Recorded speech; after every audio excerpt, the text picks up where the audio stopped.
Ready to start eating healthier? Meet cassava. Cassava is the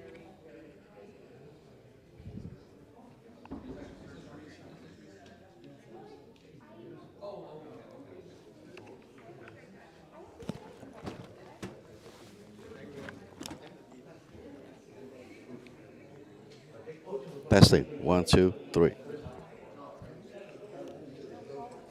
ready to start eating healthier? Meet cassava. Cassava is the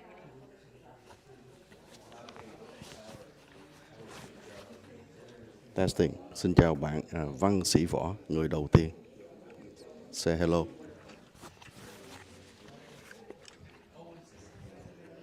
Hôm nay mọi người sẽ trông đợi một ngày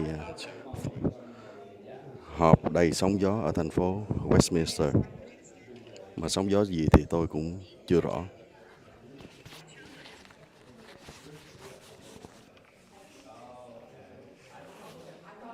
Testing. Xin chào bạn Văn Sĩ Võ.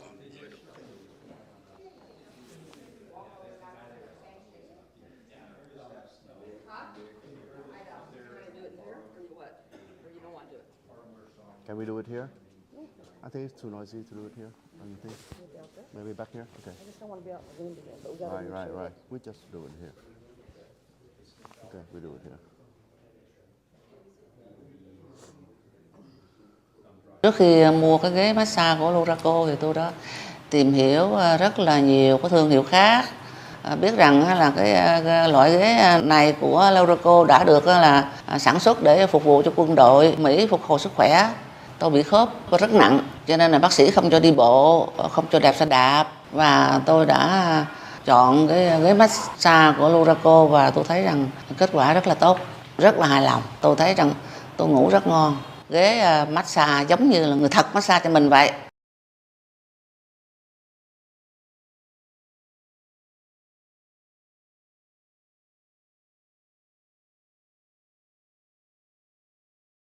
Gửi gắm qua từng thế hệ cùng dầu dỗ xanh con ó.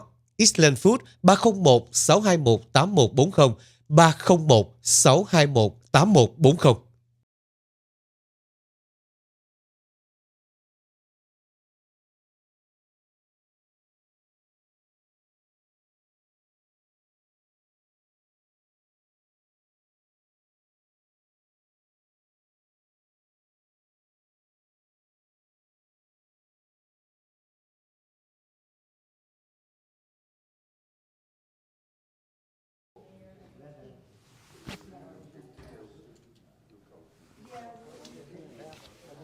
Now we are.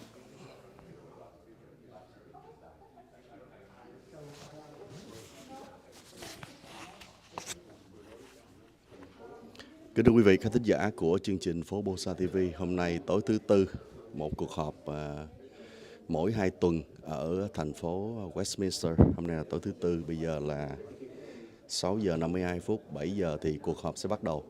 Theo tôi nghe từ nhiều nguồn tin khác nhau thì hôm nay sẽ có nhiều cái gọi là sóng gió, mà tôi nói là thậm chí có nhiều những cái tiếng chửi, kể cả tiếng chửi bằng tiếng Việt ở cuộc họp ngày hôm nay ở đây. Cho nên là tôi có mặt ngày hôm nay vừa đúng giờ để có thể bắt đầu. Hôm nay thì tôi thấy có bà Terry, một cư dân ở thành phố Westminster. Bà thường hay xuất hiện ở các cuộc họp ở đây với tấm bảng. Lúc thì phản đối chuyện này, lúc thì đề đạt chuyện kia. Đó là một cái điều bà làm rất là thường xuyên và hợp pháp. Hiến pháp của Hoa Kỳ cho bà cái quyền gọi là tự do phát biểu ý kiến. Bây giờ chúng ta nói chuyện một chút với bà trước khi mà cuộc họp bắt đầu. Hi Terry, how are you today? Good, and Happy New Year, everybody. Bà nói là tốt và bà chúc mừng năm mới mọi người. I saw you like come early and stay in the front row all the time. Tell us why. Well, it's the best vantage point to see what's actually going on the dais. And also, as you know, I occasionally I always hold up some signs so that way they get on camera. And I like to be involved in whatever's going on during the council meetings. So yes. I attend all of them. Tôi hỏi bà là thường hay bà tới sớm và bà ngồi đằng trước với những tấm bảng, thì bà nói đúng. Tôi hỏi tại sao thì bà nói là bà muốn ngồi ngay chỗ đó, tại vì ngồi chỗ đó là cái vị trí tốt nhất để bà có thể quan sát cái cuộc họp của thành phố, và thường hay bà cũng cầm những cái tấm bảng để mà biểu tỏ, và bà muốn gọi là đi vào cái hoạt động của thành phố là như vậy. So what is the issues that you are concerned lately and especially today? Just about everything on the agenda this meeting and the last two meetings since we have a new council sworn in. The first thing they did, which is very disappointing, is cut our speaking time for public comments down by 40%. They initiated a rule of two, which means two council members are necessary to put an item on the agenda, and they reduced the city council meeting time to just 4 hours. In my opinion, that is almost like authoritarian. It is taking away our voice. Okay, let me translate it. Tôi hỏi bà những cái vấn đề gì mà bà quan tâm trong những ngày gần đây, cũng như là đặc biệt là ngày hôm nay. Thì bà nói rằng là bà quan tâm những cái vấn đề mà khi mà có một cái hội đồng thành phố với những thành viên mới như thế này, thì họ đã làm những cái điều ở trên mà đã đặt một cách công khai ở trên cái agenda đó, tức là trên những cái điều mà sẽ họp mỗi tuần đó. Bà mới nói tới 3 cái điều. Điều thứ nhất là bà không có hài lòng về cái việc mà người ta cắt bớt thời gian phát biểu của cư dân. Cái điều thứ hai là bà không có hài lòng về cái việc mà người ta thay đổi cái cách để mà các nghị viên có thể đưa một cái điều vào trong cái chương trình nghị sự. Và cái điều thứ ba là bà không có đồng ý với cái chuyện mà giảm thiểu cái thời lượng họp còn 4 tiếng mà thôi. Bà cho rằng là với những cái điều đó như vậy thì là đã hạn chế bớt cái quyền tự do phát biểu của người dân. Can you tell us about the second item that you just mentioned, which is changing the way that someone can put like an item on the agenda? How exactly it is?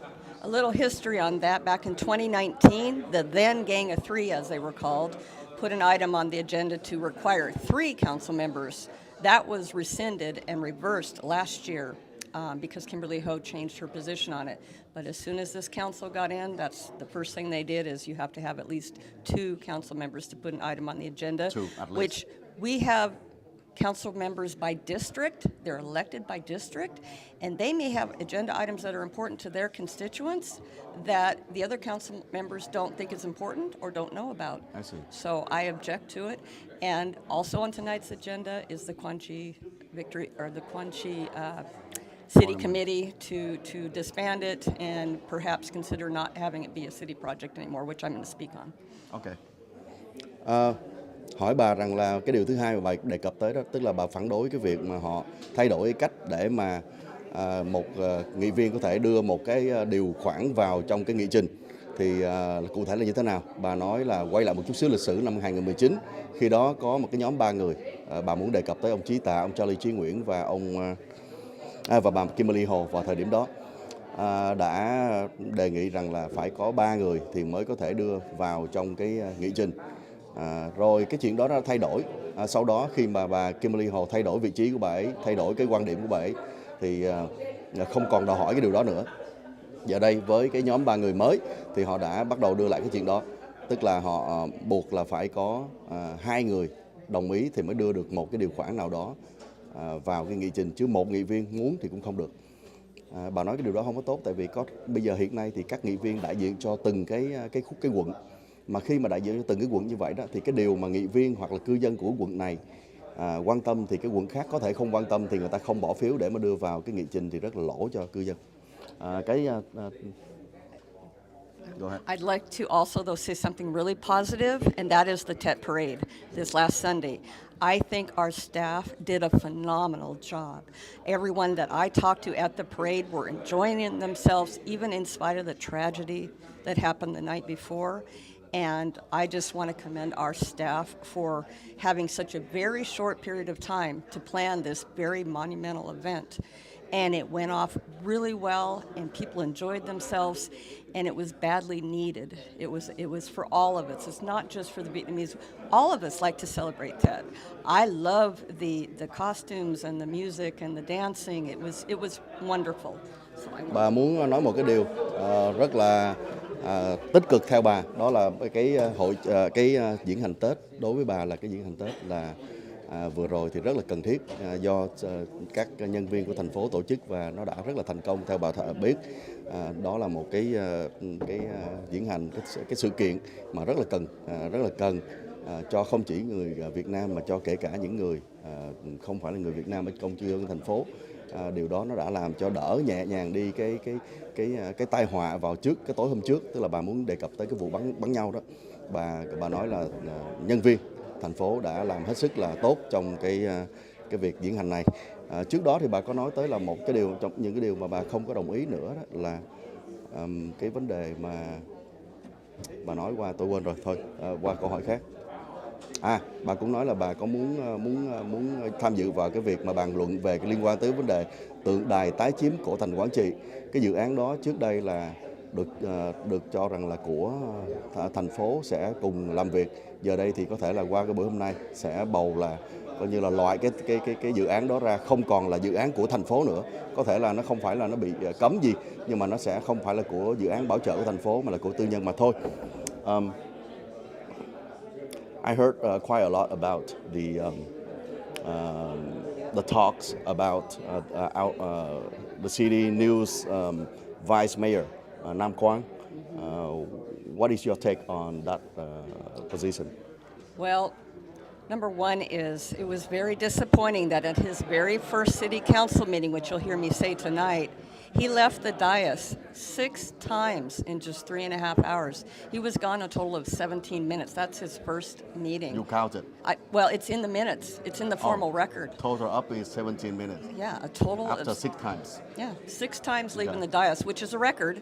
Charlie has the second record of 5. So that was disappointing. Also disappointing was him and Councilmember West didn't seem to be paying attention very well, because there would be a vote and they'd say, well, what are we voting on? And they just were not focused. Okay. So I'm hoping Let me that... translate it. Okay, go ahead. Okay. Tôi hỏi bà về cái vị trí phó thị trưởng mới do ông Nam Quang nắm giữ. Thì tôi có nghe nhiều cái dư luận về cái việc đó, thì bà nghĩ như thế nào? Bà nói bà cũng rất là bất mãn, tại vì bà cảm thấy là ông Nam Quang ngay trong cái buổi họp đầu tiên hay là thứ nhì gì đó là đã bỏ đi ra ngoài 6 lần. Bà tổng cộng lại là hết 17 phút tất cả bỏ cái phòng họp đi ra ngoài. Đó đã trở thành một cái kỷ lục của thành phố, sau cái vượt qua cả kỷ lục của ông Charlie Chí Nguyễn đã từng bỏ đi ra ngoài 5 lần. Đó là cái thứ nhất. Cái thứ hai thì bà mới nói rằng là bà cũng không có hài lòng khi mà thấy ông Nam Quang và cô Amy Phan West là hai người nghị viên đã không có chú ý vào cái buổi họp khi mà họ đã hỏi lại là lúc mà họ cần phải bỏ phiếu đó, họ là hỏi lại là bây giờ chúng ta đang bỏ phiếu cái gì đây, thì đó là cái phần mà bà không có cảm thấy hài lòng. Okay. Oh, they are almost. Okay, so Happy New Year, everybody. This is right. What That's do it. you- I what do want to you- wish everybody Happy New Year. I hope you enjoyed the Tet Parade, and I hope you all are watching these city council meetings with the help of his translation so that you can actually stay engaged and know what's going on in our city. Thank you. Bà mới nói rằng là chúc mừng năm mới và bà hy vọng là mọi người sẽ theo dõi cái kênh này cũng như là cái người thông dịch này để hiểu được cái chuyện gì đang xảy ra ở thành phố. Watching the city meeting, watching the city business, not only like the resident of Westminster, not only like the Vietnamese community right here, but also far away, even in Vietnam. What do you want to tell everyone? Well, I want to say that it's not about ethnicity who's on our council. I support anybody regardless of ethnicity. What I don't support, though, is council members trying to take away the residents' right to speak and weigh in on city matters. And Nam Quan on his media channel is still, in my opinion, spreading false information, such as that Kimberly Ho and Carlos Manzo robbed the seniors with the gift program because they stopped it. This was paused, just so city staff could actually establish a formal procedure to hand out the rest of the gift cards. Okay. Hỏi bà, tôi có nói bà rằng là người xem ở đây không phải chỉ là người dân ở thành phố Westminster, không phải là người dân gốc Việt ở nhiều nơi khác nữa, trong cộng đồng người Việt nữa, mà là ở kể cả Việt Nam, nhiều nơi khác. bà có muốn nói điều gì? Thì bà muốn nói rằng là đối với bà, ai ở trên thành phố cũng đều không có, bà không có phân biệt về về sắc tộc, nhưng mà bà quan tâm là cái chỗ là có những cái người dân cử muốn lấy đi, bớt đi cái quyền của người cư dân được lên tiếng. Cái thứ hai nữa, bà nói tới là ông Nam Quang, đối với bà thì bà bị thất vọng là cái chỗ là thấy rằng là trên cái kênh của ông Nam Quang vẫn còn đưa ra những cái thông tin sai lạc, trong đó có nói tới là ông Manzo và bà Kimberly Hồ đã lấy đi cái quyền lợi của cư dân của Westminster, cư dân cao tuổi á. Nhưng mà thật ra không phải là như vậy. Are you talking about the $100 or something? Yes, the grocery gift card, grocery assistance gift card, which again, they are going to restart it, but it's going to be when staff decides it will be restarted. Oh.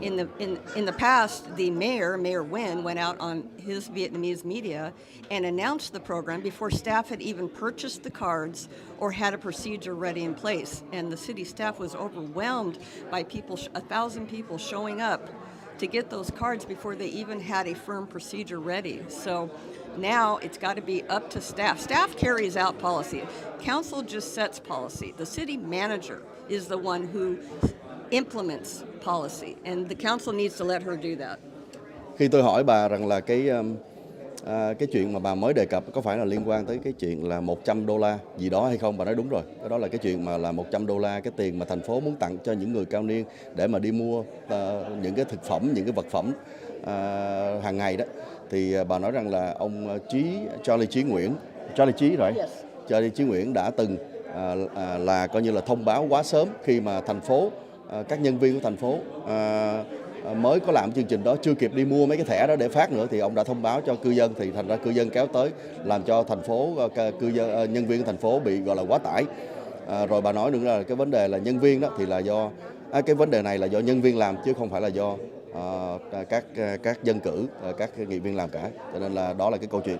Happy New Year. And Happy New Year. And one last thing on tonight's agenda is the fake news resolution that was implemented to rescind that fake news resolution, which was primarily about Vice Mayor Nguyen's YouTube channel. And in my opinion, he should not be allowed to vote on it, but we'll see what happens tonight. But because he is still, in my opinion, spreading fake news on his channel and other channels. And now that he is a city council person, that's under color of authority. And that is actually more serious if you put out false information about city business. Wow. And you're an elected official. Who is proposed that resolution? Who proposed that?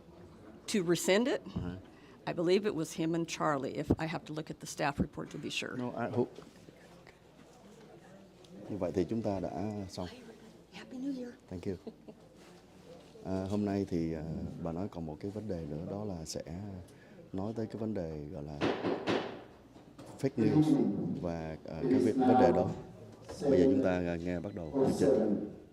On the 25th of January, I would like to reconvene the City Council Successor Agency to the Westminster Development Agency meeting. Roll call, please. Thank you, Mayor. Mayor Nguyen? I'm here. Vice Mayor Nguyen? Here. Councilmember West? Present. Councilmember Alonso? Chúng ta thấy trên bây giờ đang điểm danh, chúng ta thấy trên bàn từ Thank you.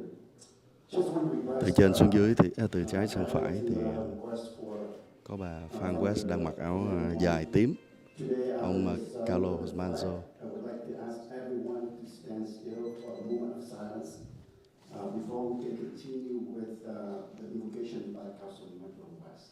So now, salute to the flag by Vice Mayor Nguyen and invocation by Councilmember West. Please stand. Họ muốn đang đứng lên để mà có một cái phút mặc niệm để mà đối với lại những cái vụ vừa rồi.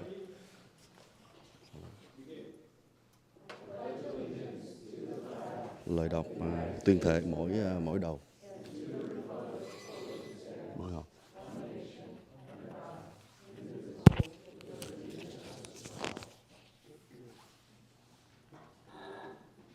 Ladies and gentlemen, we are deeply saddened by the incident that happened in Monterey Park and in the Happy Way. Regardless Ông Charlie Chí Nguyễn đang nói tới cái We are cái vụ nổ súng vừa rồi ở Monterey Park. pain for this tragedy. What happened in the last couple of days was devastating. Let us stand in solidarity with the city of Monterey Park, Half Moon Bay, and their residents in sharing this grief. Our thoughts and prayers go out to the victims and Ông muốn mọi người cùng gửi lời cầu nguyện. moment of silence. Và đây là một cái phút im lặng.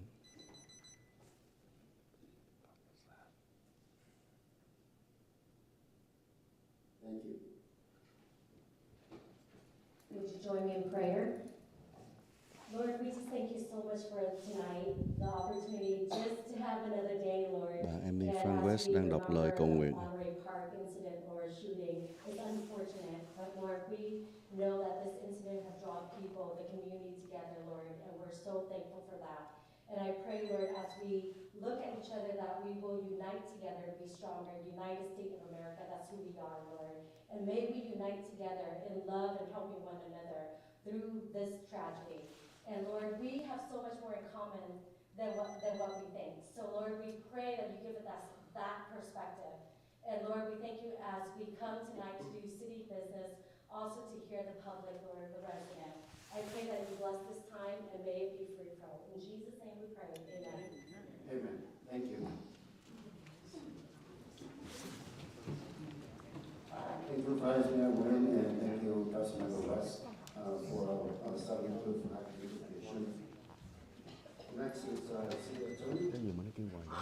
Bà này cái pacemaker, cái phone nó mỗi lần nó pin. Thank you. Next is Export Communications. Is there any export communication from the council? Hearing none. So next is City Clerk report. Thank you, Mayor. A couple of items from the clerk's office. We did have some minor typo corrections on the minutes that were brought to our attention, namely that the mayor's office hours was corrected on page 4, as well as the spelling of council members' names. And also, we wanted to just invite the community that the notice of vacancies for all commissions are open, to please visit the city's website. We do have application on the website, as well as information pertaining to all of the various commissions, boards, and committees. So please take a look at that. And that concludes these reports. Thank you. City Manager, please. Yes, thank you, Mayor, members of the City Council, and the community. So on Tuesday, January 17th, our police department hosted its first annual school summit, which took place around the Rose Center. Representatives from all 4 school districts that serve the city, including school board members, trustees, superintendents, administrators, and staff members attended this. Members from the departments, including command staff, HLO, special operations, gang investigation unit, etc., were also in attendance. And the goal of the summit was to provide updated training material regarding school safety, mental health training for students, family guidance and resources, threat assessment, respond to mutual aid, and tips on how to prevent school violence. Other local, state, federal agencies conducted presentations to the group, including our own Westminster PD, CHP, Orange County Fire Authority, Crime Survivors, the Secret Service, Orange County Intelligence Assessment Center, Family Resource Center, Be Well, Interval House, and the Department of Education. The Police Department hopes to continue with this annual summit in order to provide updated training and resources for schools to help keep the students and staff safe. The Police Department prides itself on maintaining strong working relationships with its local school districts and prioritizes the safety of our students and staff. So I'm very proud that our department had a very successful school summit event. Tomorrow, the Westminster Senior Center will have a tea party. It's their first tea party in 3 years. So they'll have special decorations, refreshments, and friendship building. So again, if you are a senior and not a member of our senior center, you definitely need to contact them and join. They have a lot of fun activities. Monday, February 13th, there will be a luncheon in honor of Valentine's Day. So they'll be enjoying a delicious meal and entertainment from DJ Professor D. Space is available for both these events. Cô City Manager, tức là tổng quản trị, đang lượt qua những cái hoạt động của thành phố trong những ngày tới. And then, of course, community Ví dụ services như is những our bữa tiệc của thành tradition. phố, We'd like vân to vân. welcome 2 new employees. So Sinaí Chuyện này Valdez, thì không who có gì does mà gọi là volunteer gây cấn cả. support, and Alicia Beckham, who's the new van driver for the WOW program. We'd like to welcome them to our team. And of course, this past Sunday rather, we had our students' tech parade, and we held this parade with some very heavy hearts in light of the Monterey Park tragedy. But I'm excited to say that it was in the end a beautiful Cô nói day, rằng là a cái well-attended Tết vừa parade. rồi chúng ta I know tổ there's chức some rất reports là out there hào that hứng, mặc mentioned dù là that it trong cái was tinh the thần là đã largest có một cái crowd vụ or the largest audience ever. bắn nhau đêm hôm trước ở Monterey Park. That's actually been estimated from people that estimate was provided from people who've actually worked the parade over the last 20 years or so, and their perception is that it was the largest audience ever. I haven't been at all the parades, so unfortunately, I can't make that assessment. But altogether, nonetheless, it was still a very well-attended event. We had Cô nói about rằng đây là một 70 cái cuộc different entries diễn hành mà có rất nhiều in the người tham parade, a dự, lot of được school cho rằng districts, là a lot đã of là marching nhiều nhất bands. trong We thời gian had trước tới đây. different non-profit groups out there, Có other những cái cities, and their city council members and staff, etc. It was just a lot of fun. Có And rất so là I nhiều just cái wanna, hào hứng, again, có rất thank nhiều the những community cái for joining us. Thank hội đoàn the trong thành phố council, tham gia. this council and the last council for putting faith in staff to put this together. And of course, public safety was such a huge dynamic of Sunday's event. People all over were asking if we were going to cancel it or not, and I will say that our law enforcement did an amazing job monitoring the situation. So hats off to RPD as well as other.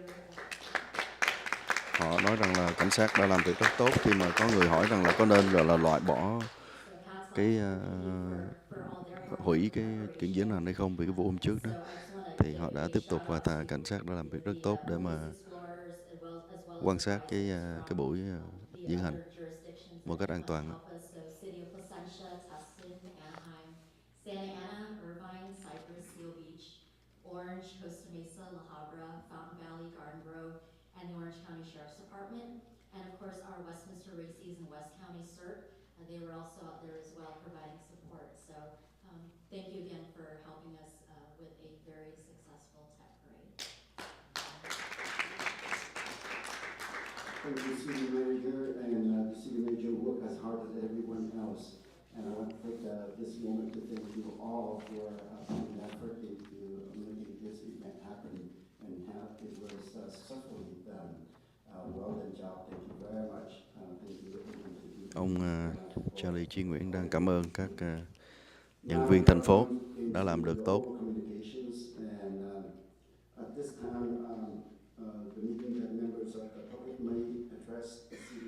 Và bây giờ là phần của những người dân muốn phát biểu, cứ việc lên để phát biểu sau khi đã ghi danh đó, thì có thể phát biểu về những cái vấn đề có nằm trong nghị trình hoặc là không có nằm trong nghị trình.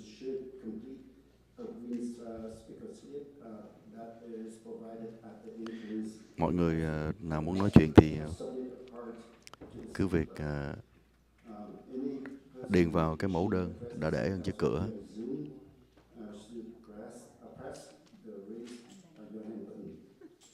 However, before we start, may I have a gentle reminder to all. Trước khi mà chúng ta bắt đầu thì tôi có thể gọi là nhắc nhở mọi người chút xíu. Hãy tôn trọng người khác.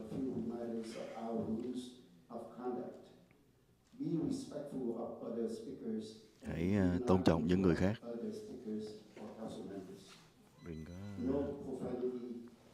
Đừng có đối xử lịch sự với người khác, ta phải lắng nghe người khác, không được nói chuyện ngôn ngữ tục tiểu. Hãy nghe người khác một cách tôn trọng.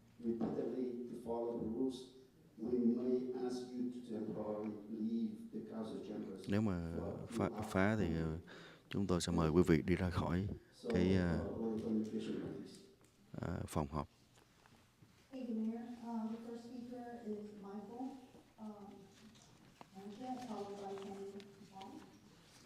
Ông Michael sẽ phát biểu đầu tiên. Council members. Amy, I'd like to ask you a couple of things here. I'm getting a little confused about where you live, where you work. Now, you have a post office box in Irvine where they sent you what amounts to a cease and desist letter during the campaign.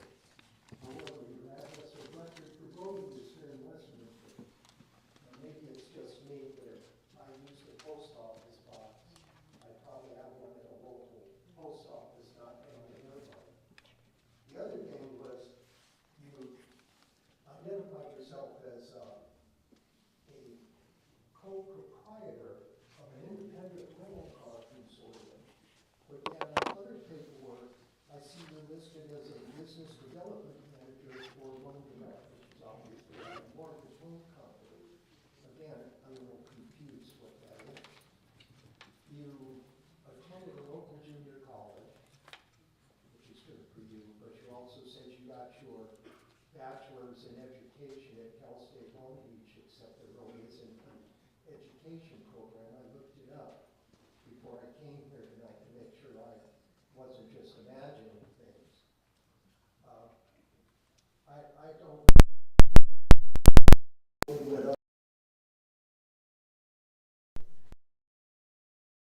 by lying about where they live, just so they could get elected in a particular area, which, by the way, those are all felonies if you lie on those forms. I also wanted to ask about the time to speak. I know this is on the agenda. You want to cut it down to 3 minutes. I understand why you did it the last meeting. Because it was Testing. 1, 2, 3. Testing. That's your prerogative. You can actually do that. We've done that when I was on the school board. That's not a problem. Mọi người có nghe rõ hay không? Leave that for 5 minutes. Otherwise, the only thing it tells me is you don't want to hear from the public. That you'd much rather cut them off at 3 minutes and basically tell them to go home. You also want to start your meetings earlier, 6 o'clock. That may or may not work out good. There may be people that don't get off work till 5 o'clock. And it's a stretch to get them to come down here and be able to speak at 6. I know you want to end your meetings at 10 p.m. Well, maybe yes, maybe no. If you ran your city properly, you wouldn't be here till midnight listening to a bunch of people out here complaining about your job that you're doing. Mayor, you really need an office here. That's, talk about a waste of money. You've got offices over at the other building. I don't know whether it's because you figure you're the grand poobah now and you're in charge, but you get a private office here in this building. What about the rest of them? They're all on city council. Maybe they would also like an office over here. Excuse me. And also, you want to rescind the fake news resolution that was voted in last time. Now, the only thing that would make me think of is that it would allow you guys to go on, in your case, not so much Carlos, Vietnamese TV, and lie through your teeth to the residents who don't speak English. And you know what I'm talking about because I've seen the translations of things that have been said on Vietnamese TV. Okay, so we won't sit there and try to pretend that you didn't. These people sitting out in the audience aren't stupid. They can read, just like you can read. So you might want to reconsider that because if you get rid of that, again, all it shows is your disrespect to the residents of the city. Carlos, when you run again, let me know. I want to donate to your campaign. Thanks, folks. Next speaker is Ken Wong, followed by Sunday.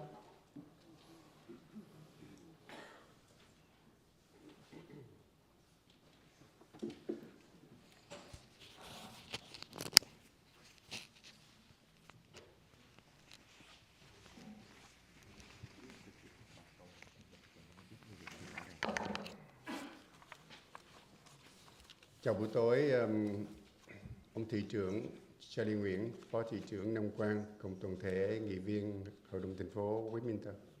Good evening, Mayor Charlie Nguyen, Vice Mayor Nam Quang Nguyen, and the entire City Council member. Tôi là Hoàng Tấn Kỳ, tức là Kenny Hoàng, là Phó Ủy ban xây dựng tượng đài tái chiếm của thành Quảng Trị, cũng là trưởng ban gây quỹ cho tượng đài tái chiếm của thành Quảng Trị. My name is Keith Han Hoan, or otherwise known as Kenny Hoan. I am the Vice President of the Quan Tri Monument Committee and also the President of the fundraising for that project. Chúng tôi được sự thu nhận bổ nhiệm bởi Hội đồng thành phố qua tuyển dụng qua cái application để chúng tôi được là thành viên của Ủy ban xây dựng tượng đài. We were selected via an application process to be on the committee to build the Quan Tri Monument.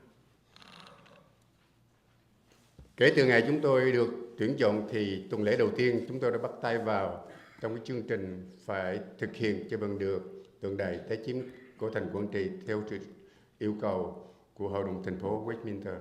From the day that we were appointed, we were set on building the monument per the request of the City of Westminster. Chúng tôi làm việc hết mình, kể cả ngày lẫn đêm, để hoàn thành dự án càng sớm càng tốt. Đó là tài sản của thành phố Westminster và hy vọng rằng tài sản này là một ý nghĩa thiêng liêng của một biểu tượng lịch sử của cuộc chiến Việt Nam của thành Quảng Trị. We worked diligently day and night to build this monument. It was going to be an asset of the property of the City of Westminster, and it would be a sacred or holy symbol of the Vietnam War. Mặc dù chúng tôi là những người đã trên 70 tuổi, nhưng chúng tôi lúc nào cũng cố gắng làm việc thực hiện cho bằng được những cái gì mà thành phố mong muốn, cũng như Ủy ban xây dựng tượng đài chúng tôi mong muốn. Even though we một chút giải thích cho cái việc mà ông đang trình bày đó là cái tượng đài tái chiếm của thành Quảng Trị là một dự án mà trước đây thành phố có dính dáng tới, mà có thể là qua đêm nay thì thành phố Sài sẽ không có nhiều lúc tới tượng đài, nhiều thời gian cho tư nhân làm. Chúng ta đã bị trễ nải bởi vì mô hình tượng đài đã được thay đổi nhiều bởi sự thay đổi những cái logo về phía những người cựu quân nhân người Mỹ tham chiến tại Việt Nam, và chúng tôi có những buổi họp nhỏ hoặc buổi họp lớn để cho được đúng cái sự yêu cầu của phía bên người Mỹ cũng như Hội đồng thành phố Westminster. We had many delays due to the change in the designs of the monument, especially the logo. Tượng đài mà thành phố không có dính vào nữa đó thì sẽ có rất là nhiều những cái bất lợi đối với lại việc xây dựng tượng đài này. Nhất là trong mỗi lần như vậy, chúng yêu cầu những buổi họp của Ủy ban xây dựng tượng đài cũng như ra họp tại Hội đồng thành phố, chúng ta phải mất 1 tháng, 2 tháng trong sự chờ đợi để có buổi họp. Đó là lý do càng tiếp tục càng kéo dài cho cái công trình xây dựng tượng đài tái chiếm của thành Quảng Trị. So each time there was a request that caused a delay because we would have to wait 1 month, 2 months to go in front of the city and to have a meeting, and that's why it took so long for us to try to build the monument, the Quan Tri Monument. Khi mô hình tượng đài tái chiếm của thành Quảng Trị đã được chuẩn thuận bởi Hội đồng thành phố thì chúng tôi lập tức ngay sau đó chúng tôi họp báo công khai giới thiệu tượng đài tái chiếm của thành Quảng Trị, và chúng tôi tiến hành thủ tục cũng như chương trình gây quỹ liền tức khắc trong thời gian 2 tuần lễ sau đó.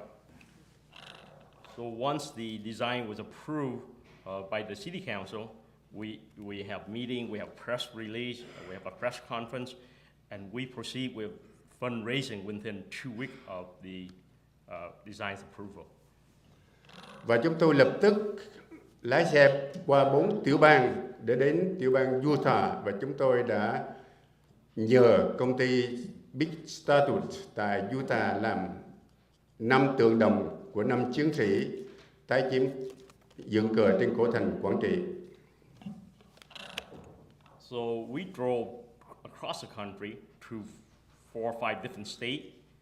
We went to Utah to contact the big statue company to ask them to build 5 bronze statues for the Quanti monuments. Chúng tôi không muốn trễ nải trong cái chương trình xây dựng tượng đài tái chiếm của thành Quảng Trị, do đó chúng tôi lập tức deposit lần đầu tiên 97.262 đồng 60 cent ngay từ lần đầu tiên chúng tôi lái xe tới thành phố Utah để đặt với công ty Vista làm cái tượng đài nam chiến sĩ Việt Nam Cộng Hòa. And because we did not want to have any delay, we deposit from our first meeting in Utah an amount of $97,262.60. We deposit that to the big statue company so that they could build 5 bronze statues of. Đó là lần sau khi chúng tôi đã gây quỹ đợt đầu thành công, và chúng tôi tiếp tục deposit cho cái lần thứ nhì cũng một số tiền tương tự là 97.262 đồng 50 xu cho cái công ty đó, là tổng số tiền chúng tôi deposit cho công ty Vista là một nửa số tiền chúng tôi đã ký hợp đồng với họ. So after the first successful fundraising, we also make another deposit to the big statues company, and that was the second $97,262.50. So we had deposited 1/2 of the contract price. Cũng đó là một lý do chúng tôi không muốn delay, chúng tôi không muốn trễ nải cái chương trình của cái công trình tượng đài tái chiếm của thành Quảng Trị, và chúng tôi đã deposit lần thứ 3 cũng một cái số tiền tương tự 97.262 đồng 50 xu cho chương trình cho cái lần thứ 3, để chúng tôi không muốn tượng đài tái chiếm của thành Quảng Trị bị trì hoãn. And because we did not want to have any delay, we made a third deposit in the amount, a similar amount of $97,262.50, so that the Quanti monument could be built without any delay. Và chúng tôi cũng lắng nghe và đồng thời theo sự hướng dẫn của Hội đồng thành phố, đặc biệt là bên quản trị thành phố và nhân viên thành phố, chúng tôi đã lấy ra cái bức tường cổ thành tái chiếm của thành Quảng Trị, và chúng tôi yêu cầu được có một cuộc họp đặc biệt của Ủy ban xây dựng tượng đài tái chiếm của thành Quảng Trị để chúng tôi approve, để chuẩn thuận cái mô hình tượng đài không có bức tường cổ thành Quảng Trị phía sau.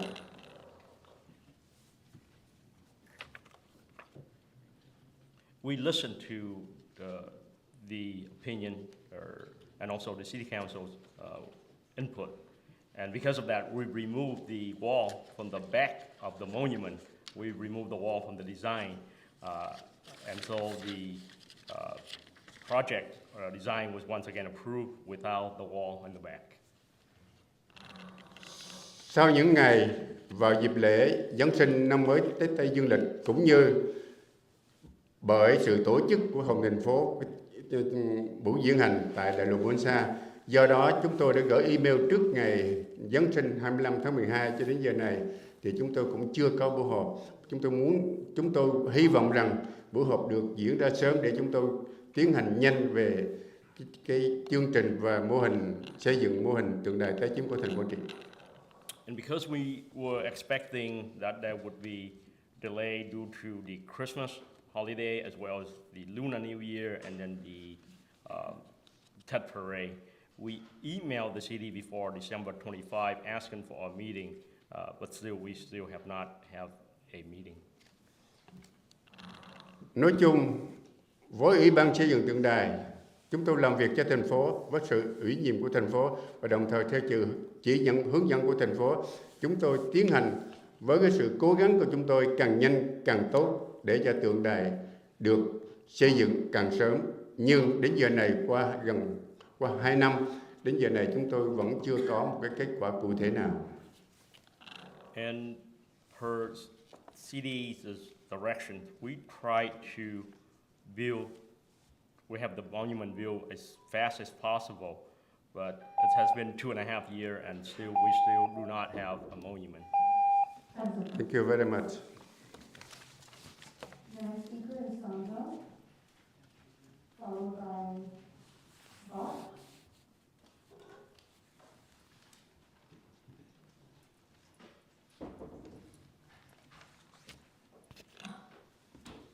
Hello, City Council members, City officials, all present. Một vị khác, vị này cũng ở trong My name is Sando, a resident nhóm of Westminster, của xây dựng tượng đài tái chiếm của thành phố Quảng Trị. and Vị also này a tôi phát biểu member bằng tiếng of Anh. QT committee. Tonight, I would like to express my thanks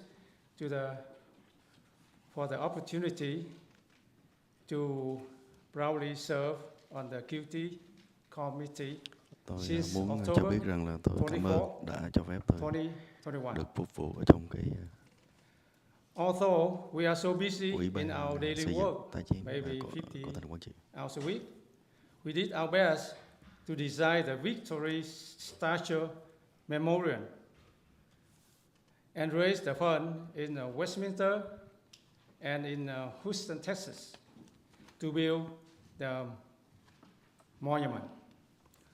Unfortunately, our Westminster City Council was not capable to provide a pieces of 500 square feet in our public land to place the Armed Force Victory Monument.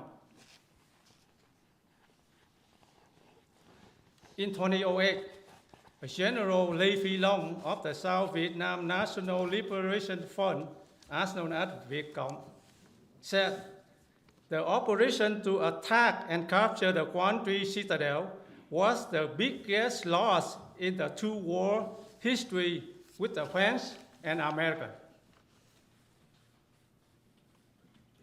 On the other hand, the retaken Quang Tri Citadel is the biggest victory battle of the American and Vietnamese armed forces.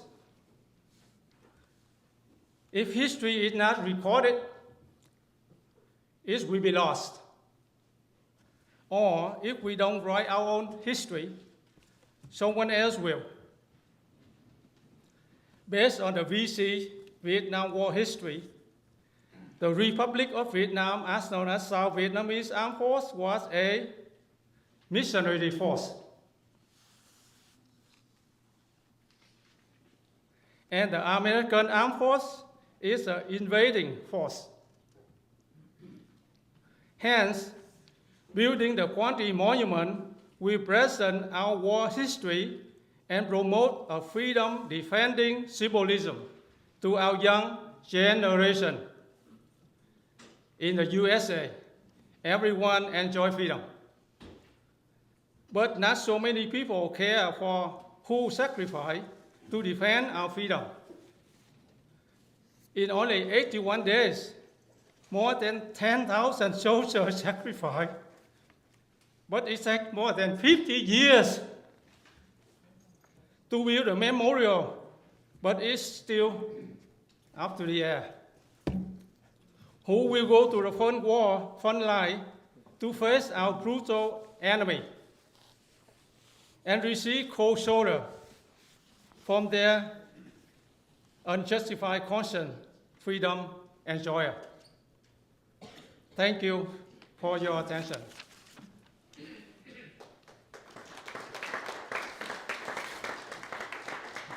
The next speaker I have as Bob.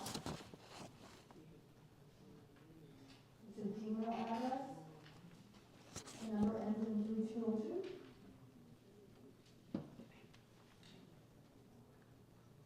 Người kế tiếp phát biểu có cái email là bạc x hay là h52@gmail.com. 4 số cuối của điện thoại là 3202.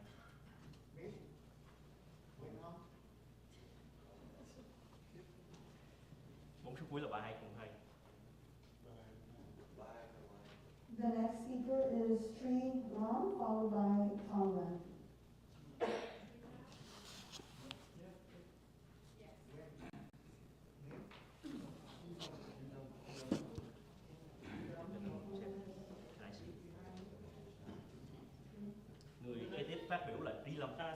I'm gonna need you to translate. Sorry.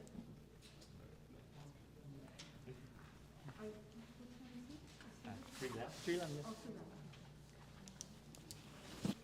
Dạ, nói cái chuyện 3-4 câu rồi tao dịch xong rồi nói tiếng Việt.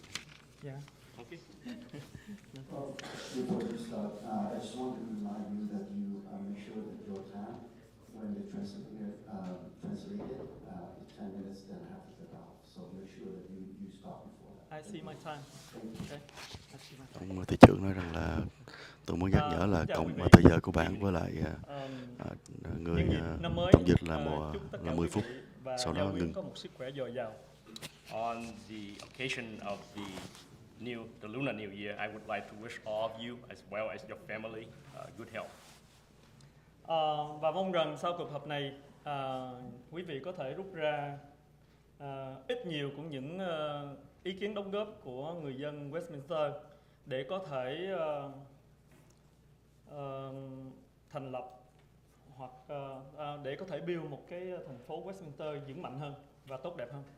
And so I hope that after tonight's meeting, you would learn from the comments of the residents here, so that you could, based on that, and build a more prosperous and better city. Tôi tên là Trí Lâm, tôi là cựu quân nhân của chiến tranh Iraq với hai thời của Tổng thống Bush và Tổng thống Obama. My name is Tri Lam. I am a veteran of both Iraq war under President Bush and then President Obama. Lý do mà tôi nói lý lịch của tôi tại đây tại vì tôi cũng đã và quý vị cũng đang làm việc với một lá cờ của nước Mỹ, tức là lá cờ tự do của nước Mỹ. The reason I brought up my military background was because I served under the American flag, as well as what you are doing right now, serving under the American flags. Hôm nay tôi tới đây có một ít đóng góp là cho anh Nam Quân Nguyễn là phó thị trưởng thành phố Washington. Here tonight I have some comments that I would like to make toward Mr. Nam Quan Nguyen, our city's vice mayor. Anh đã và đang làm một cái kênh YouTube với một người tên là Nguyễn Tiến Dũng và một người tên là Ngô Kỷ. Hai người đó đã mạ lị nói xấu những người đàn bà trên kênh YouTube của họ, và anh Nam Nguyễn cũng đang ở có đó. You and two other people, Dung Thiên Nguyen as well as Ki Ngo, run a YouTube channel, and on your channel, while you were there, you allow them to slander and defame women. Những cái lời nói thô tục và mất dạy đó chứng tỏ là những người YouTuber rất là mất dạy.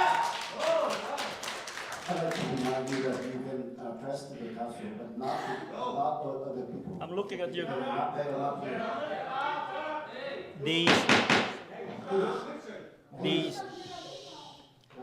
These cruel and profanity heard toward women.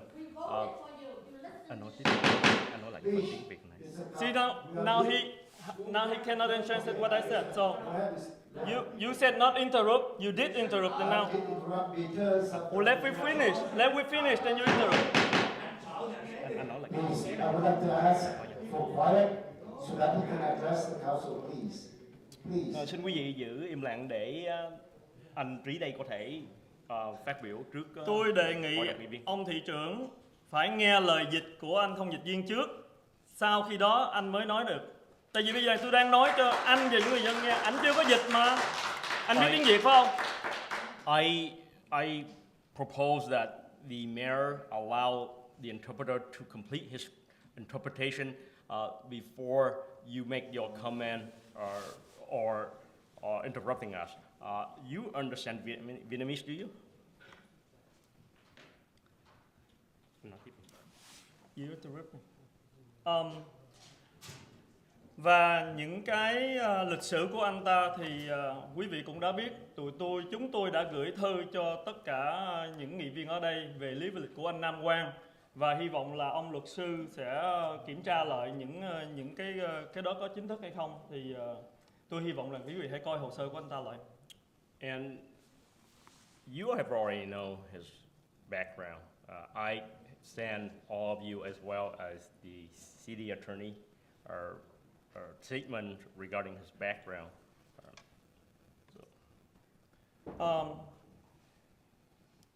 Anh Nam Quang là người đại diện cho thành phố Westminster nói chung và cộng đồng người Việt nói riêng. Mr. Nam Quan Nguyen represent the city of Westminster and also the Vietnamese community.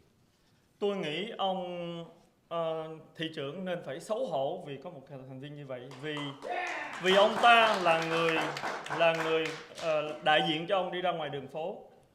I think Mr. Mayor should feel ashamed to have such a member, a council member and a community member like that, representing the city and the community when he acts like that in public.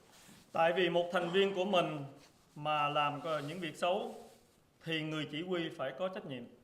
So when a member did something that's not proper, then his leader or the one in command should bear responsibility, should be accountable for that.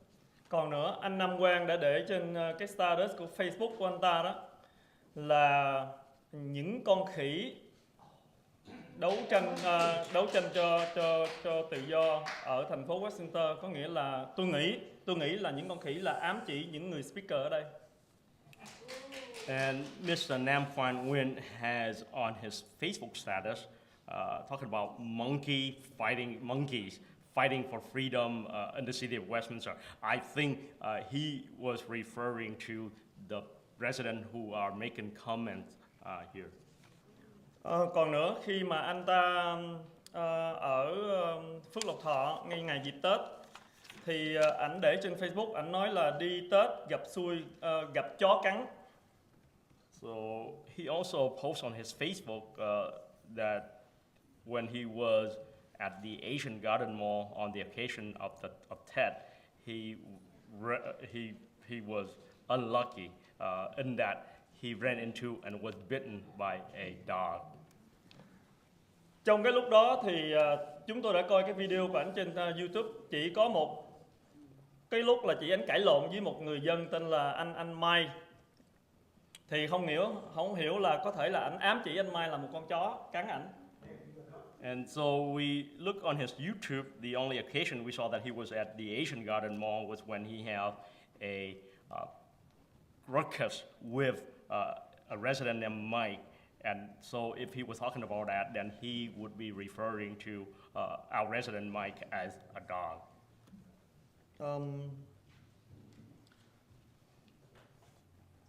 Tôi chỉ đóng góp những ý kiến của tôi cho ông thị trưởng vậy thôi. Nhưng mà nếu mà ông nghĩ là những hành động của anh Nam Quang làm đúng thì tôi không còn gì nói với ông hết. So these are my comments and input for the mayor. But if you think and believe that Nam Quan Nguyen act properly, then I don't have anything else to say then. Cảm ơn. Thank you, everyone. Thank you. Madam Secretary, before you proceed for the next speaker, I would like to remind each and one of our speakers that you can address the council. And if you address the council with the evidence to back up, I have no problem with that. But please don't mention any other people in their background and talk about it. Because they are here to defend themselves, and we need to be fair about it. I did not interrupt you. I interrupt because I want to make sure that everybody quiet so that we hear. Tôi không phải là tôi ngăn cản anh, nhưng mà tôi muốn mà mọi người được nghe trong im lặng.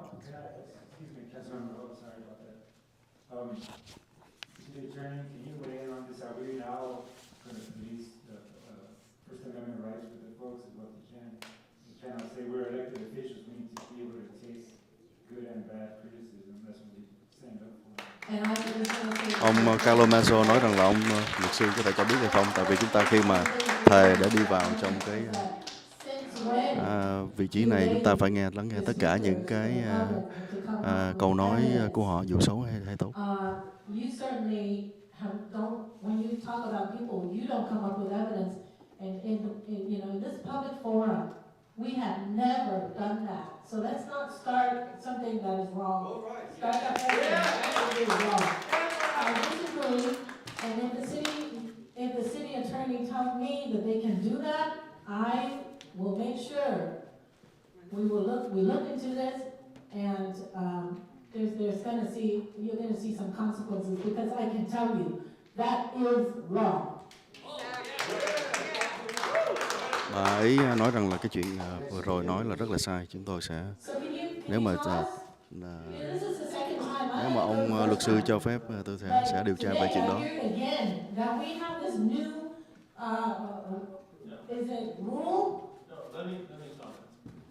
Public criticism is expressly allowed of public officials, so we do not want to in any way interfere with that. Ông luật sư nói rằng là cái vấn đề mà khi mà cư dân nói là phải lắng nghe, ví dụ là phê bình các dân cử. Those comments are allowed. We do not want to interfere with those. What I think the public needs to understand also, though, is when you're, if you interrupt, cheer, clap, that kind of thing, that interrupts that person's opportunity to speak. So the mayor is correct in instructing you to please remain quiet. If you want to speak, you will get a chance to come up and make. The city attorney, before you speak to the public, okay, and before you correct the public, I want to make sure we correct the mayor. Ông luật sư muốn nhắc nhở công chúng thì bà Kimberly Hồ lập tức nhắc ông luật sư. Đó là trước khi mà ông nhắc nhở công chúng thì ông phải nhắc nhở ông nghị viên, ông thị trưởng trước nha, ông luật sư.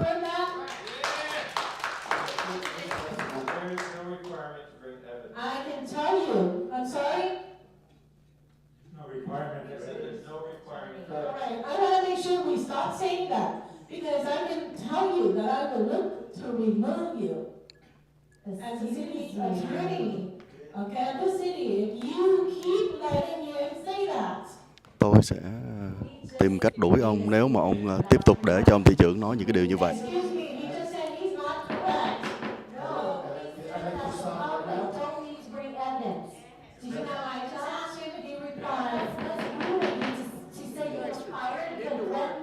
Ông trả lời Chí Nguyễn gõ búa nhưng mà có lẽ như là không ai nghe cả. Bây giờ ai cũng nói hết.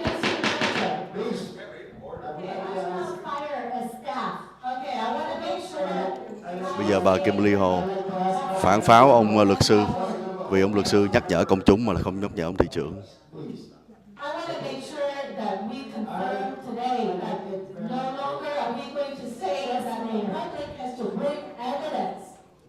Tôi muốn ông luật sư nói một cách trắng trắng rằng là ông không có phải gọi là nhắc nhở công chúng phải mang theo bằng chứng gì mà họ nói cả. Họ có quyền phát biểu mà không cần phải mang bằng chứng. Và bà Kimberly Hồ muốn nhắc ông luật sư như vậy.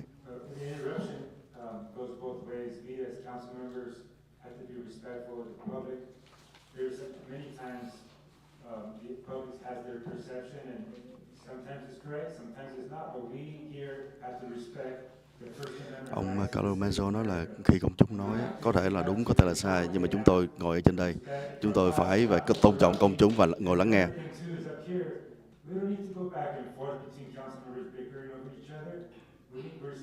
Chúng ta không cần thiết phải ngồi nói qua nói lại giữa các nghị viên và lại thị trưởng với nhau như vậy nữa. It's correct, because she should not be threatened. It's official. That's unacceptable. Councilmember West, let me respond to this. Councilmember Manzo, I remember vividly that you told me last meeting that I understand if there is a personal attack, I need to jump in. Didn't you say that? I did exactly what it is today. So please, stop. There's no more of this, please. We need to stop the discussion that's happening here. We need to get back to public comment. Ông luật sư nói rằng là chúng ta phải ngừng lại nói chuyện với nhau để mà quay trở lại nói nghe công chúng nói đi.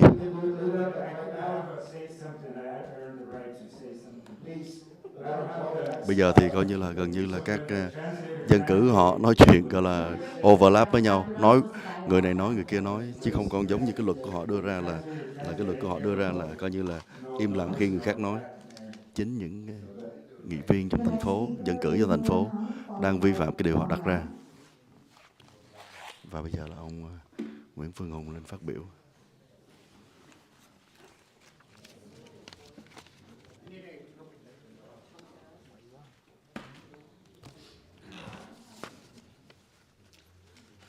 Don't count yet.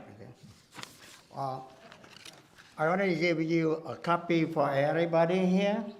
The lawsuit from Nam Quan. Okay? Tôi đã đưa cho quý vị tất cả mỗi người một cái bản copy. And now I send one. Okay, thank you very much. Cái đơn kiện của tôi đối với ông Nam Quan, đừng có mà nói là không có nhận được nha. Okay. Ladies and gentlemen, Happy New Year everybody. Xin chúc mừng năm mới mọi người. Tôi ký tên dưới đây là Nguyễn Hùng, ngụ tại đơn vị 4 thành phố Westminster, California 92683. Hôm nay tôi viết thư này để yêu cầu hai nghị viên Charlie Chí Nguyễn và Nguyễn Nam Quan hãy từ chức trong thời gian sớm nhất. I, the undersigned, Hong Nguyen, I am the resident of District 4, City of Westminster, California 92683.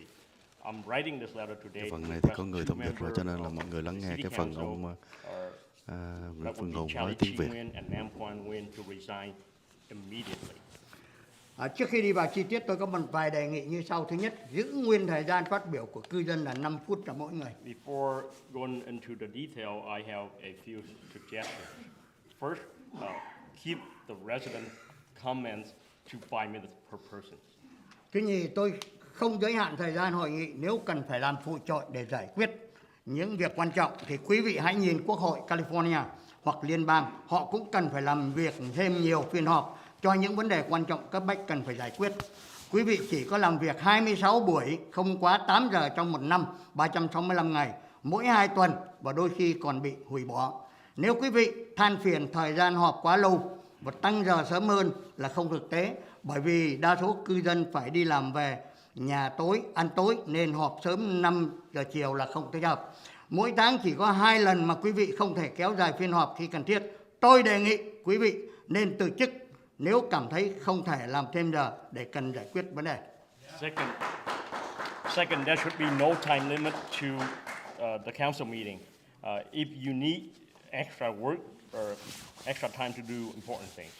If you look at the California or U.S. Congress or Senate, they also need long sessions for important issues. You only work 26 sessions of no more than 4 or 5 hours in a 365-day year, every 2 weeks or so. And sometimes that gets canceled too. So if you complain about the meeting time that take too long, well, it's impractical for people. If you change the starting time or the meeting time to an earlier time, most residents of our city have to go to work, come home, have dinner. So meeting time, starting our meeting time at 5 p.m. is not appropriate. There are only 2 times a month. And so if you don't think you can work a long session, then I propose that you resign from the council. Thứ ba, nghị viên không được bỏ ra ngoài trong lúc cư dân đang phát biểu. Công việc của quý vị là lắng nghe nguyện vọng của chúng tôi. Thí dụ như nghị viên Nam Quan Nguyễn lần trước bỏ ra ngoài 15 phút khi bị cư dân chỉ trích. Third, council members should not leave the chamber when our residents speak. Your job is to listen to our demand. Nam Quan Nguyen, for example, left for 15 minutes at the last meeting when he was criticized by the residents. Thứ tư, nghị viên nên có thái độ và tư thế đứng đắn khi cư dân phát biểu, không nên xoay ghế hay đong đưa có vẻ thờ ơ và không quan tâm khi bất cứ ai phát biểu như thị trưởng Charlie Nguyễn đã từng làm. Third, council members should have a proper attitude and posture posture when residents speak. You should not be swaying or rocking in your chair to appear indifferent or disinterest when people speak, like Mayor Charlie Nguyen did last time. Thị trưởng Charlie Nguyễn nên học theo cách xử sự chuyên nghiệp như người tiền nhiệm là thị trưởng Chí Tạ, thay vì đôi co với những người phát biểu và gõ búa không cần thiết. Mayor Charlie Nguyen should learn to behave professionally like your predecessor, Mayor Tita, instead of arguing with the speaker and unnecessarily hammering. Cả hai nghị viên Nguyễn, tức là Charlie Nguyễn và Nam Quan Nguyễn, nên đi học lớp dạy cách điều hành và phản ứng, nhất là cần trau dồi thêm cái hành văn, vì chính người Việt Nam trẻ trong cộng đồng đã nói với tôi, the both of you speak broken English. Both council member Nguyen and Nguyen should take an orientation class on how to run and react how to run the city and how to react when people comment. And especially you need to improve your speaking style, because the young people in our community has criticized that both Nguyen speak with broken English. Now the lawyer of city. Now on to the city attorney. Luật sư thành phố không nên ngắt lời cư dân khi phát biểu. Chức vụ luật sư là cố vấn cho thành phố tránh những vi phạm pháp luật. Nếu cần chỉ nên góp ý sau khi cư dân phát biểu. Đồng ý, ông được các nghị viên mướn nên ông cần phải bảo vệ họ. Nhưng ông không có quyền cố vấn hay ngăn chặn chúng tôi. Nếu cần, ông vẫn có thể đưa chúng tôi ra tòa nếu có sự xâm phạm. Trong chương trình nghị sự của thành phố có hướng dẫn cho mọi người luật lệ khi phát biểu.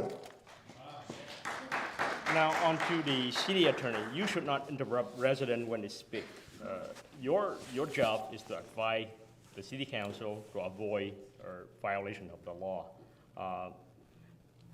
You are employed by the city council and you need to protect them, but you have no other power besides to advise. So you should not stop us. And if you think that we did something wrong, you can take us to court. The city agenda already set out or provide guidelines for people to address the council properly. Về thị trưởng Charlie Nguyễn, ông là người nói láo. Lần trước ông trả lời cư dân Lâm Thạnh, ông không nhận được bản án của tòa về phó thị trưởng Nam Quan Nguyễn. Ngày hôm nay tôi đã làm copy cho em mỗi người và tất cả mọi người đều nhận được 2 lần email, và email đã báo cho tôi biết rằng ông đã nhận được một email ngày 14 tháng 12 năm 2022 và một trong máy điện toán cho tôi biết ông cũng nhận được. Tại sao ông lại nói là ông không nhận được? Ông là một người Công giáo, you are Catholic, okay. Nhưng ông vi phạm điều răn thứ 8. Ngày 12 tháng Giêng năm 2023 tôi đã gửi lại một lần nữa. Ông nhận được email chưa? Đừng nói láo là ông chưa nhận được, trừ phi ông không biết tiếng Anh. You speak, open your mind, open your eye, Mayor. Listen to me. Về chuyện ông bảo ai muốn biết bằng cấp của ông thì lên trường Đại học Long Beach. Vậy khi cảnh sát dừng ông lại tội vi phạm lưu thông, police hỏi rằng bằng lái xe của ông bảo đi ra DMV mà lấy. I show you. Here, it's my job. You say you work and no job? Okay, go ahead. As to Mayor Charlie Nguyen, you are a liar when you answered our resident answer last time. You said that you did not receive the court judgment regarding Vice Mayor Nam Quan Nguyen that I sent to all members of the council. I sent that email on December 14th, and it was confirmed that everyone on the council got it. So why are you lying? You are a Catholic, but you broke the 8th commandment. I sent that again on January 12, 2023. Did you receive it? Don't lie. Don't say that you did not receive it unless you cannot read English. And I see your degree at Long Beach State. You told people who want to find out whether you have a degree or not at Long Beach State, they should go there. Well, when the police stop you for a traffic violation, are you going to tell them and ask for your driver license? Are you going to tell them to go to the DMV and see if you have a driver license? This is Northrop, okay? I'm working Northrop. Don't be like me. This is Hill Aircraft. This is Northrop recommendation. This is TRW. You say you don't have it, how come I have it? Okay? Show me. I am police, I ask you. Driver license, you told me go to DMV, go get it. You talk to the kid. I have more, but you know, my time is almost done. I want to talk to you. Come back right time. I'm talk about you. Did you recognize this? Say don't say no. Okay, don't say no. You want I read it? Time's up. The next speaker is Thank Tom you. Lamb. Thank you very much. I am police.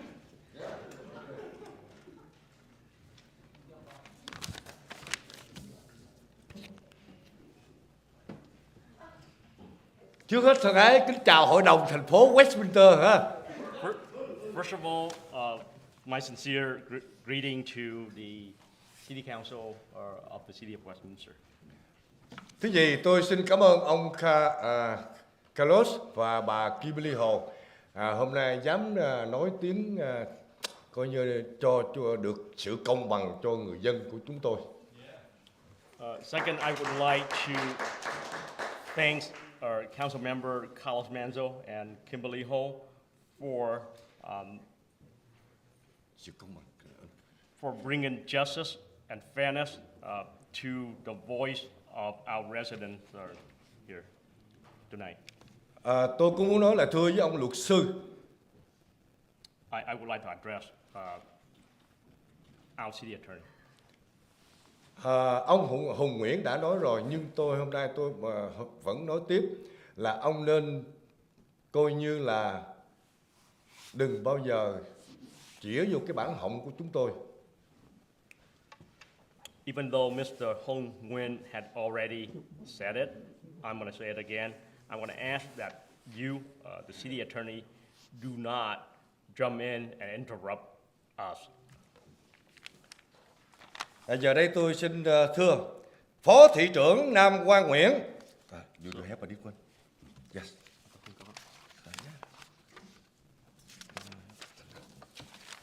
So now on to Vice Mayor Nam Quang Nguyen. Đây là bản án tòa hình sự của tòa thượng thẩm Santa Ana về việc ông bị cách ly vợ con với tội trạng mang súng không giấy phép, đột nhập gia cư bất hợp pháp và bạo hành vợ cùng hai đứa con mà ông thị trưởng Sackley Chí Nguyễn nói là đã không nhận được, nhưng hôm nay tôi hoàn toàn phản đối. So this is the judgment from the Orange County or the Santa Ana Superior Court regarding a restraining order against you with respect to your wife and children for carrying or possessing a firearm without a license, and also for trespassing and violence toward your wife and your two children. And these are the documents or the judgment that Mayor Charlie Chi Nguyen claimed that he did not receive. I'm going to show that is wrong tonight. Các ông thị trưởng Sackley Nguyễn Nam Quang và ông Nico Công Lê, tất nhiên là Lê Công Tâm, đã vu cáo báo Người Việt và nhà báo Đỗ Dũng chủ trương xuyên tạc thành phố Westminster vì danh dự của thành phố với tư cách là một cư dân. Tôi yêu cầu quý vị hãy truy tố báo Người Việt về tội có khuynh hướng xuyên tạc thành phố Westminster thân yêu của chúng tôi. Xem video clip www.youtube.com. Ông Nam Quang Nguyễn. Okay. Mayor Charlie Ching Nguyen and City Council Nam Quang Nguyen and Mr. Nick Lacong or Lê Công Tâm slander Người Việt Daily News and their journalist Dung Do for distorting the cities of Westminster. Well, for the honor of this city and as a resident, I ask that you bring a lawsuit or you prosecute Người Việt newspaper for what you claim to be slandering my lovely city of Westminster. And please watch this YouTube video clip at youtube.com/. Ông Nam Quang Nguyễn là một YouTube và đã dùng chức năng này để xâm phạm đời tư và tấn công cư dân ngoài công cộng ngày 20 tháng 1, 2023. Ông đã cùng với Nguyễn Tiến Dũng sách nhiễu cư dân bằng video quay sau lưng hai vợ chồng của ông Mai Trương từ trong Phước Lộc Thọ ra đến ngoài đường Bosa. Mr. Nam Quang Nguyen, you are a YouTuber and you use that platform or forum to invade the privacy and attack the resident in public. On January the 20th, 2023, you and Dung Thiên Nguyen harassed our city resident. You filmed them from their back and harassed them. This couple, Mike Trung and his wife, you follow them from Lộc Thọ, from the Asian Garden Mall to Bosa, and you harass them by filming them from the back. Cùng với những lời ngôn ngữ tục tiểu cũng như vu khống họ trước mặt nhiều người đang đi chơi một chợ hoa Tết tại đây. Ông có biết ông đã lạm dụng chức vụ phó thị trưởng qua công việc YouTube, không phải hành nghề báo chí và là một sự vi phạm một sự vi phạm đời sống riêng tư của cư dân. Đây là một sự va chạm quyền lợi vì ông đã lạm dụng hay lẫn lộn giữa hai cái mũ ông đang đội, YouTube hay là phó thị trưởng thành phố Westminster. You use obscene language in front of a crowd. There were a lot of people at the Tet Flower Market there. You abuse your position as vice mayor. Are you a vice mayor or are you a YouTuber? You are not acting as a journalist when you violate the privacy of our residents. And I think there's a conflict of interest here because you are wearing two different hats. Are you a YouTuber or are you a Westminster City Council member? Một phó thị trưởng không thể cãi nhau hay kéo theo thành viên và một băng đảng để nhục mạ người khác ngoài công cộng. Như vậy, tôi hỏi hội đồng thành phố và luật sư cũng như tổng quản trị, cái người Phạm Nam Quang Nguyễn này có xứng đáng là phó thị trưởng của quý vị hay không? Tôi đề nghị hãy từ chức tên Nguyễn Nam Quang này.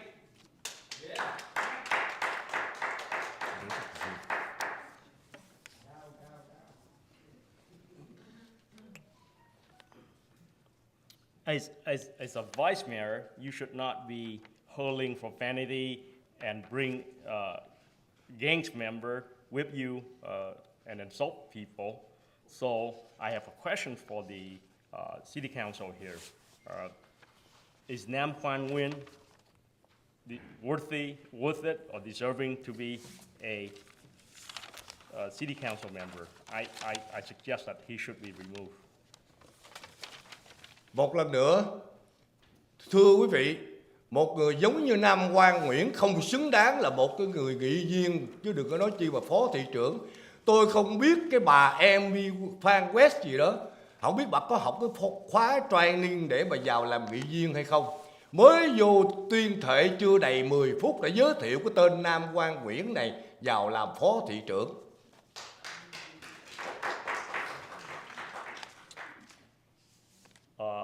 don't think Nam Quan Nguyen deserved to be our vice mayor.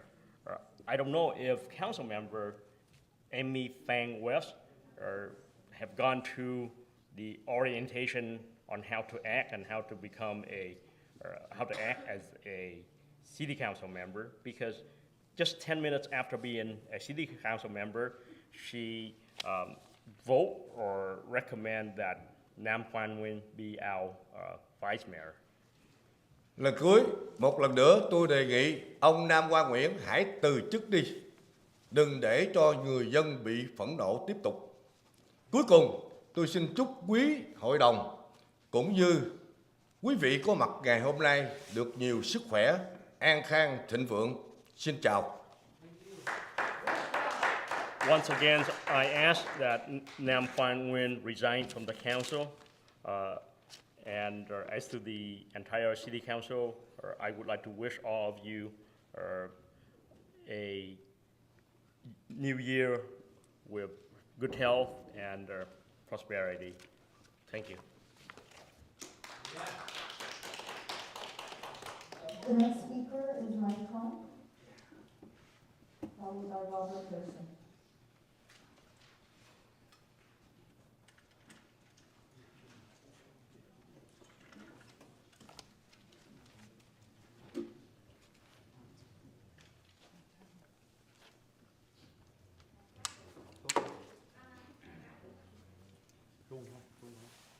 Xin anh nói cái chuyện 3-4 câu cho tôi dịch ra nói Yeah, nha. this for you. Tôi nói lớn lắm, tôi không cần đâu. Đầu tiên, chào tất cả mọi người. First of all, good evening everyone. Hôm nay tôi nói tiếng Việt. I'm gonna address the city council in Vietnamese tonight. Bởi vì tôi muốn chắc chắn là anh Nam Quang hiểu những lời tôi nói. Because I want to ensure that Mr. Nam Quan Nguyen understand what I am saying tonight, or understand everything that I'm saying tonight. Bởi vì tôi rất nghe nhiều người nói là lần trước anh Nam Quang không hiểu tôi nói gì. Because I have heard from many people saying that Mr. Nam Quan Nguyen did not understand what I was saying last time. Hôm nay quý vị có thể thấy hơi bất ngờ là tại sao tôi bận đồ quá đẹp đúng không? So you might be surprised or wondering why I'm dressing so nicely tonight. Một người mà hiểu tôi nhất đó là anh Nam Quang. The person who understands me the most would be Mr. Nam Quan Nguyen. Tôi nghĩ đây là không trò cười, cái này không phải trò cười được. Cái này đều sỉ nhục. I don't think this is a joke. I think this is an insult. Lần trước chúng tôi lên đây, Nam Quang đã lên mạng và xưng danh là Phó Thị trưởng thành phố Westminster. The last time I was here, Nam Quang went on the internet and introduced himself as the vice mayor of the city of Westminster. Và cười đùa chúng tôi là phải ăn bận đồ vest giống Nam Quang. And he laughed at us. He said that we should dress or wear a suit like himself. Tôi tôn trọng điều đó. I respected that. That's why tôi bận đồ vest hôm nay. And that's why I'm wearing a suit tonight. Từ hôm nay, tôi chắc chắn là anh Nam Quang sẽ không hiểu lầm những gì tôi nói. And so I think from this time on, or from this meeting on, Mr. Nam Quang Nguyen will not have a problem understanding what I say. Tôi lên đây có một vài thứ để nói. Đầu tiên là tôi giống như mọi người ở đây đều yêu cầu anh Nam Quang từ chức càng sớm càng tốt. I am here, I have a few things to share, but the first thing I would like to say is like many here, I want Mr. Nam Quang Nguyen to resign as soon as possible.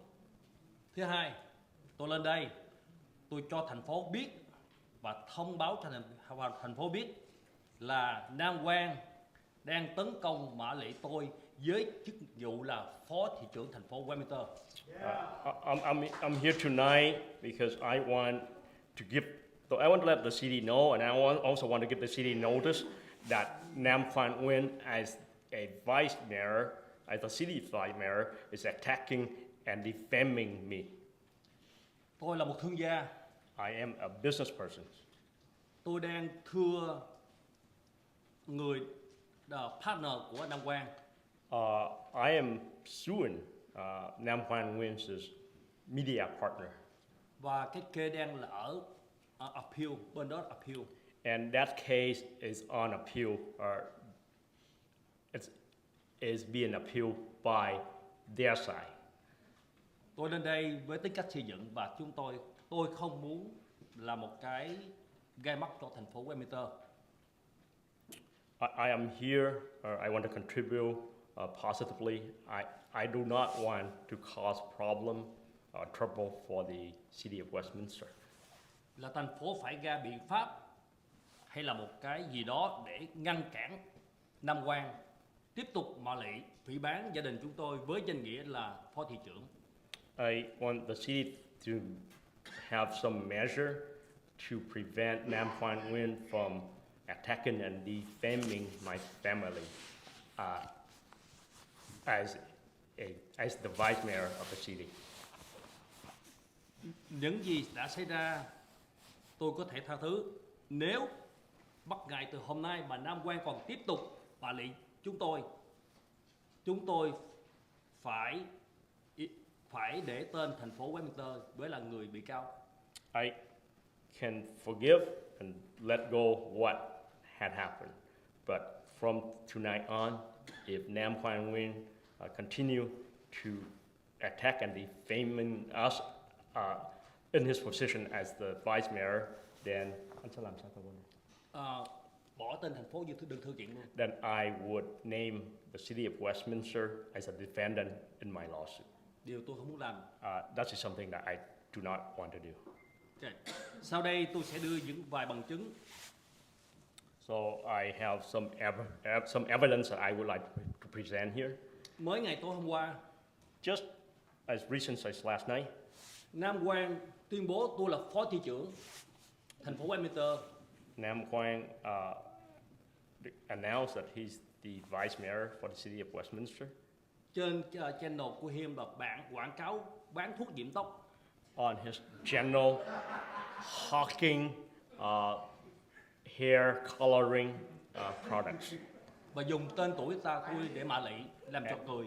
And he then call out my name to defame me and to make fun of me and my name. Nặng nề nhất, anh Nam Quang gọi tôi là người bệnh tâm thần.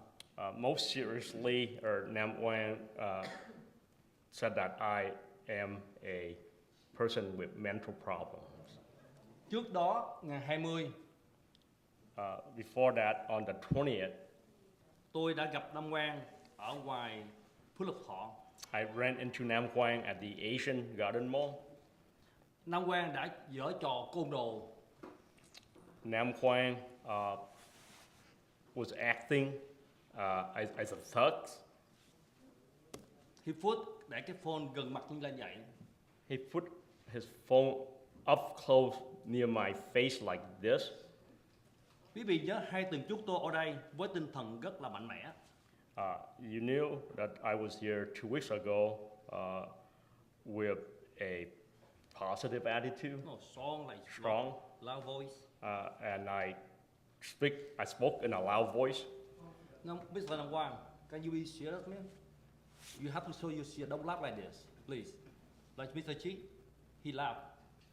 You run the show, can you correct him? He laughed at me like now. You see that? He's showing everybody. He did not respect. I cannot continue you laugh like this, Nam Quang. Be serious, okay? Be serious, okay? When I met, he attacked me at the Phú Lộc Thọ. Oh, sorry. When he attacked me at the Asian Garden Mall, tôi hỏi anh là YouTuber hay là phó thị trưởng? I asked him if he were a YouTuber or vice mayor. Câu trả lời của him là no. His answer was oral communication. Oral communication. He chỉ nghe thôi. He just listened. Nhưng điều hèn hạ thay.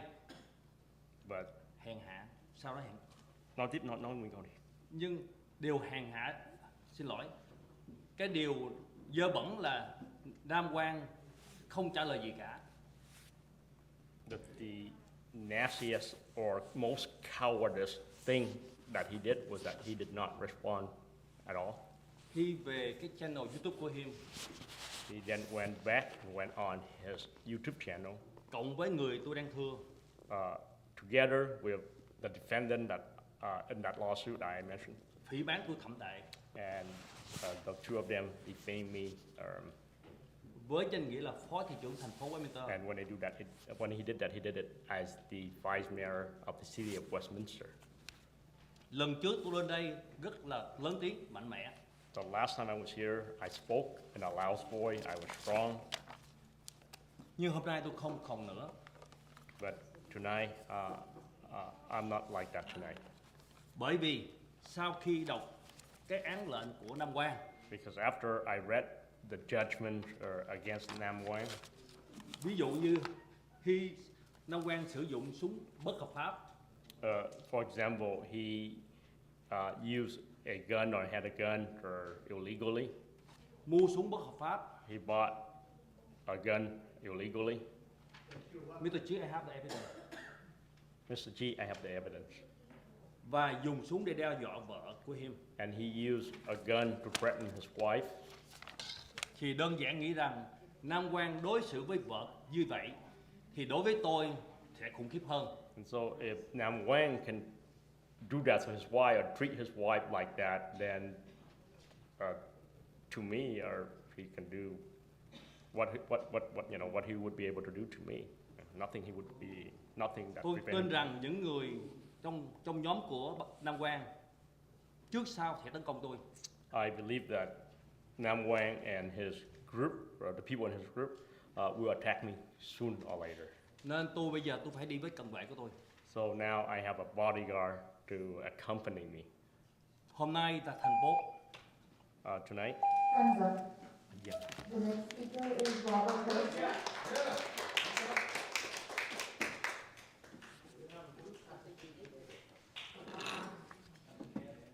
Mr. Mayor, Charlie Wynn, the rest of the City Council, the staff, Westminster PD, chúc mừng năm mới. The Quantry Monument Committee is made up of honorable and respected members who put their lives on the line to fight against communism and keep the people free. They're very respectable people. But the Quantry Monument Committee was wrong for the city of Westminster and should be disbanded and the project terminated. The original Vietnam War Memorial Agreement dated April 2nd, 2002, intentions prohibited adding any other sculptures to the park. I would like to add something to any motion that might be brought up tonight. There should be a permanent ban on monuments or structures being built in Freedom Park or any other public park land. The Quantry Monument Committee, a special interest group that does not represent the entire Vietnamese community, and certainly not a majority of the citizens of Westminster, wants to place their historically inaccurate Quantry Monument into Sid Goldstein's Park or Westminster Park. The city of Westminster is recognized internationally for Sid Goldstein's Park and the Vietnam War Memorial. It's a holy place. American Vietnam veterans come to pray with the South Vietnamese, to remember those who paid the ultimate price and those that still suffer today. Why would you want to destroy the ambience with this historically inaccurate Quantry Monument? You have heard from Sid Goldstein's daughter. Please respect Freedom Park. No more monuments. It has been suggested from you that the nonprofit pay all cost. Nonprofits do not have a perpetual source of income. The monument, as soon as the monument is constructed, the nonprofit will fall out of compliance again, and the city will have total responsibility.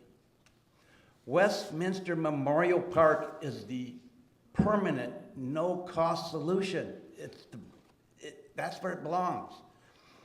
One would think with nearly 400 plus petition signatures opposing any city park placement, including all the public and virtual comments, opposing placement in Freedom Park, but recommending Westminster Memorial Park, The council should respect the majority of the Westminster citizens and not some special but honorable special interest group. It was challenged that the signatures were not from Westminster residents.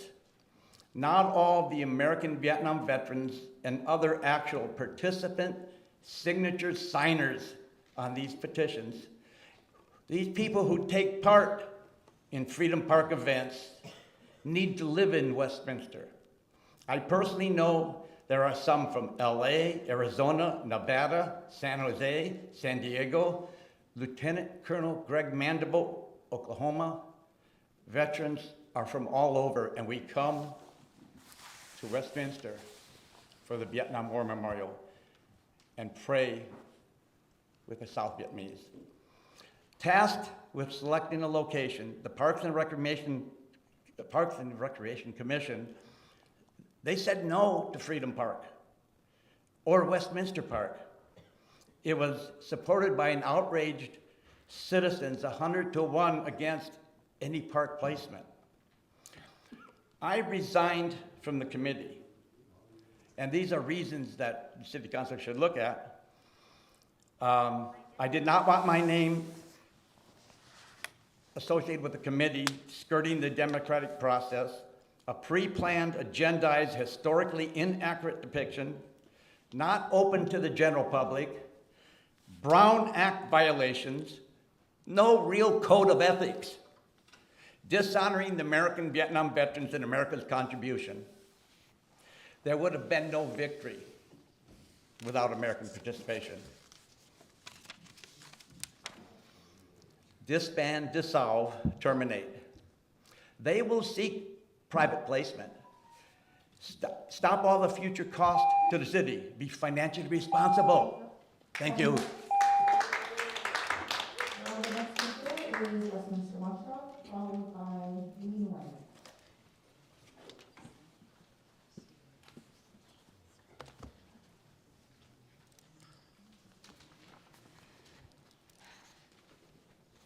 Good evening, Terry Raines, Westminster Watchdog. A huge shout out and Terry congratulations Raines, to City một Manager Christine Gordon, công dân rất là ACM tích cực Adolfo tham gia. Zeta, Community Services Director Vanessa Johnson, Police Chief Darren Lene, Mayor Nguyen, and everyone else who worked their butts off planning last Sunday's great Tet Parade. The parade was more Cảm ơn tất organized cả and những enjoyable nhân viên than cảnh past sát của parades thành phố organized by đã outside làm groups. rất là tốt You trong pulled cái off a vấn đề friggin' miracle trong cái buổi despite everything. diễn hành Christine and Chủ nhật vừa qua. Adolfo, you are the best leadership team ever. You guys rock.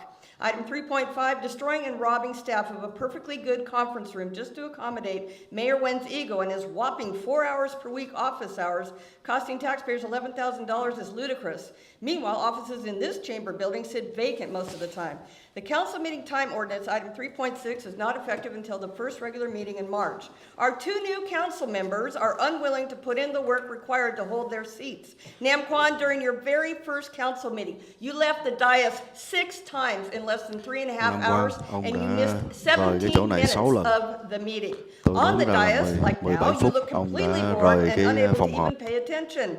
Step down and let somebody actually capable and willing to do your job. It is infuriating that this gang of three refused Councilman Manzo's very reasonable substitute motion to reduce public comment but allow speakers to address the council on individual agenda items and or sections when they are heard, item 3.8. Instead, the gang voted to slash our speaking time by 40%. This, plus their vote to require 2 members to add agenda items, plus their vote to cut meetings down to 4 hours, clearly proves Westminster is now under the control of authoritarian oligarchy.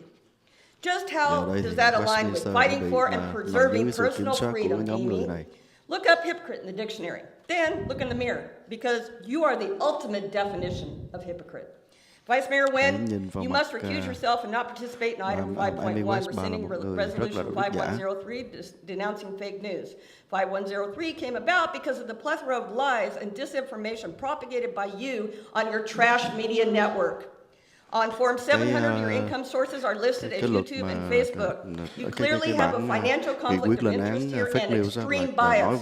You are not a journalist, Nam Quan. You're just a bad actor who spreads sensationalistic bullshit propaganda to our most vulnerable Vietnamese-speaking community, and now you are doing so under color of authority. That is serious. That's bad. True journalists follow the Society of Professional Journalists Code of Ethics based on 4 key principles. Seek truth and report it. Minimize harm. Act independently and be accountable and transparent. You Cái sure đạo as hell đức don't của do any người of làm that. báo là phải Item như thế 6.1, này, I shudder just trong đó có cái imagining điều airhead là Amy, knucklehead giảm thiểu cái Nam sự Quan, or mà thiệt crackpot hại cho Charlie người khác. representing our city on outside agency boards. They are literally incapable of reading or comprehending reports, formulating concise thoughts, speaking intelligently, or staying on point. Item 7.2, Nam Quan and Charlie want to disband the Cultural Arts Commission. They don't even understand or appreciate the positive effect of broadening community participation in the arts in our city. It is not formed yet because the city clerk's office, unfortunately, has done a poor job of advertising and recruiting for commission vacancies, including this one. Do not disband this commission. Instead, encourage bringing positivity to our city through the arts. Item 7.1. I opposed the QT Monument becoming a city project in committee 1.5 years ago, and I still do. It has been a total waste of city resources trying to work with this obstinate group. I attended all committee meetings and even reached out to members privately to encourage compromise and historical accuracy.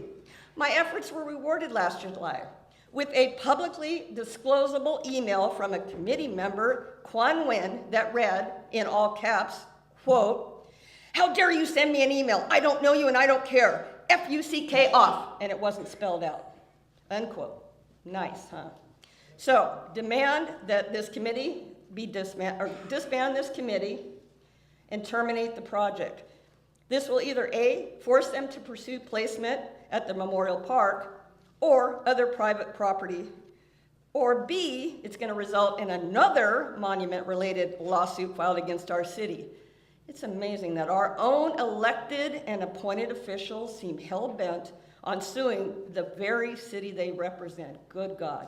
And I'd like to request Nam Quan and Amy in particular, wipe the smart-ass, pardon my language, smirks off your face when the public is speaking. You show respect. Your job is to listen to us. Your job is not to interrupt us, not criticize us. Tôi nói cho You ông have Nam Quang to và listen. bà Amy West là cái việc And của you quý vị là leave phải the dais every lắng time nghe chúng tôi. I don't know why. Chứ You got không phải là ADHD? I don't know. chỉ But you need to chúng stay tôi, và here tôi and thấy do rằng your là job. Thank you very ông much. hay bỏ ra khỏi cái phòng họp lắm. Ông phải ngồi ở đây để nghe.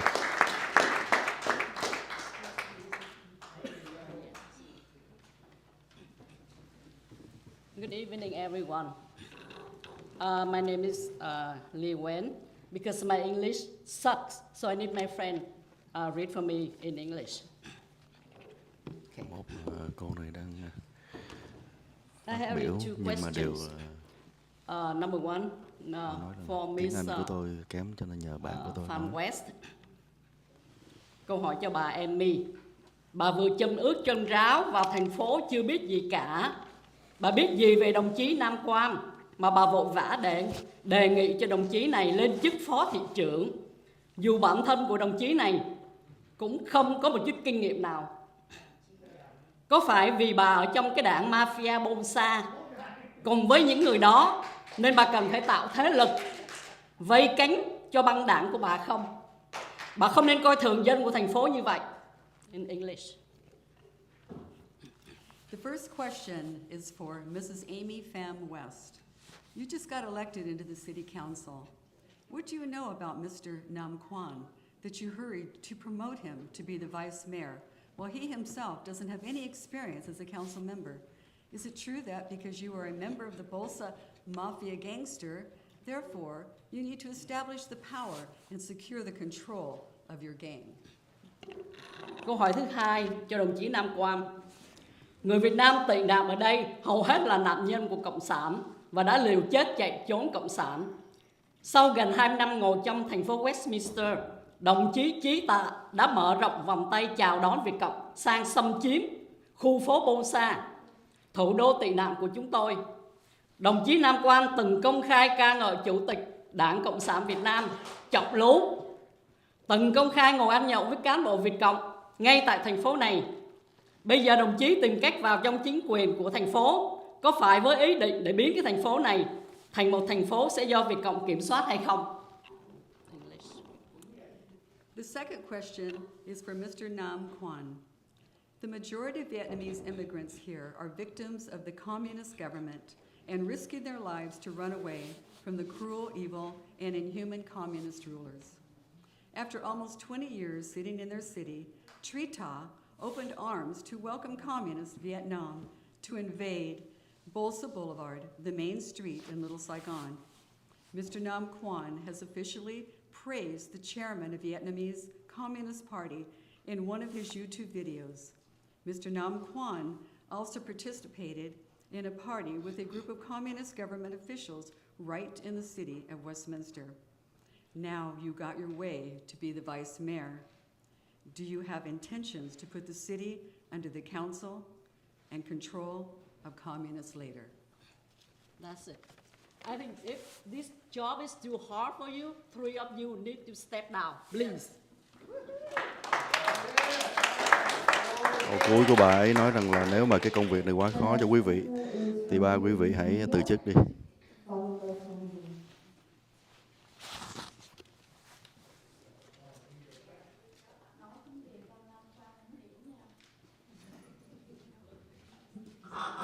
Mayor, can I just, this has nothing to do with the speaker. Yes, ma'am. For everyone, if you want the extra 5 minutes, you have to have a translator. So in this case, she only spoke for 5 minutes, so that was fine. But it should be, the way the law reads is if you utilize a translator, you get your time double. So I just want to be sure that's clear. Ông luật sư nhắc nhở mọi người nếu mà muốn có thêm thông dịch viên thì sẽ được nhân đôi cái thời gian, tức là thay vì 5 phút thì được 10 phút. Ông Khải Đào sẽ phát biểu bằng tiếng Anh. In the light of what happened in Monterey Park and Half Moon Bay, well, we already have a minute of silence to honor all the victims of those events. But because of what happened, I have to go ahead and improvising what I have to tell you guys. So from the last meeting, I've heard a resident tell you, well, I will try to be respectful, call you mayor. Well, that elder gentleman told you to go back and learn something, to do your job. Do you know what your job is? Why did you three run to be in this council? Do you know what you're here for? Do you understand your duty, your responsibility? First of all, this is oral communication, okay? You think this is a time for us to trust you, to bash you? You have to put up with it? At the very beginning, I heard from a prayer, you said hopefully no more of those, no more of the people that come up here to criticize you. You think you have to put up with this? Go back and learn of your duty, okay? Why did you run? Why did you want to be our council member? Why did you want to be a mayor? Why did you accept to be our vice mayor? You know why you're here? You know, I'm not talking, Charlie, I'm not talking. I'm speaking. I'm telling you, we, the people, the residents here, in the oral communication sessions, tell you what you think of your performance. How we want the city to be ran. How we want the city to be in the future. And you are the public servant. Get that through your thick head, okay? You are the public servant. We, the people, the residents, are your boss. If you want to be a teacher, go and apply to be a teacher. Don't sit there with a gravel to tell people to be quiet. Learn English, okay? You don't tell people to be quiet. Quý vị không đừng có ngồi đó để mà gọi mọi người im lặng. Đi học tiếng Anh đi. Nếu mà kêu mọi người im lặng thì hãy đi học làm thầy giáo đi. You don't use your gravel like a monkey in a suit. That's ridiculous, embarrassing. And just like people tell you, Amy, are you proud of yourself to nominate a deadbeat dad? Amy, bà có hãnh diện là a guy who cái người đã gọi payment to support his đề nghị children, ông Nam Quang làm phó thị 5, trưởng hay 7 không? years old children. Một cái nhóm băng đảng. And he didn't even pay the money to support them. Are you proud if your sister, your daughters marry a guy who would pull out guns to threaten their life? Bà có Are you hãnh diện hay không? promoting Nếu mà evading con tax gái của bà, for em a gái của guy bà có who một owes đi cưới một cái the người state mà nó cầm tax súng nó money? chĩa vào đầu bà nó. Are you promoting lewd conduct for a guy to go on YouTube to use profanity? Nam Quang. Sorry, I don't want to offend the translator here. He's certified. But he didn't translate it completely. I'm sorry for the language, but this is the fact. I have to say it. You didn't just say fuck you. You tell the people, not your enemies, not some criminal. They didn't do anything wrong. They just happen to be on the other side, your opponent. They organize an event and you tell them, fuck their mothers, fuck your fathers, fuck all of you. That's what you said to an 80 years old, to fat boy. All the people, and that's what you say in Anh đã Vietnamese. kêu Fuck your anh mother, đã chửi fuck một your những father. người dân Would you hãy like me đi to say chửi that to your face? đi And đuổi Amy, bố mẹ họ are đi. you proud that you Và nominated Amy, this bà guy có to be our vice hãnh mayor? diện vì bà đã Thank you. giới thiệu cái người này làm phó thị trưởng hay không?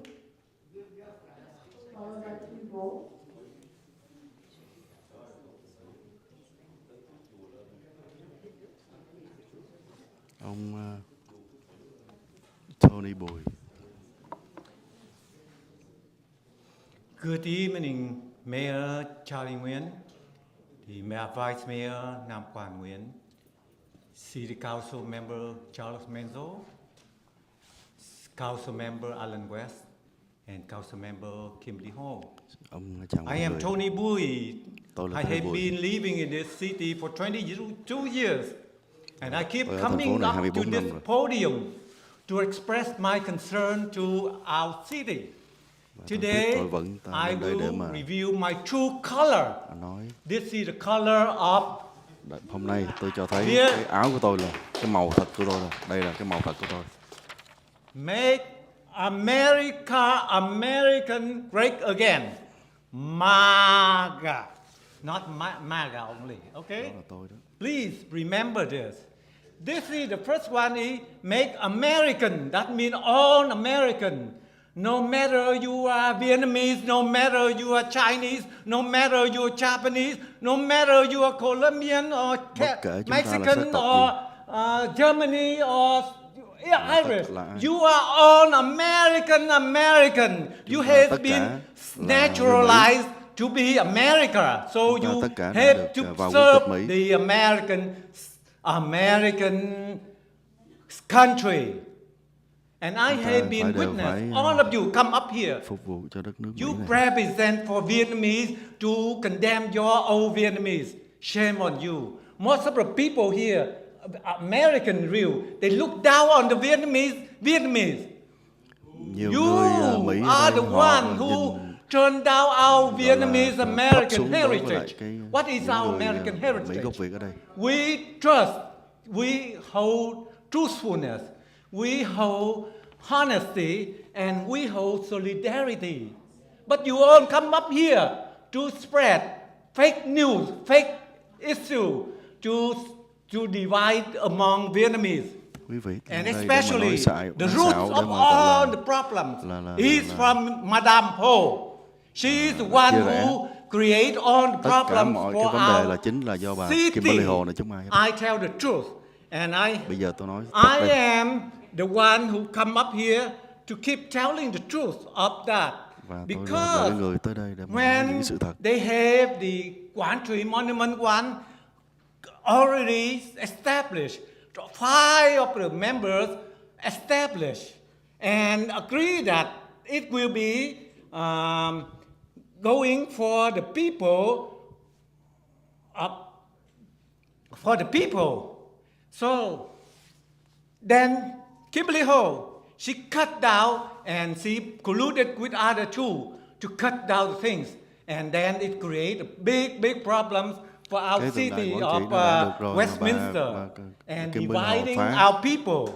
So và chia today, rẽ mọi người. I want to show you Hôm the nay tôi muốn cho mọi người problem nghe that Kimberly Ho said that cái when she start doing things and she will resign if she was not elected as a... bà Kimberly Ho đã từng nói rằng là sẽ từ chức nếu mà không có thắng. Ông đang đưa một cái video cũ do anh Andrew Lê phỏng vấn Kimberly Ho ở trên PhoBolsaTV. Yes, you should remove yourself from city of council rather than you tell the lawyer, the attorney, remove himself. I tell you, you should abide by your wish. Remove yourself from the city of Westminster, please, so that you can stop creating problems. You stop exploiting this city. And you should do this according to your wish. Listen. My decision. Hãy nghe đi. If I am not elected mayor of the city of Westminster in the coming election, that's November 8th, 2022, I will remove myself from the city council. Yes, that's right. You should remove yourself from the city of Westminster, so bring peaceful to our city, okay?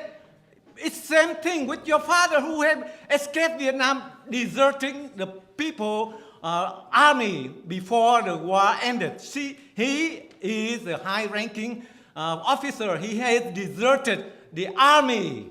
That is, I have the truth, the proof of that. Thank you. The next speaker is PhoBol, followed by Madam.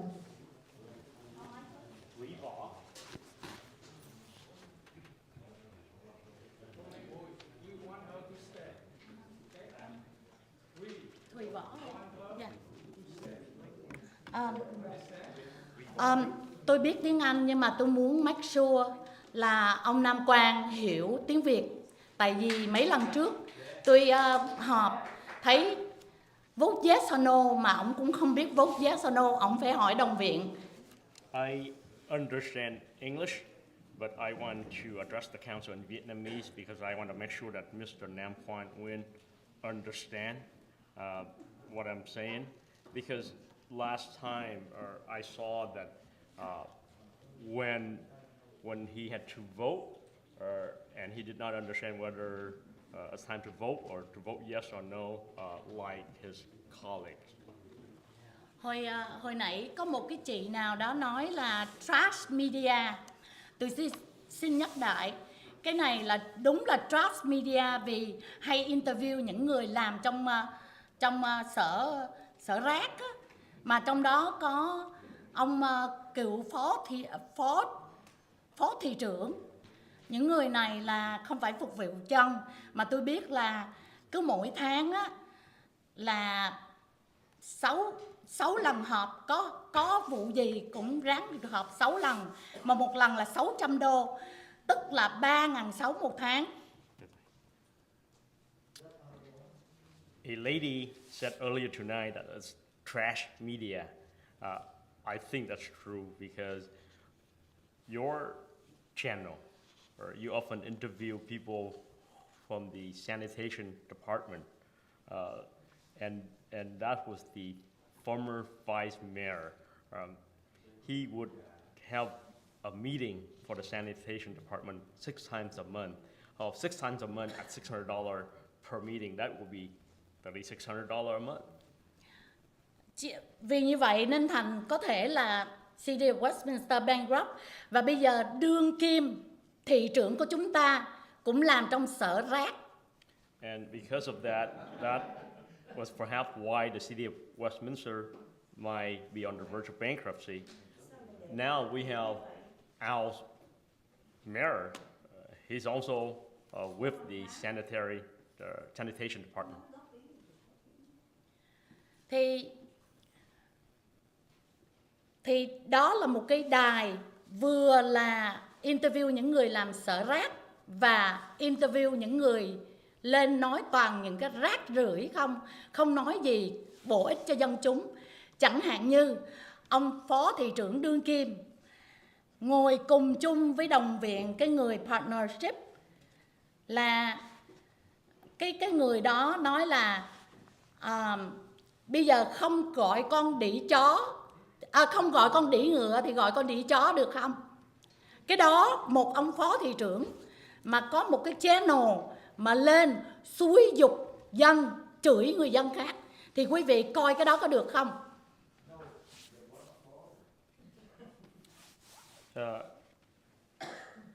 Trash media is the appropriate name for that channel because it would feature or they would interview people from the sanitation department,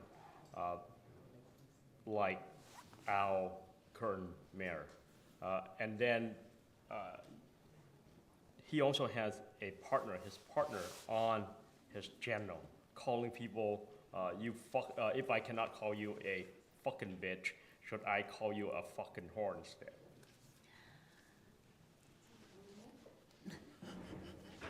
Và ông phó thị trưởng đã vậy còn không có một trái tim.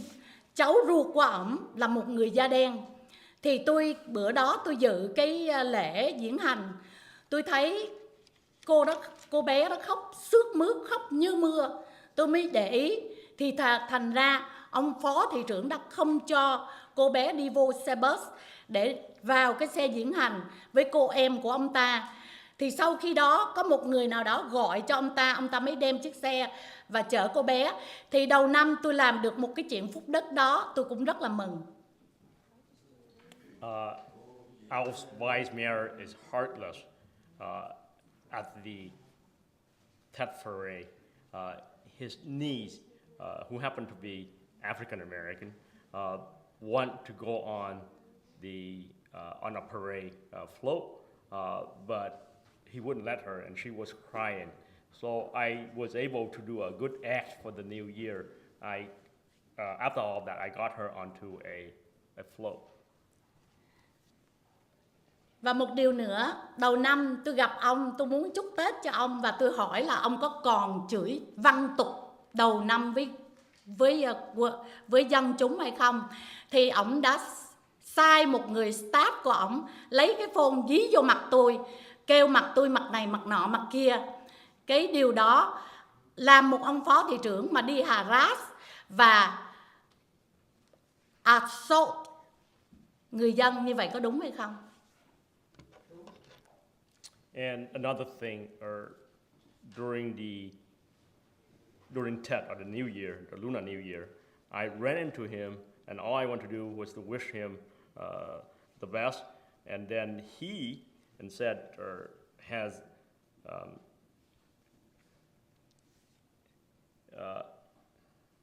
ông ta nói sao? Ông ta xúi cái người staff của ông.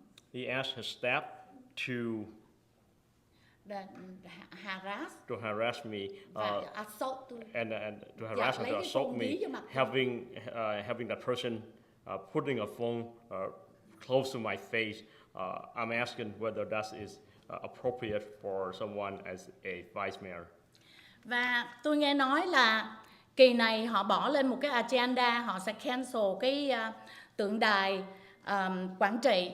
Tôi nhớ giống như là năm 1975, sau khi mất nước, Cộng sản Bắc Việt đã trả thù.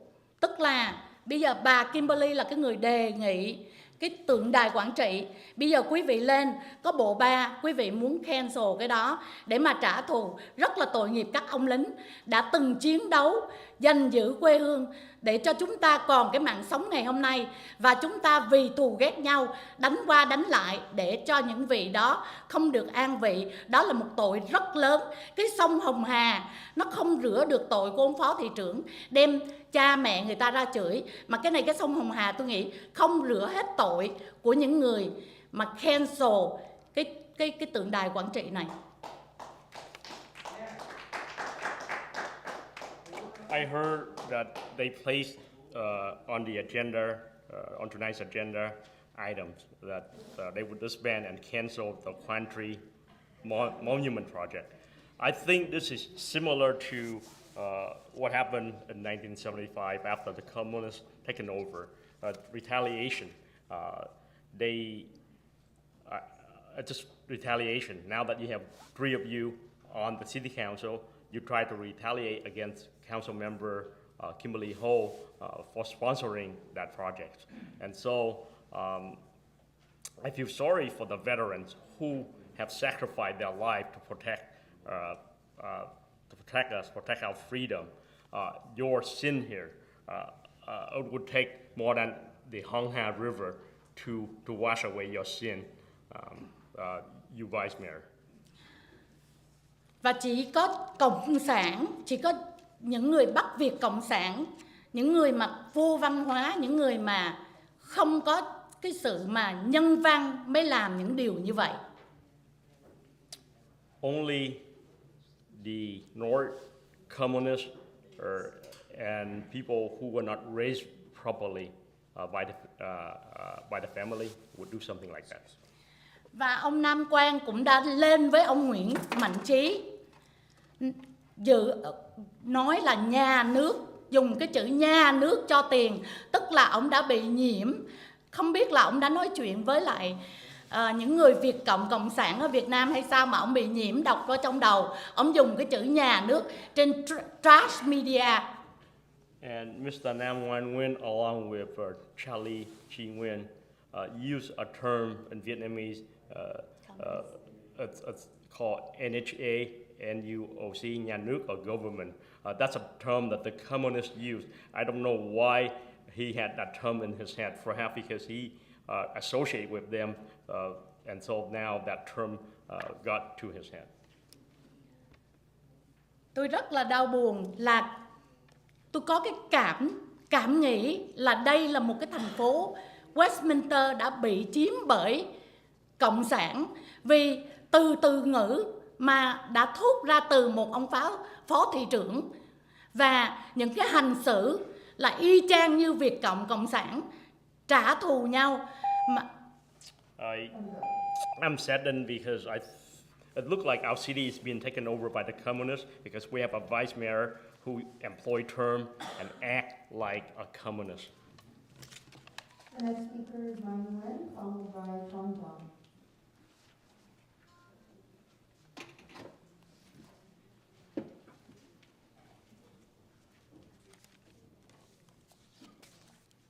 Xin chị nói cỡ chừng 3-4 câu để cho phép tôi dịch rồi xong chị nói tiếp nó rõ ràng hơn.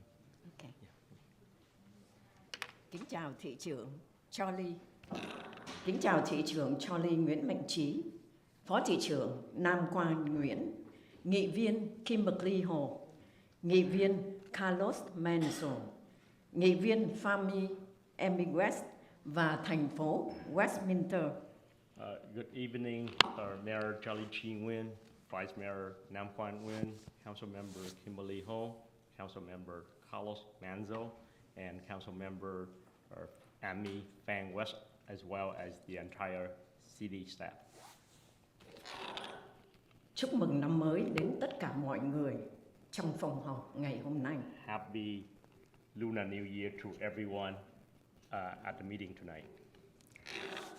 Tôi tên là Xuân Mai, tôi có một đôi lời xin nói với thị trưởng và các nghị viên. Trong gia đình người Việt Nam của chúng ta cũng có cha, chú, anh của chúng ta tham gia vào cuộc chiến Việt Nam để giữ vững quê hương. I have a few things that I would like to share with our mayor and our council members. In our family, as Vietnamese, we had our father, our brother, who fought for freedom during the Vietnam War. Trong cuộc chiến, cha ông ta đã đổ biết bao nhiêu xương máu và đã nằm xuống. Tôi xin thị trưởng và các nghị viên hãy nghĩ đến tượng đài tái chiếm cổ thành Quảng Trị. Xin hãy đặt tượng đài tái chiếm cổ thành Quảng Trị ở một nơi và các anh chiến sĩ ở một nơi trang nghiêm, để chúng ta và con cháu chúng ta luôn tưởng nhớ đến sự oai hùng của những người lính trong quân lực Việt Nam Cộng Hòa. So, during the war, blood was shed, life was sacrificed to protect freedom. And because of that, I'm asking the mayor and our council member to allow the country monument to be placed at a place that is solemn, that is holy, worthy of the sacrifice made by the Arvin.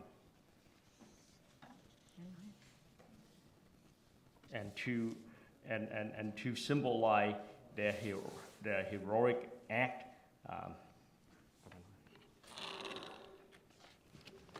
Tôi xin thưa với thị trưởng và các nghị viên ở đây, chúng ta ai cũng có cha anh, người em, người chú của chúng ta đi trong quân đội. Thì tại sao chúng ta không nghĩ đến những sự thương đau, những người đã giữ vững non sông quê hương của chúng ta, và chúng ta có đến ngày hôm nay qua đất nước tự do này. Chúng ta hãy nghĩ lại, chúng ta hãy nghĩ đến xương máu của ông cha ta đã đổ xuống, trong đó có gia đình của các anh, của các nghị viên đó. So, to the mayor and council member, we all have our loved one, father, brother, relative who served and fought in the Vietnam War. Why don't we think about them, about the sacrifice that they made, the blood that they shed, so that we can have our freedom and that we have a chance to be in this great country that's called America. Chúng ta hãy nghĩ đến đi. Nghĩ đến những người lính Việt Nam Cộng Hòa.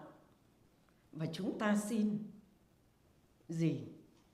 Chúng ta hãy mong mọi người ở đây, các anh, các chị ở đây, hãy đặt tượng đài ở một nơi trang nghiêm để chúng ta và con em của chúng ta thắp một nén nhang, luôn tưởng nhớ đến công lao, xương máu.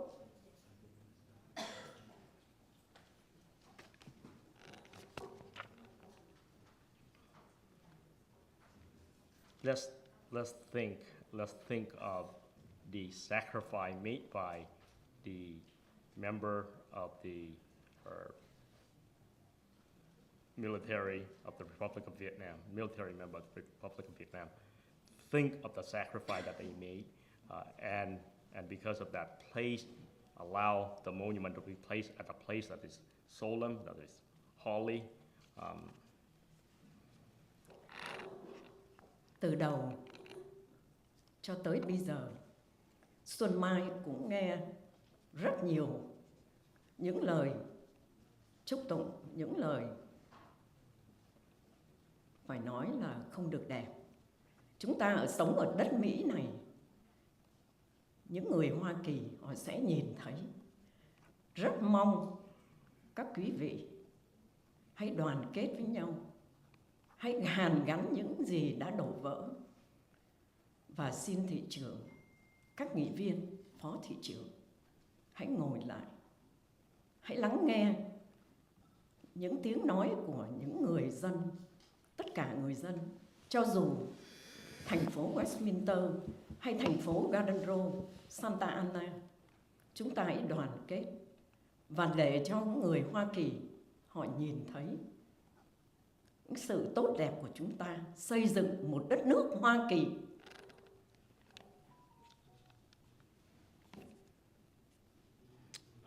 I have listened to things at the council meeting tonight, things that were nice, greeting, and also things that are not so nice. We as Vietnamese American should come together. So because we are being watched by the residents here. So we need to come together. We need to heal the wounds, come together.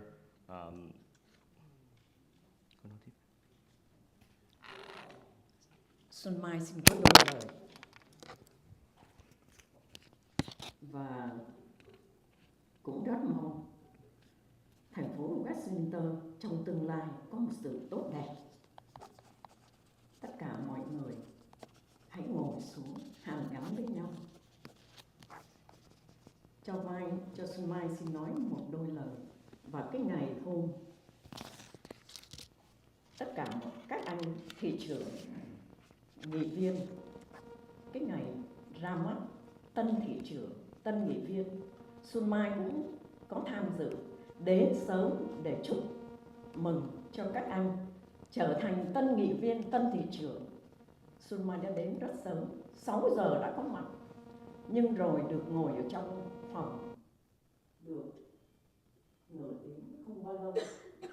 Lúc đó không có nón rồi, trời thì lạnh, không có vớ, không khăn quàng, đã đứng ở ngoài sân 2 tiếng mấy đồng hồ, trời lạnh buốt, để xin đến chúc mừng tất cả tân nghị viên và thị trưởng. Nhưng không ngờ được mời ra hỏi phòng. Xuân Mai rất buồn, đứng trời lạnh căm căm. Anh Hoàng Tấn Kỳ trong Ủy ban xây dựng tượng đài có nói: Xuân Mai, em hãy cố gắng ở lại để nói một tiếng nói là cho Ủy ban xây dựng tượng đài trong cái lịch trình cho kỳ tới, cái agenda tới. Nhưng mà Xuân Mai cứ đợi mãi, cả hơn 2 tiếng mấy đồng hồ mới được vô phòng họp, để rồi về đến nhà nằm quỵ không thức nổi. 2 tuần lễ đau nặng, không biết như thế nào, nhưng cứ cầu xin ơn trên, cầu xin mọi người, cầu xin tất cả các nghị viên, thị trưởng ở đây, xin cho cái Ủy ban xây dựng tượng đài, cho cái tượng đài cho các anh linh chiến sĩ được đặt ở một nơi mà mọi người hằng mong ước, trong đó có thị trưởng và các nghị viên. Xin kính chào và kính chúc tất cả mọi người khỏe mạnh, được bình an. So I, through my hope that our city council member and the mayor will come together and sit down and unify. I had the occasion of attending the meeting where the mayor, the new mayor, and the new city council member was sworn in. I was here, and then I just want to wish them the best, but I was asked to leave. I was picked out. I had to be outside for 2 hours. It was cold. I did not have a hat. I did not have a scarf. And I spent 2 hours there before allowing to go in. And I got sick for 2 weeks. But still, I pray for the council. I pray that you allow the monument to be I'm sorry, your time is up, Mayor. Thank you very much. The next speaker is đoán.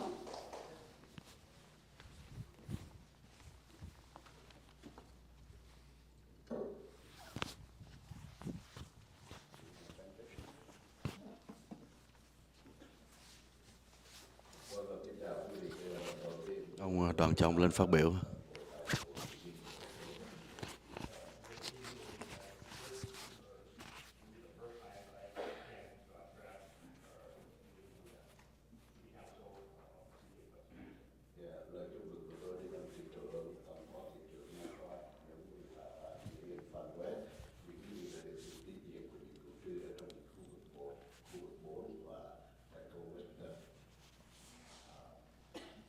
My congratulations to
Hương từng khi quý vị cần. My name is Tom Brown. I've been a reporter and also working in media for 20 plus years. I have 15 years. I have on several occasions had an opportunity to help some of our council members as well as our mayor to send their message to the people in the community on top. Bây giờ trở lại vấn đề là việc trước tiên trong khoảng thời gian ông Nam Quan Nguyễn chưa còn là phó thị trưởng làm một YouTuber, ông đã có sử dụng một lời nói mới đối với cá nhân tôi, liệu tôi có nên nói ra đó là không, là cái chữ ông chửi tôi motherfucker.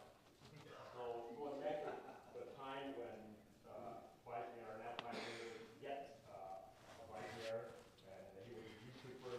I don't know if I should mention that, but he called me a motherfucker. Đoàn trọng đúng má mày. And he said, fuck you, Donald Trump. Not fuck you, fuck your mama. That's okay. No, I know everybody has a right to angry to express, what the world, but today you are presenting, for a lot of people in your district. So I want to ask you to apologize on who apologizing. And another thing, I hope we forget, and I hope we should go on with the job. But another thing, I want to use the language to listen to. Do you have the permission, to some of the channels and the YouTube allow your work? Because all my relatives in the United States, France, and Belgium, they copy, and they very, best attitude. And certainly, in Alhambra, the people angry, they do everything, including what you did in your past. So I hope we cooperation with you, and I hope we cooperation with the mayor, I hope cooperation with the Congress. I know you, the councilman, so I interview a lot of, council member role too. So I wanted you, I will forget, but I think you should apologize me for everybody in my relative. And so my mom is 80, now is 86-year-old, she died. And so please, say a word, apologize to me and keep going with your job, and we very appreciate and work together. Thank you so much. Ông Đoàn Trọng muốn ông Nam Quang xin lỗi vì đã chửi đụng má ông Nam Quang, đụng má ông Đoàn Trọng hồi đó. Người kế tiếp phát biểu là Nhật Linh, cô Nhật Linh.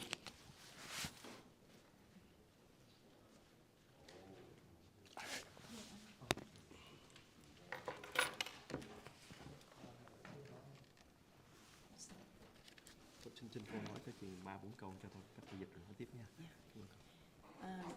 Trước tiên tôi xin trân trọng chào thị trưởng Nguyễn Mạnh Chí, phó thị trưởng Nam Quang Nguyễn, council member Kimberly Hồ, council member Caleb Menzo, và council member Amy Van West. First of all, I would like to send my greeting to Mayor Charlie Chi Nguyen, Vice Mayor Nam Quan Nguyen, Council Member Kimberly Ho, Council Member Carlos Manzo, and Council Member Amy Van West. Xin gửi lời chúc sức khỏe và chúc mọi điều tốt đẹp đến 5 vị trong Hội đồng thành phố Westminster. I wish you good health, and I wish you all the best, and that is to all of the council member of the city of the Westminster. Đây là lần đầu tiên tôi đến cuộc họp của Hội đồng thành phố. This is my first time for attending a city council meeting. Mặc dù nhiều năm nay tôi theo dõi cuộc họp của Hội đồng thành phố ở trên cái TV livestream. Even though I have been following the city council meeting as it was being live streamed for the last several years.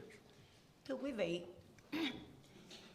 sở dĩ tôi đến đây bởi vì tôi thấy kể từ ngày mà 3 người dân cử mới đắc cử, thì trong những cuộc họp của Hội đồng thành phố có rất nhiều người đến tấn công các vị tân dân cử.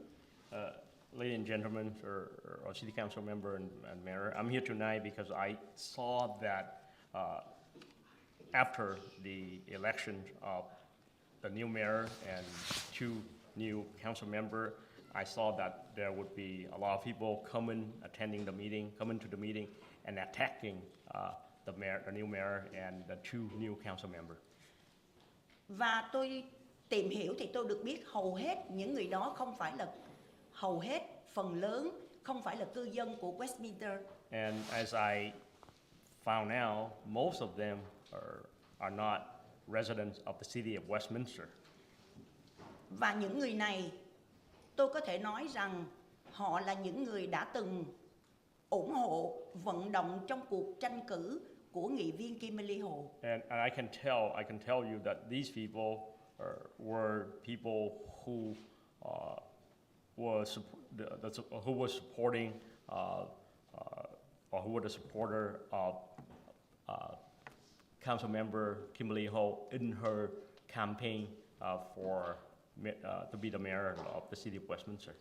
Thưa quý vị, tôi nghĩ rằng trong lúc tranh cử chúng ta có thể nói đối phương của mình nhiều điều.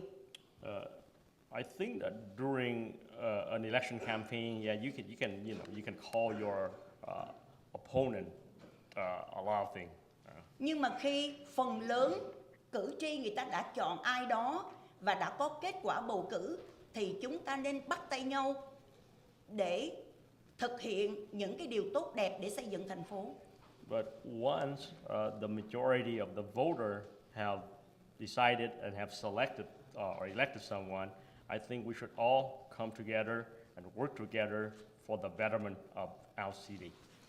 Và mỗi người ứng cử viên phải có trách nhiệm nói với những người ủng hộ viên mình phải cư xử có văn hóa và đừng có làm cho thành phố quá mức thì giờ, tốn kém tiền bạc vì những cái chuyện vô bổ vào những buổi họp không có ích lợi cho thành phố. And I think each candidate should have the responsibility to tell their supporter not to waste to come to the meeting and waste city council time. Tốn kém là gì nữa không nói. Tốn kém tiền bạc và mất thời gian của thành phố. City's time, city's money. Không ích lợi. And say anything that doesn't benefit anyone. Tôi đơn cử có một nghị viên của thành phố Garden Grove là luôn luôn thường xuyên có mặt trong cuộc họp của hội đồng Westminster và đánh phá hết người nghị viên này đến nghị viên khác. I'm talking about a city council member from the city of Garden Grove who would come to this city's council meeting and would be attacking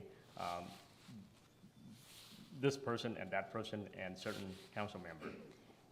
Mà chính ông ta nói rằng là thành phố Westminster là luôn luôn xáo động, hội đồng thành phố không có đoàn kết như những thành phố khác. He himself said that the city of Westminster always have some sort of internal fighting, and that the city of Westminster is not does not come together as other cities. Tôi nghĩ là người dân Westminster đã chọn lựa dân cử của mình và họ chịu trách nhiệm, họ thiệt thòi hay là họ được, và họ có quyền phản ứng lại với những người mà họ đã tín nhiệm. I think the residents of the city of Westminster have elected their city official, and so they have the right to address or to respond to the people who they had trust and put into office. Còn những người ở thành phố khác, xin hãy để cho hội đồng thành phố này làm việc. But with respect to people from outside of the city, please leave the city council member of the city alone so that they could work for the city. Một câu chuyện cụ thể mà tôi muốn nói là lúc nãy có một người không phải ở thành phố Westminster, cái anh mặc áo vest đỏ đó, bông hoa đỏ, anh lên tố cáo phó thị trưởng Nam Quang là harass anh. So there is one specific instance that I would like to talk about, and that would be that gentleman earlier tonight, the gentleman in the red suit.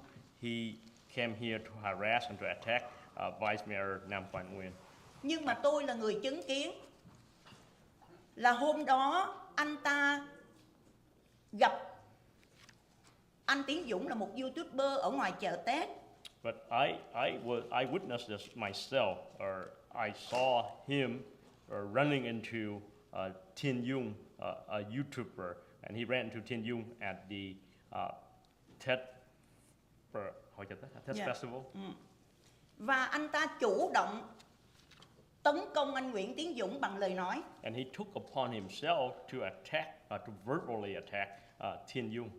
Và anh ta đưa hai cái bàn tay anh lên, anh đưa hai ngón tay giữa lên. And rất là lâu. he threw up both of his arms with his middle finger extended. Miệng anh ta văng những lời tục tĩu và thô thiển. And out of his mouth came profanity.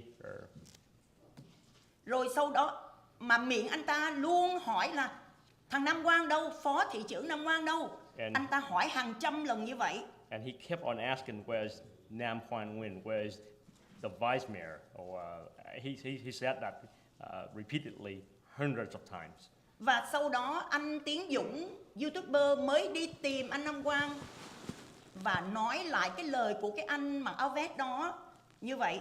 And because of that, Thiên Dung then went and looked for Nam Quang Nguyen and told Nam Quang Nguyen what the gentleman in the red suit had said. Và khi anh Nam Quang đi tìm anh Tiến Dũng, tức là hai người này đi chung, rồi họ đi làm riêng, thì sau đó anh Nam Quang đi tìm anh Tiến Dũng. Thì khi mà gặp anh Tiến Dũng thì anh Tiến Dũng đang quay phim cái anh mặc áo vest đỏ đó. So Thiên Dung was looking for Nam Quang Nguyen, and finally when Nam Quang Nguyen saw Thiên Dung was recording and talking to the gentleman the man in the red suit. Thì cái anh mặc áo vest đỏ đó, ảnh nhìn thấy Nam Quang, ảnh tới, ảnh chửi Nam Quang rất là tục tĩu.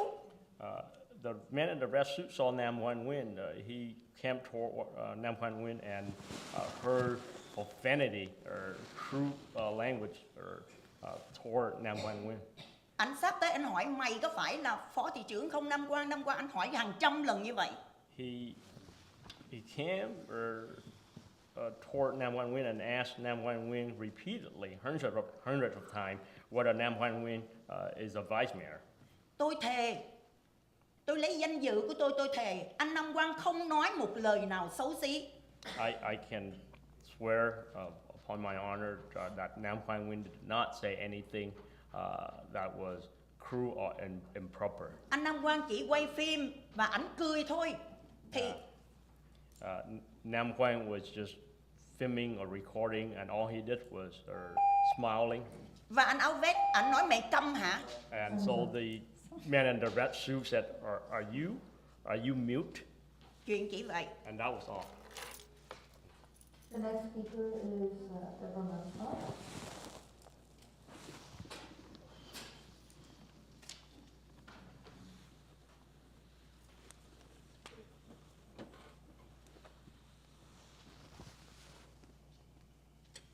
Deborah Mariscal, Westminster since January of 2000.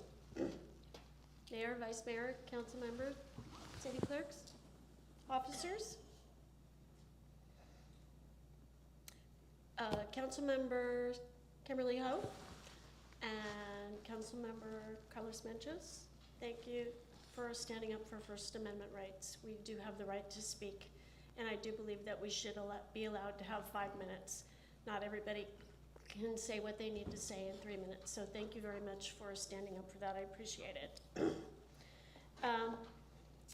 I wanted to talk about some positive things to start with. First of all, congratulations to our police department for some new officers that I've been able to have a little interaction with this week. Good job. Looks like we have some good people. Appreciate that. Cô này lên thì cảm ơn bà Kimberly Hồ đã đấu tranh để mà giữ lại được 5 phút cho người dân phát biểu thay vì bị kéo xuống 3 phút. Bà cũng đang cảm ơn, chúc mừng cho những cái việc làm của thành phố. I think we're on a budget. When I'm on a budget, I don't go to Starbucks to get coffee. I make coffee at home. $150,000 is not a lot in our overall budget, but it's money that we probably can't really afford to lose. So I'm hoping that some of that money will be recovered. Congratulations to our police department again. Liberty Park is getting cleaned up. We have less homeless, less graffiti in there, which has been great. Now on the negative side, it really saddens me that so many people have come up tonight to speak against the council, and especially the profanity that's been used. It just breaks my heart. It shouldn't be that way. I mean, shouldn't we be above reproach in our, in your positions?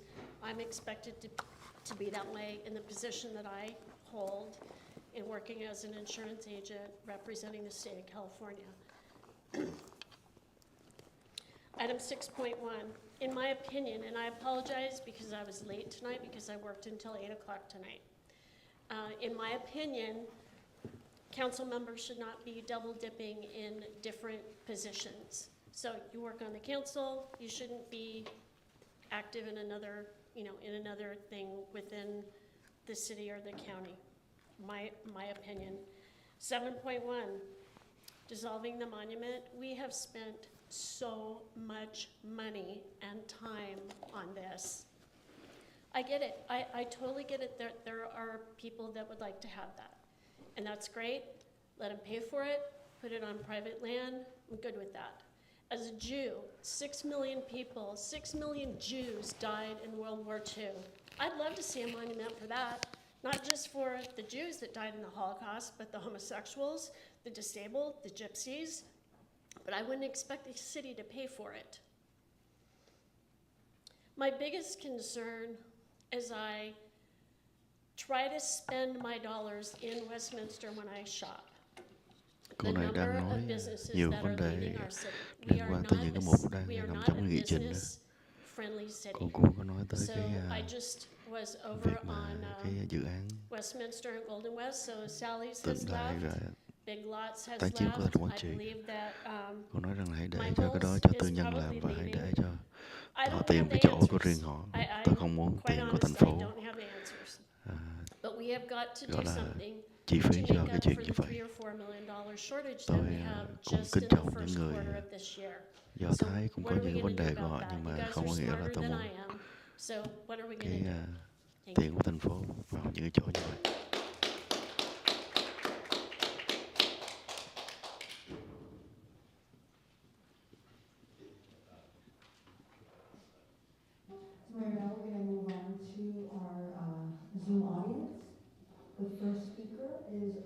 Bây giờ thì hết người ở đây rồi, cho nên là những người mà trên Zoom sẽ được phát biểu.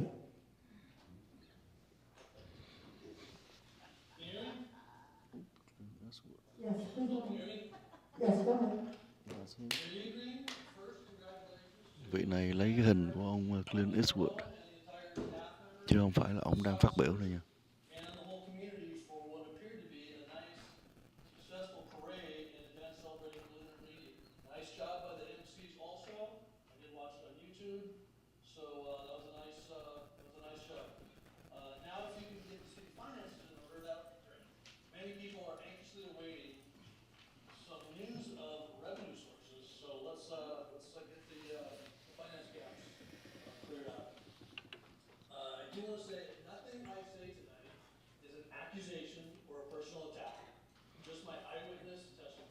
Tôi muốn nói là những cái điều mà tôi nói tối hôm nay không có gì gọi là tấn công cá nhân cả nha,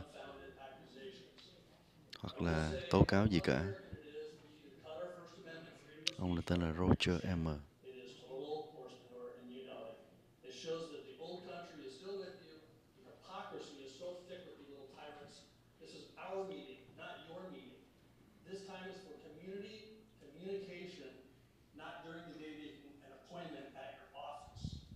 Correct me if I'm wrong, Amy West.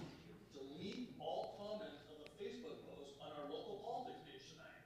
While you were sitting there in council chambers, a resident was reading comments tonight, and poof, they disappear right in front of her. If sure looks like you did. Charlie, you stated rules Bà Amy West, tôi nhắc cho bà biết là tôi thấy bà xóa những cái comment trên Facebook của bà tối hôm nay, ngay lúc mà đang đi họp. Tại vì người ta đang đọc thì thấy bà xóa. Lát nữa không đọc được, có nghĩa là bà đã xóa cái chuyện đó ngay trong lúc bà đang họp ngày hôm nay. Next on this agenda is 5.1, rescinding resolution 5103. Wow, what a joke. You aren't even smart enough to know that you can't erase history. That meeting happened. That 3-hour presentation happened, publicizing the crap from your propaganda minister, Namquan. The record of that, of all his fake propaganda, the lies by Namquan and his cohorts, it still exists on the city archives, on video and audio, so whatever you do tonight on this subject won't make it go away. And in fact, all the false statements, lies, and propaganda did actually happen. There was evidence provided. Those words came out of Namquan's mouth, and maybe equally came out of Charlie Wynn's mouth, in which he got officially reprimanded for it also. That propaganda obviously worked, as Amy West so loudly proclaimed at the last meeting. Our mayor was homeless. He was homeless. Such total obvious BS. This is a joke, a very sad, unfunny joke. You three are proving to be more of an embarrassment to this city. In fact, Namquan is still currently spewing more lies. I've watched them on his YouTube. Lies and disparaging character of his fellow council members, a direct violation of the city's code of conduct and code of ethics. Even the watered-down version that was such a contentious subject from 2019. Mayor Wynn, are you going to reprimand Namquan for his egregious conduct? Are you? You have yet to show me much of any character or ethics in the past 4 years, so I'll bet you do nothing, as usual. Like not recusing yourself in regards to the pending lawsuit by the Quantry Victory Foundation.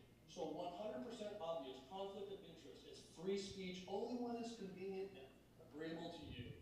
The reasons from Amy and Namquan about freedom of press is also BS. There's no one trying to stop him, just to call out his dishonesty. Don't pretend you don't know he's doing it. Then again, you are no better than his slimy character, and his ethics are on the level of the sewer, water, and dishonest conduct is well documented too, Charlie. So, whatever you do on this rescinding fake news, it's only to make yourselves feel better about yourselves, when in fact, to the public paying attention to all this, just makes you look worse. Makes you look worse than you already do. It's a bunch of crap. If you do no wrong, then people wouldn't be here with grievances against you. All these people up here talking negative against you, you've earned it. Ông này đang nói tới chuyện ông Nam Quang. And the whole monument project. Wait, isn't canceling such a meaningful monument now subject you to a recall? You led the way and pushed to recall Mr. Monzo and Ms. Ho because of that. Oh, the hypocrisy ringing in our ears. But yes, disband, terminate, and never attempt this monument again. So far, Time's up. you three just... The next speaker is Amy Walk. Please unmute yourself, and you may begin. Can you hear me okay?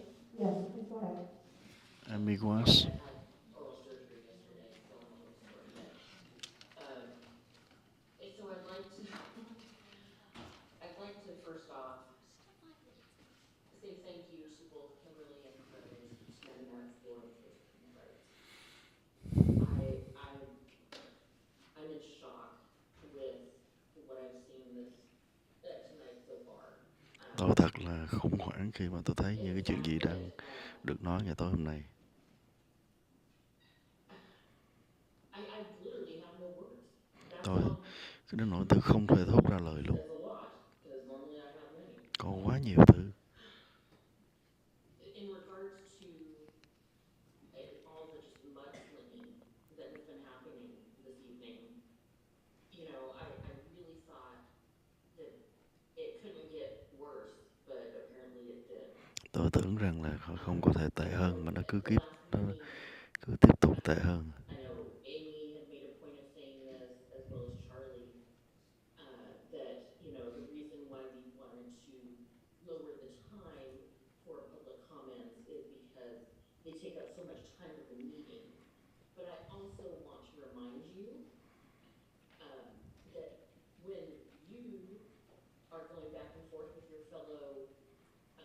council members and kind of try to grandstand against each other, that is taking up even more time than public comments.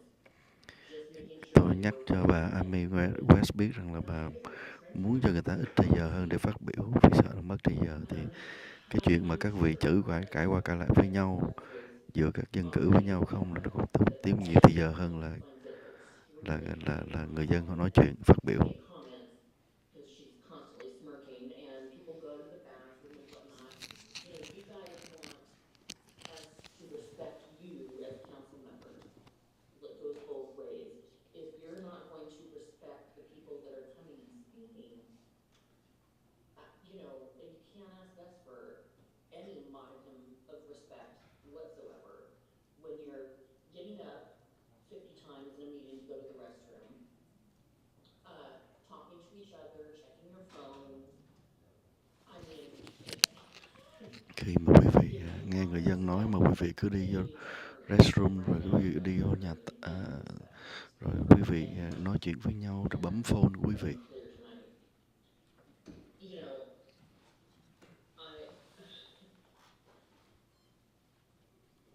I understand that. How do I put this? I can't see the timer, so I don't know how much time I have left. Which I would like to make sure that in the future we have that available for the people that are speaking on Zoom. Also,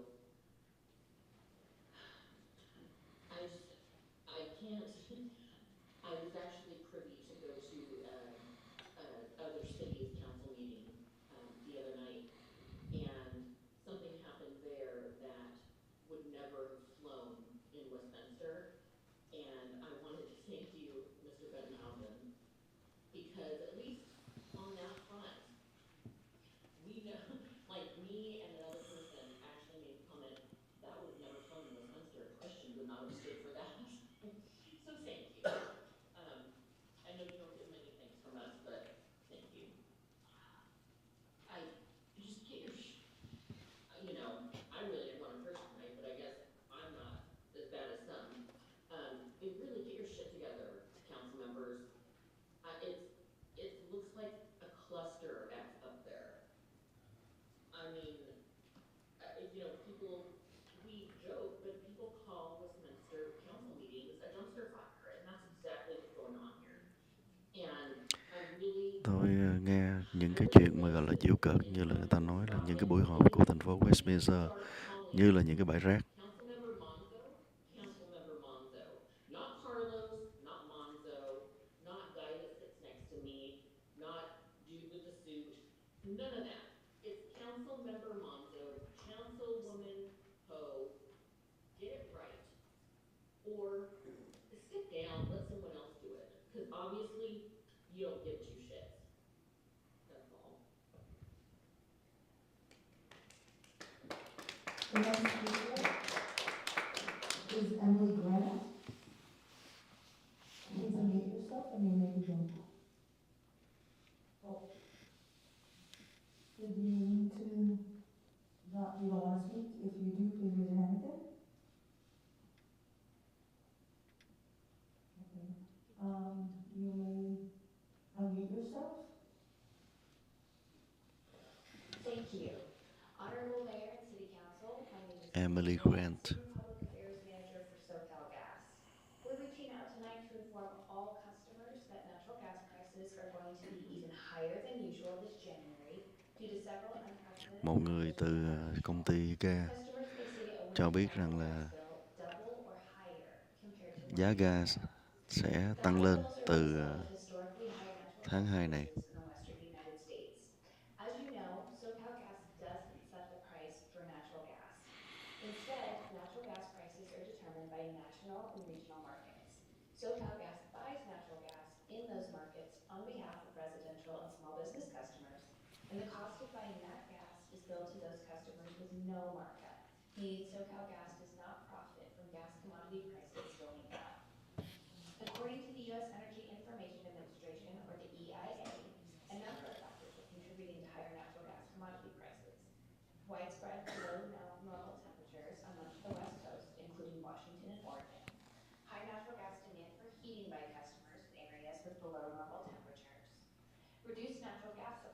the West Coast from Canada and the Rocky Mountains, reduce interstate pipeline capacity to the West Coast because of pipeline maintenance activities in West Texas, and low natural gas storage levels on the West Coast.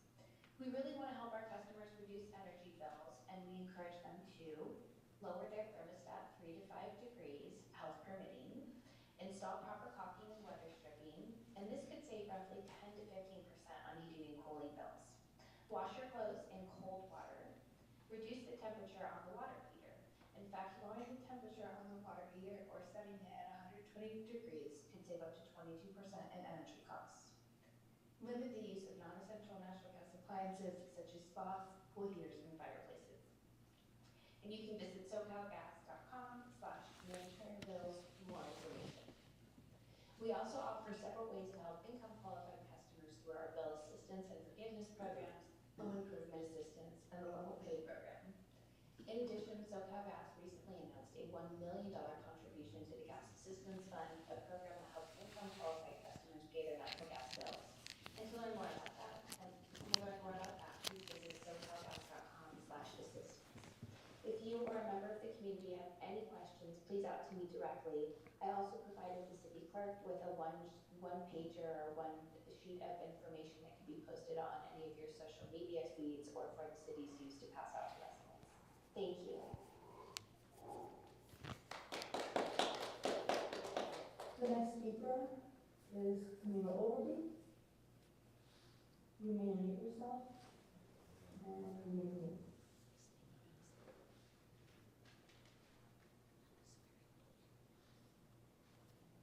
Can you hear me, Lucy? Yes, please go ahead. Okay. Good evening, Mayor, council members. Let me begin by saying congratulations, Christine, Adolfo, Chief Olivier, Vanessa, and everyone else who helped make this year's 10th parade so successful. You truly deserve all the praise and accolades possible. I was quite skeptical, and I am still wondering if we will make back the money. Người này lấy cái biệt danh rất là lạ, đó là Amy Fan West Block You, tức là bà Amy Fan West đã khóa miệng quý vị. I would be there in person if I could. However, my child just got out of the ER, and they will always take precedence. But do not mistake that for me not paying attention. Trust me, I am. Councilmember Hope and Monzo, thank you for standing up for residents. Thank you for honoring the First Amendment. Thank you for following the law. And Christian, thank you for enforcing it. Charlie, you should be ashamed. You are a sham of a mayor and do not understand the basic functions of your title. Nam Kwan, I'm convinced you have no idea what is going on and people are passing you notes in the back every time you leave your seat. Amy, you have all the damn audacity. You are rude, disrespectful, and have zero concept of decorum. Hell, you can't even unblock residents even though you've been called out to allow civil discourse. The three of you have no business in leadership roles. As for rescinding and to put in words that maybe Amy and Antoine understand, that means undoing the resolution of fake news. You toured the exact reason that resolution exists. You wouldn't know truth if it was staring you in the face. Christine and Christian, I know you're doing your best. However, it might behoove you to have the parliamentarian at all future meetings to help keep this city from further lawsuits. It's quite apparent that Charlie, Amy, and Nam Kwan have zero comprehension of the Brown Act or Robert's Rules of Order. The very basic rules used to have a functional, coherent, cohesive meeting. Frankly, there is no amount of training you can offer these three that will help them understand. You can explain it to them, but you cannot understand it for them. The bar for this council was already a tripping hazard in hell. Lại những lời chỉ trích vào cái nhóm ông Charlie, ông Nam Quang và bà Amy West một cách rất nặng nề. In closing, outside of Councilmember Monsto and Councilmember Ho, this council is embarrassing, disgraceful, and should never be referred to as a governing body. You three are a goddamn clown show, and you should apologize to every single resident. Và quý vị phải xin lỗi từng cư dân của Westminster. Mayor, councilors, no one else raising their hand on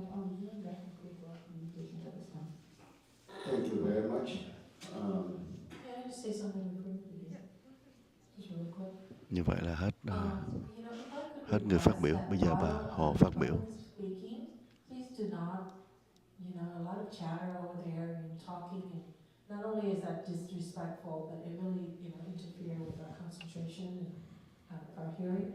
So, you know, it happened a few times. So I'd like to, you know, ask for quiet, and so that we can all pay attention to what the public is saying. Thank you. Okay, let me say first. Bà Kimberly Hồ nói rằng là quý vị đừng có nói chuyện khi mà dân chúng nói chuyện. First of all, I would like to thank you, all members of to come out and then speak tonight. Talking about First Amendment, we all respect you, and we all make sure that we hear you. The thing is that, you know, I can't speak for all the council members here, but I can speak for myself. I rejected it, and I don't agree with all the accusation about me tonight. Look around the room, you know, unfortunately, at this point here, all the people who are accusing me for the things that I didn't do, for the wrong reason, they're not here right now to listen to what I tried to say. Hãy nhìn cái phòng những người mà đã tố cáo tôi đó. Thì họ đã đi rồi. Bây giờ tôi muốn giải thích thì họ đi đâu mất rồi. Không có đúng. And when there is, you know, just like the last meeting, council member Maso asked me if I understand the English, if there is a personal attack, then I need to jump in. That's exactly what I do. And you can, if you notice that even Tony Boone, when he's talking, he starts talking about council member Ho, dad, father. I try to stop him because there is no personal attack here. We need to address the city council. Tôi muốn nói rằng là không có được tấn công cá nhân. Ngay cả khi ông Tony Bùi tấn công mẹ của bố của ông, của cô Kimberly Hồ, tôi cũng ngăn nữa. You have the right, and I respect you for what you say. But when we respect you, we don't say anything during comments. That doesn't mean that we take it truly. That's the truth story. So basically, that's chúng tôi phải chấp nhận nghe quý vị nói trong suốt thời gian quý vị phát biểu mà không có nói là điều đó không có nghĩa là những cái chuyện đó là có thật. I'm not going to take, you know, for accusation as the truth when there's no evidence to show it to me. Councilmember West. Thank you, Mayor. I just want to say thank you for all who came out Tôi muốn cảm ơn tất cả những người đã có mặt ở đây, tới đây để mà nói lên ý kiến của quý vị. Đó là cái quyền tự do chính đáng thứ nhất và tự do ngôn luận. Giờ tôi muốn nói với lại cộng đồng người Việt của tôi.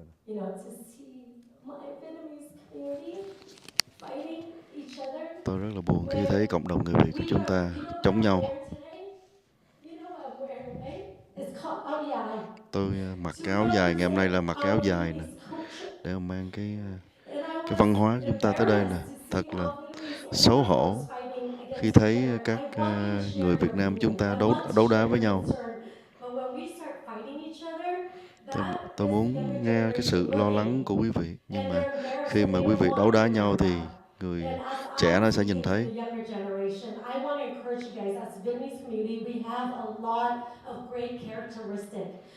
Tôi muốn nói rằng là chúng ta có rất nhiều điều tốt, ví dụ như là giá trị gia đình. Tại sao chúng ta không cho mọi người thấy như vậy khi mà người ta nhìn vào chúng ta ở đây? Cho chúng ta thấy là cho họ thấy là chúng ta là những người mà chiến đấu và vượt biên.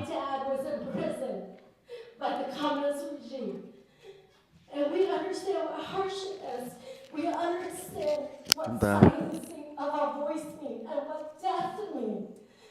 With that in mind, most of us came out of that. And I encourage the older generation to teach us younger generation to live with respect and honor. Đề nghị những cái người già trong cộng đồng Việt Nam hãy dạy cho tôi biết cách mà gọi là sống để mà tôn trọng lẫn nhau. khi mà chúng ta đoàn kết á, thì cộng sản sợ, còn nếu mà khi mà chúng ta gọi là chia rẽ thì cộng sản nó thắng. That we can shine to our community and those around us that's looking at us. We are family oriented. Chúng ta We là những work người Việt hard. Nam. We provide for a family with the opportunity that we have in America here to live the American Trong khi dreams. And I want to encourage you guys to show that to the younger generation like me. And I just want to remind you guys to do that for us, the younger generation. I was really heartbroken. I was trying to hold my tears. I couldn't hold it because I was so Tôi thì nói thiệt với quý vị là tôi không thể là giữ lại mà không khóc, cho nên tại vì tôi thấy mọi người đánh nhau như vậy.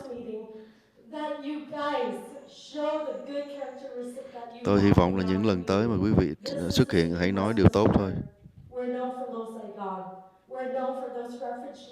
Chúng ta được biết tới như là một cái Little Sài Gòn, là những người tị nạn chống để mà đánh cho tự do. Anyone else? This is out of order.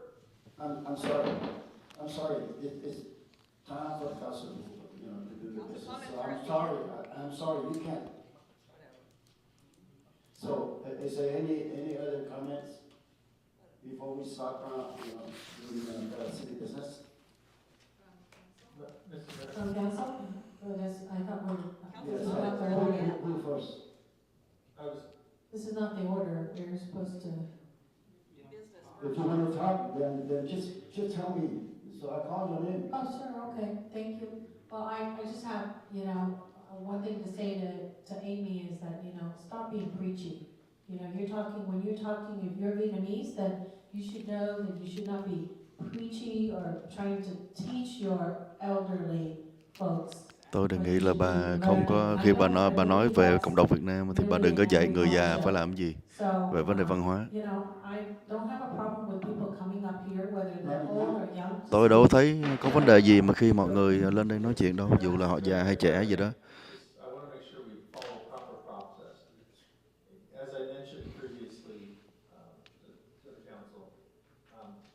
When we have public comment, the Brown Act does allow a brief response. What we can't have is a discussion, so we got to avoid that. But you are allowed a brief comment in response. So I think we're fine at this point. I just want to make sure everyone understands. I'm monitoring this. A brief response is appropriate. Ông luật sư nhắc là khi mà nói chuyện qua lại như vậy, một cái trả lời ngắn gọn thì ok, nhưng mà đừng có đi quá dài, quá xa. Pháp luật. Any other brief comments? If not, then we move on to the city business. The consent calendar. All matters listed under the consent calendar are considered routine and may be approved by a single motion, followed by a roll call vote. There will be no separate discussion of this item unless members of the city council or staff request specific items be removed from the consent calendar for separate action and discussion. I'd like to go ahead and pull item 3.10 for more report on this. Motion to approve consent item 3.10. Second. Okay, motion to approve the rest except for item 3.10 by Councilmember Menzo. Who is the second? Me. Okay, second by Councilmember West. Mayor, sorry. Before we move on, may I have an explanation of the item 3.3? You want to pull that? You want to pull? You want to pull it? You can pull it. Okay, so, I'm sorry. No, it's okay. That was just pull. So, 3.3 being pulled, so can you revise your motion, please, Councilmember Menzo? I agree, amend my motion to pull, amend my motion to approve all items except 3.3 and 3.10. I second it. Okay, thank you. So, a motion on the floor to approve all items in the consent calendar except for 2.3 and 2.10. Thank you, Mayor. With that motion, Councilmember Van West, Yes. Councilmember Alonso, Yes. Councilmember Ho, Yes. Vice Mayor Nguyen? Yes. Mayor Nguyen? Yes, Madam Motion carries 5-0. Okay, so 3.3, Council Member, Vice Mayor Nguyen, go ahead. Yes, for 3.3, I just don't know exactly why we constant calendar before planning everything to the council. What we put it on the consent calendar? Yeah. So this is a typical routine items that we bring into the council. I think it doesn't have any financial impact into the city. This is just for the development when they develop a property, including the major developments. City staff, based on the engineering standard that adopted by City Council, request to dedicate it 2.5 feet on their site. So ultimately, when that alley is fully developed, we will have 20 feet wide, so it will be adequate for trash truck and fire trucks to travel through. So the question is this item go through the planning commission? No, it doesn't. So it go directly to the council? Correct. So what is the difference between that? Why it doesn't go through planning before it goes to the council? I refer to Christian if you can answer that question. This is a project. Someone comes to the city and they're in this case building an ADU, and as part of that approval, whenever somebody does a project, it's a requirement that they dedicate this area.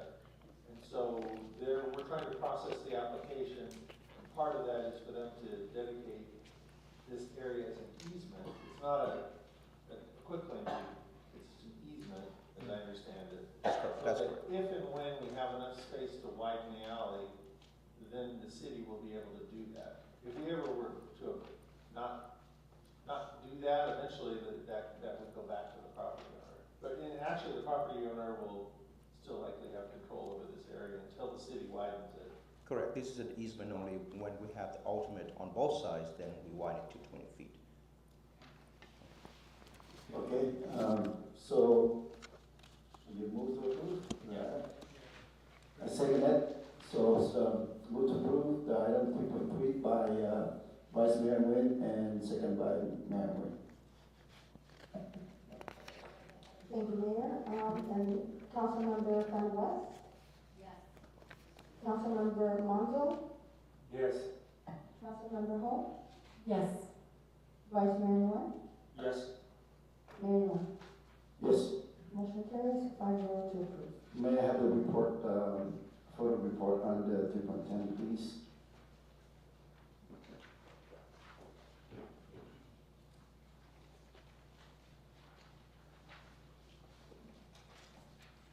Good evening, Mayor, Mayor Pro Tem, Council. This is in accordance with Council direction that we publish our quarterly crime statistics. As you can see, we compared Q3 with Q4 of 2022. There were slight changes in many categories. Happy to report, at least for the quarter, most crime saw significant decreases, some in the double digits. Before we get too excited about that, unfortunately, the annual comparison is also attached to this staff report, and crime compared to 2021 versus 2022 is significantly up. To be specific, violent crime was up, and this would be a year comparison, not just the quarter. Ông cảnh sát trưởng của thành phố Westminster đang báo cáo về tình hình gọi là tội phạm của thành phố. Nói tình hình là tội phạm là gia tăng cao nhiều. I'd be happy to answer them. Từ 2022 so với 2021. We are working on our annual report, which will capture all of this data plus much more, and it will be presented to council. However, it's going to take us a few months to make sure we capture all the accurate data, prepare it, publish it, and present it to council. I appreciate that. Mayor, I have a question. Yeah, I was just going to say thank you, Councilmember West and Mayor. Do you have any initial, kind of attest to the reasoning for the increase as much as it is? I mean, just a general answer. Yeah, it's a very, very complicated answer, Yeah. and some of it is speculation. But we saw in law enforcement, in law enforcement, we saw significant increases after Props 4757 were removed by the state legislature. From that time on, California Police Chiefs Association has been trying to reinstate those propositions, but we've been met with resistance and have not been successful. That would be the start of it, but there are a lot of other reasons. We're seeing people get out with very little or no bail, and they're able to reoffend. We're seeing light sentencing. We are seeing a shortage in law enforcement resources, is all the council is aware of. It's hard to get qualified candidates to come onto the department, fully trained police officers, get them out on the street. And this is something that's not just here in Westminster, but that's a nationwide problem right now. So there's many other reasons. I'm just trying to be general, but Yeah. there are a lot of reasons. Yeah, I know, I just kind of wanted, I knew that, but I just wanted you to, it's for the public purpose to kind of reaffirm some of those reasons. And I know we've had some recent hires of a few new officers, but we're still not where we need to be fully staffed, correct? That is correct. Do you see any things that we as a council can do for the police department? Ông Carlo Manzo nói rằng là cái hội đồng thành phố có thể làm gì được cho sở cảnh sát hay không? For each bad guy to apprehend him, you need a good guy, if you will. When we're short-staffed and we can't do progressive enforcement, that is a drawback.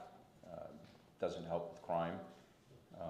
But that said, there are financial limitations when you said, is there anything we can do as far as council goes? If you had an unlimited budget, I'd have a very long list for you, sir. Tôi có một cái danh sách rất là dài, nhưng mà vấn đề tài chính là cái vấn đề mà Chief, I have a question chúng tôi regarding. cần giúp đỡ. I realize every area is increased, right, in crimes, violence, homicide, robbery, property crime, burglary, stolen vehicle, arson. All of it is increased. And then I'm looking at rape. I mean, it seems like everything should increase the same. So can you explain to me the decrease there? Yes, so I believe you're referring to year-to-date statistics, yes. 21 through 22. In the year 2021, we had 31 rapes in the city, and in year 2022, that number was decreased by 19 for almost a 39% reduction. I cannot explain that. Okay. There were no major arrests of like a serial rapist to where we can go, aha, this man we think is responsible for 15 rapes, and we got him. There was nothing like that. There's nothing I can put my finger on why they're less. We do know that most rapes are not reported. I can't tell you on how many that is, but that would probably also be the case in 2021. So, you know. Right. You know, it's unfortunate with rape is horrible, but what we want to encourage people is not to feel like afraid or a victim where they have to live with, you know, being assaulted. I don't care if you're a man or a woman, but if you're assaulted, we encourage them to call 911 if they can. And report it because we are here for you and you should never. Amy Van West khuyến khích mọi người, bất kể là đàn ông hay đàn bà, khi bị tấn công thì cứ việc gọi 911, gọi cảnh sát. Agreed. Thank you. Is there any other questions? Otherwise, I move to approve. Second. Okay, move to approve by Mayor Nguyen and second by Councilmember Manzo. Please roll call vote, please. Thank you. Councilmember West? Yes. Councilmember Manzo? Yes. Councilmember Ho? Thank you, Chief. Yes. Thank you. Vice Mayor Nguyen? Yes. Mayor Nguyen? Yes. Motion carries to approve the amendment. Okay, 5.1, consider adoption of a resolution to rescind resolution number 5103, did now seem 15. Bây giờ là một cái mục có thể nói là khá là nóng đây.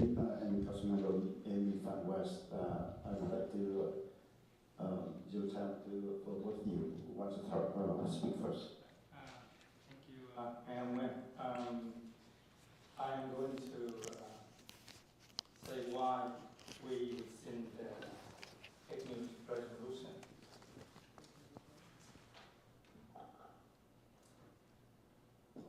On February 23rd, 2022, the Westminster City Council, on a split 3-2 vote, passed a resolution sponsored by Councilman Dido to denounce fake news in Westminster. This so-called resolution is nothing more than an attempt to exact personal revenge against my media organization, Trust Media Network, and me, who have been exposing numerous wrongdoings by various members of this previous city council. Instead of working together to move the city forward and be voting on issues Westminster residents care about, this resolution was an exercise in an abuse of power by the divided city council. Ông Nam Quang đang nói về cái lịch sử của cái có một cái nghị quyết do ông Tề Độ đưa ra là nói về cái vấn đề fake news của cái trang của ông Nam Quang Trust Media Network là denounce nó, tức là lên án nó. Thì giờ đây thì ông Nam Quang đề nghị có một cái dự luật xóa cái dự luật có một cái nghị quyết xóa nghị quyết đó đi. Which is the highest form of protected speech enshrined in First Amendment of the United States Constitution. It was a desperate attempt to gag political opponents for speaking the hard truth and for exposing the misdeeds of the council majority at that time.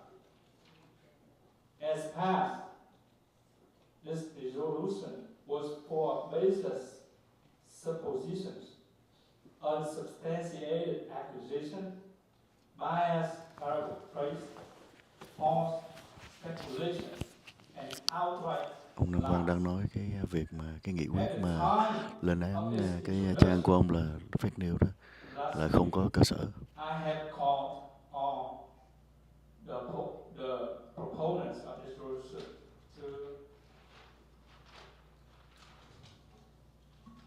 to present actual and specific citation and evidence of what was said were false. None was offered in response. As an established broadcaster of current events, serving over 500,000 regular subscribers and viewers, the Trust Media Network and I stand by the contents of all the videos my opponents on and off this council letters denounced in that frivolous resolution. The information exposing the misdeeds of certain members of this council at that time was solid, and the Trust Media Network and I are proud of tremendous support and feedback from the viewing public, not only in Westminster, but worldwide. These types of abuse of power as taxpayers' expense must stop. This so-called resolution was nothing more than an attack on the right to free speech.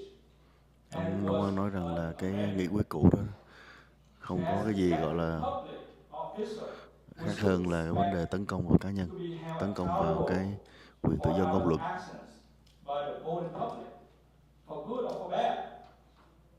I ask for second and a yes vote on my motion to rescind this so-called fake news resolution.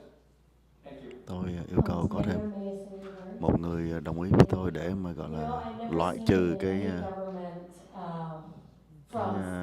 nghị quyết này đi.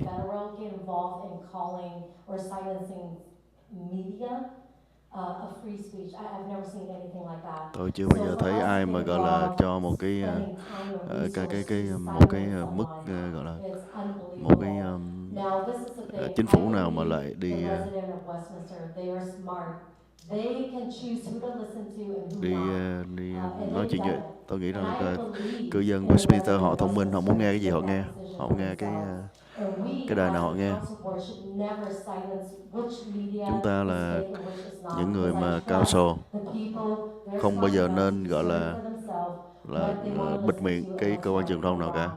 And if we have to get involved as a body, government body, that is restriction on silencing media, and that's not appropriate. So I motion to move this forward. Before anybody goes forward, I have a couple comments. It appears that Đại khái bà Amy Van West đồng ý với lại ông Nam Quang về cái vấn đề không được cấm tự do ngôn luận. This resolution is just saying that fake news is wrong. In no way, shape, or form is this resolution saying that you can't continue to say what you want. I mean, media outlet. Ông It's not silencing you. Carlo Manzo là nói rằng là cái nghị quyết này là nó lên án cái gọi là fake news, chứ không hề trong đó nói gì về cái chuyện là quý vị không được nói.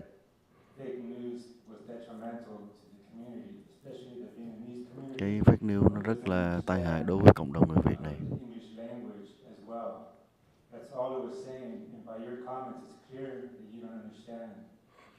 Tôi có thể nói là với cái lời phát biểu của bà chẳng hiểu gì về cái nghị quyết này cả.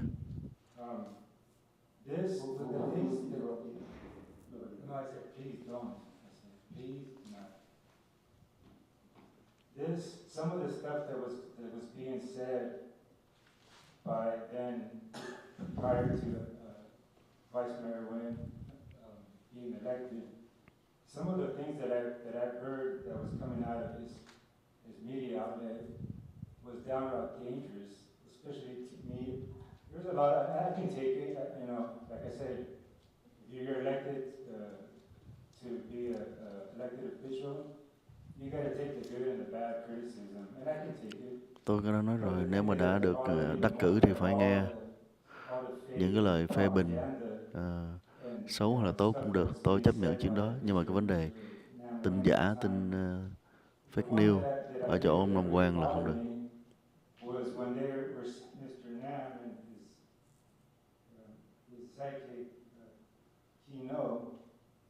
Stating that I wanted to knock down the statue of the general on Bolsa. Thí dụ như ông nói tôi là cái người muốn đập cái tượng ở trên đường Bolsa xuống. Saying that he would give up his life to defend it. You know how dangerous that is to me? Xong rồi ông Nam Quang nói là ông sẵn sàng là bỏ ra cuộc đời để mà có thể gọi là hy sinh để mà bảo vệ cái tượng. Ông Nam Quang, ông có biết rằng là nói như vậy rất là nguy hiểm đối với gia đình tôi không?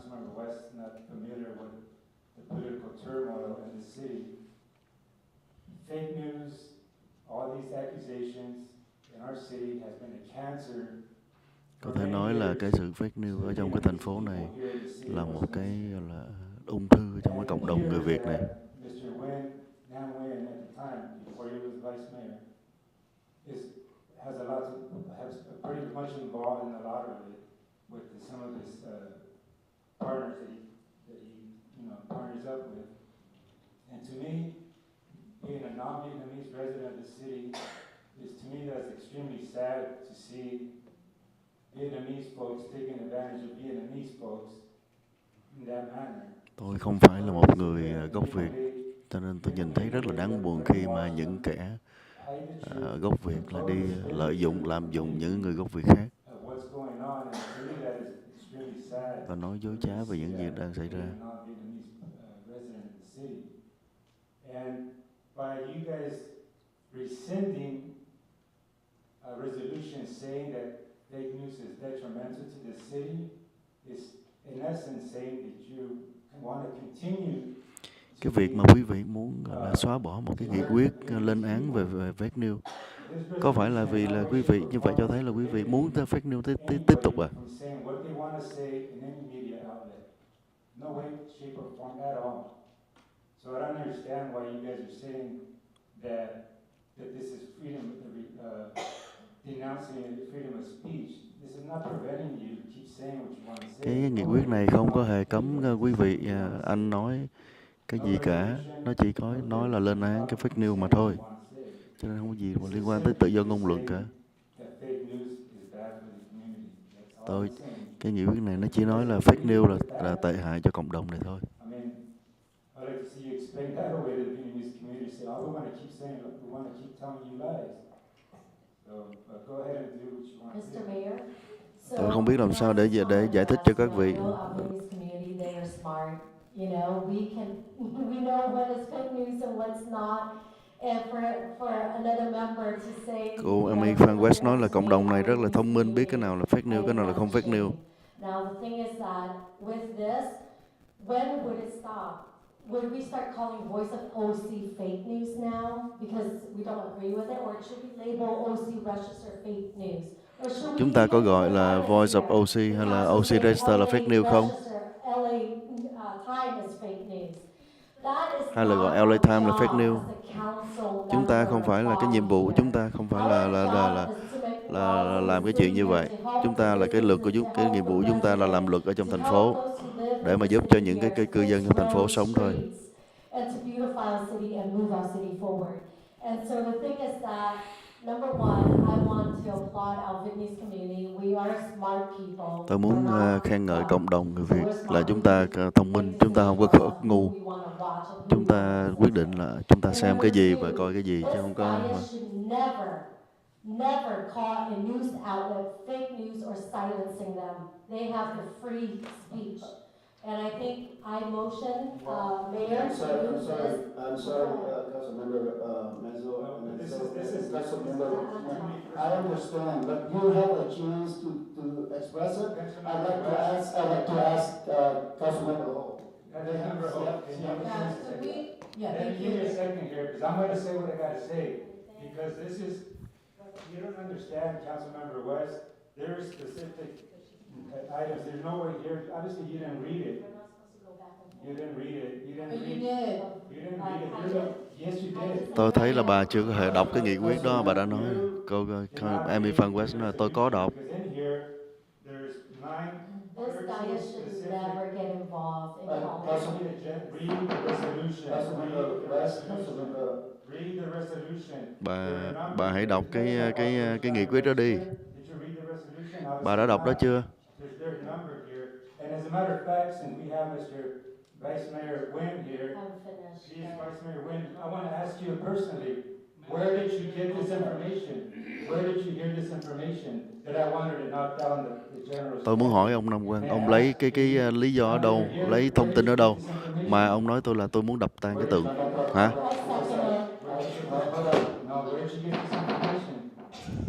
You will have no chance. I have not got a chance to talk.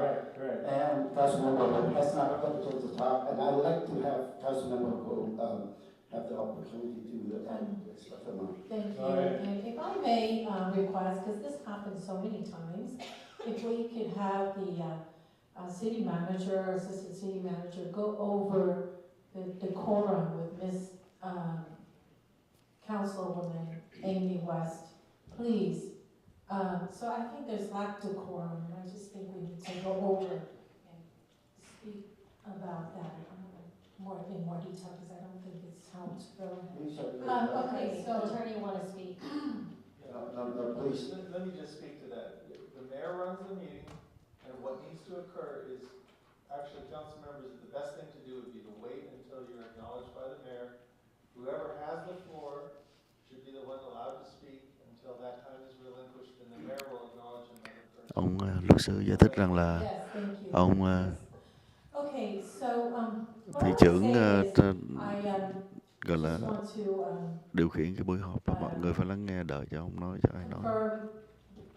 Shall I say, I'm not going to say that ditto everything that Councilmember Manzo has said, but you know, it's very clear to me that, Tôi không muốn lặp lại những lời ông Manzo nói, nhưng mà rất rõ ràng đối với ta thấy rồi đó là Vice Mayor Nam Quang as well as Councilwoman Amy West do not understand fully what this agenda, or when you say you want to rescind this resolution.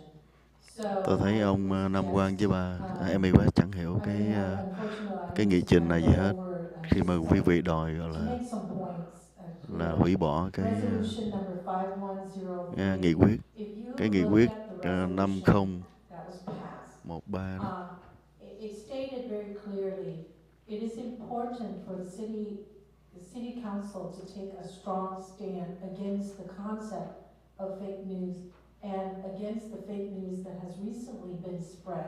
So this, in reference to the attached resolution, and you have it in your notebook. So if you read through that with me, I'd like to point out, and that was March 9th, 2022. Now therefore, the City Council of the City of Westminster does hereby resolve as follows. Section 1, the spread of fake news creates substantial turmoil in the Vietnamese community in Westminster. Bà Kimberly Hồ đang giải thích lại cái nghị quyết về vấn đề lên án fake news ở thành phố Westminster đó. And the recitals constitute fake news.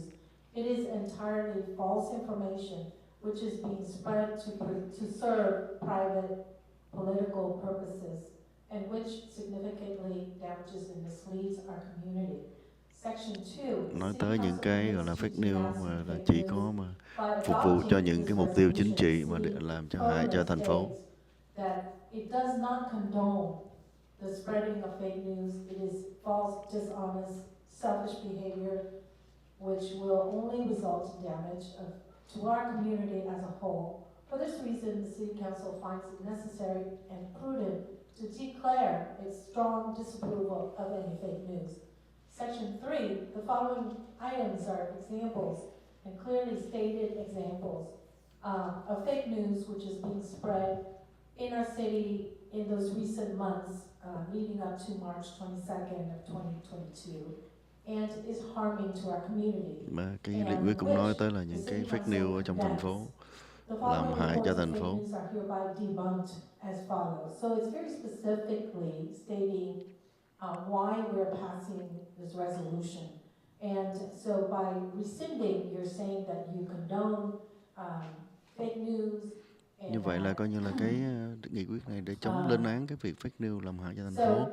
Nếu quý vị gọi là muốn hủy cái nghị quyết này, có nghĩa là quý vị muốn là khuyến khích cái fake news hay sao?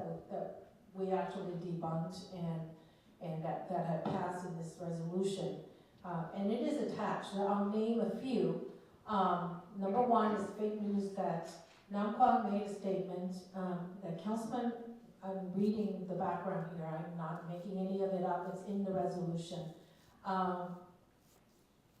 Councilwoman Ho conspired with Vice Mayor at the time, Manzo, and Councilman Taido to prosecute Venerable Vin Lee at the Abbot Duglu Temple for giving Mayor Ta a kickback for the land sale of Duglu Temple. Trong cái đó có nói tới là ông Nam Quang tố cáo là bà Hồ với lại ông Manzo với ông Tài Đỗ muốn hại cái chùa Điều Ngự.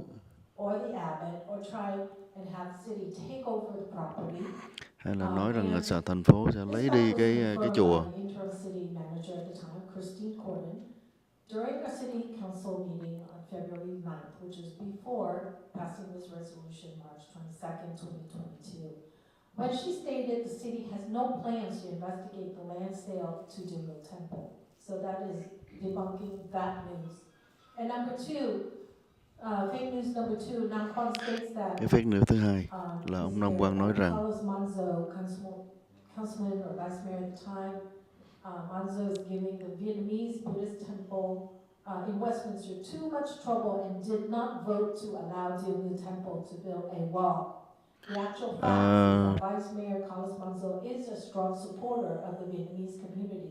He initiated the Westminster Cái resolution việc to ông Nam Quang nói denounce rằng là anti-Asian hate. ông There is Carlo no Mazzolù là evidence phó thị that trưởng Vice là Mayor làm rất Manzo has khó rất ever nhiều cho cái chùa Điều harassed Ngự, or không cho họ xây ridiculed phép the Vietnamese xây cái Jews tường in vậy đó. Westminster. Nhưng mà trên thực tế thì And lúc the đó great là fake news, ông I'm just kind of Manzo là người rất là ủng hộ cho những cái dự án của người Việt Nam. summarizing. Và cái fake news thứ ba, So, you know, I mean, it goes on to list cái all the way up to cái danh sách này còn rất dài. or actually 10 examples. And these are like, including myself, there were fake news about me turning the Rồi có Gateway những Temple cái into a brothel. có những cái You know, fake news về chính tôi nữa, nói ra tôi là muốn gọi là biến cái chùa Điều Ngự thành cái đồng đỉ.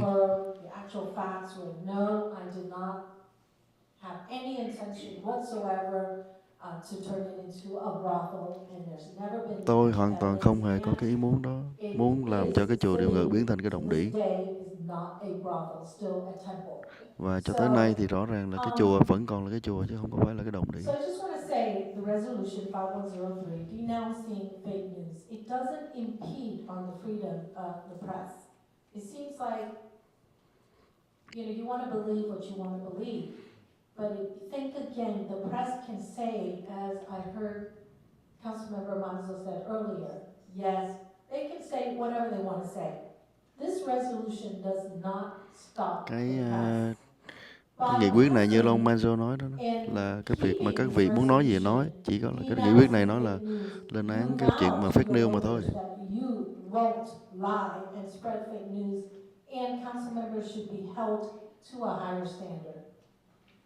It should tell you, if you vote to rescind, it would tell your voters about you, that you want to support fake news. Hãy cứ bầu đi, nhưng mà nếu mà bầu cho cái chuyện mà hủy cái nghị quyết này thì chứng tỏ là quý vị nói với lại cư dân của quý vị là quý vị gọi là ủng hộ cho fake news. Put on is actually put on by him, and basically, since there has to be a second, Councilwoman Amy West is the second person. And so that he could continue telling fake news and sensationalize news to provoke the public interest and excitement at the expense of accuracy. Ông đó muốn là coi như là muốn tiếp tục làm fake news để mà gọi là làm cho người ta xem. Let me tell you, not every YouTuber is like this. Okay. Tôi biết nhiều người YouTuber lắm, nhưng mà không phải là YouTuber nào cũng tệ hại như vậy. While I know, we know, it is not illegal, it is unethical. Chúng ta đều biết điều đó, cái chuyện mà fake news như vậy nó không phải là bất hợp pháp, nhưng mà nó là bất đạo đức, vô đạo đức. Again, we are telling, or shall I say, you are giving yourself the okay to lie, to tell fake news. Bằng cái cách mà xóa cái này thì quý vị, anh muốn là cho phép anh tiếp tục và nói chuyện fake news hả? Tôi đề nghị là mọi người hãy bầu no. Nếu mà quý vị bầu yes, tức là quý vị muốn tiếp tục fake news, tiếp tục là đưa tin giật gân hả? Để mà cho được người xem nhiều hả? Cho được view hả? At a later time, I won't take the time today, but how can a person on the council be using the council in such a way, using our news and creating fake news and sensationalize, news, and making money while doing that? Excuse me, are you talking about this item, or are you talking about something else? I'm saying at a later time. Yes, later time, and don't go into it, please. No, I'm not. Okay. I did say if you were listening. Sure. Well, bà Kim Millie nói rằng tôi sẽ nói chuyện với luật sư về cái chuyện mà một YouTuber mà có thể gọi là dùng cái tin tức từ cao show để mà nói xạo ra để mà gọi là kiếm view này nọ, thì cái chuyện đó có vấn đề gì không? Thì ông cho nên Chí Nguyễn chặn ngay lại, nói rằng là cái chuyện này không có liên quan, có phải không? Thì bà nói đúng rồi, bà sẽ nói vào dịp khác. It's your decision, okay? So don't try to put people, you vote yes, you vote no, this is that. I don't appreciate that. Quý vị muốn bầu sao bầu, nhưng đừng có nói là người khác phải bầu thế này thế nọ. Bầu yes thì bị cái này, bầu no thì bị cái kia. Tôi không có muốn. The vote was 3-2. Okay, we know why it is that. And let me tell you, okay, maybe the Vice Mayor Nam Quang Nguyen was not there at the time, and Councilmember West wasn't there at the time, but I was there. Vào cái thời điểm mà bầu cho cái nghị quyết đó, ông Nam Quang với lại bà Amy West chưa có ở đây, nhưng mà tôi có ở đây. We spent 3 hours talking about this by one council member, and then followed with the vote 3-2. You know, I think that this is something that we, just like Councilmember West said, if we as a council member about the government body here, we shouldn't do that. If you or anyone have a problem with that particular media outlet, you are free to go and challenge them. You are free. Chúng ta là thành phố, chúng ta không có nên dính dáng vào mấy chuyện như vậy. Nếu mà quý vị không thích một cái cơ quan truyền thông nào thì hãy tới đó để mà thử thách họ. Chứ còn chúng ta thành phố không nên dính vào. Yes, I motion it to move forward. I believe that motion was by Vice Mayor Nguyen, and you seconded it. Yes. Just for process terms, I mean, can we let Councilmember West know the proper way to make a motion? Is emotion either to approve or to deny, not to move forward? Yes. So it's one or the other. With the Vice Mayor, this is the one who make a motion. What's your motion? My motion is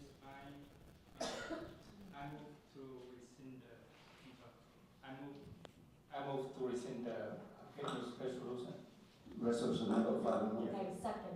Let me, what we have. Yes, but what's on? Sorry, well, let me just say, on the agenda is a resolution that we rescind. So it would be a motion to approve the resolution. Right, yes. Rescinding resolution number 5103. Yes, and move to approve. And before we move on to vote, I just want to make it clear that whatever the result of the vote is tonight, there is absolutely no impact on my business. That's what, Trước khi mà mọi người bầu ra đó, thì tôi muốn nói là dù là cái bầu như thế nào đi nữa thì chẳng liên quan tới cái công việc làm ăn của tôi. Motion was made by Vice Mayor Nguyen, seconded by Councilmember Dan West, and that is to adopt a resolution entitled Resolution of the Mayor and City Council of the City of Westminster, California, rescinding resolution number 5103 regarding the denouncing of fake news. Councilmember Dan West? Yes. Councilmember Monzo? No. Councilmember Ho? No. Vice Mayor Nguyen? yes. Mayor Nguyen? Yes. Motion carries 3-2, Mayor. Okay, 6.1, moving on is the 3/2 như là dự đoán thì cái ba người là ông Chí Nguyễn, ông Nam Quang và Amy West đồng ý là loại bỏ cái nghị quyết chống fake news. Ngược lại thì bà Kimberly Ho cũng như là ông Carlo Manzo không đồng ý chuyện đó.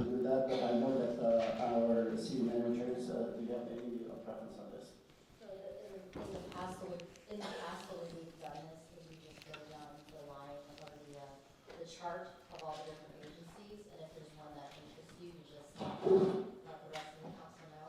That's how we've done it in the past. And with the exception of the Orange County Fire Authority one, that requires a separate resolution adoption, but at the end you would approve the slate in one motion. So, Okay, Mr. Mayor and Council, the last page of the staff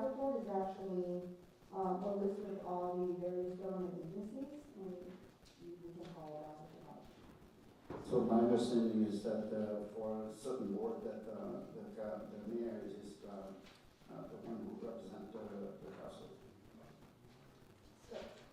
So Mayor, so we'll just go down the list. So Southern California Association of Governments, and Orange County Council of Governments. So Orange County Council of Governments requires a delegate and an alternate, and the person that's appointed to that also is the appointment to SCAG. I don't know why interestingly enough, the appointees look different on the chart, but it's technically the same person.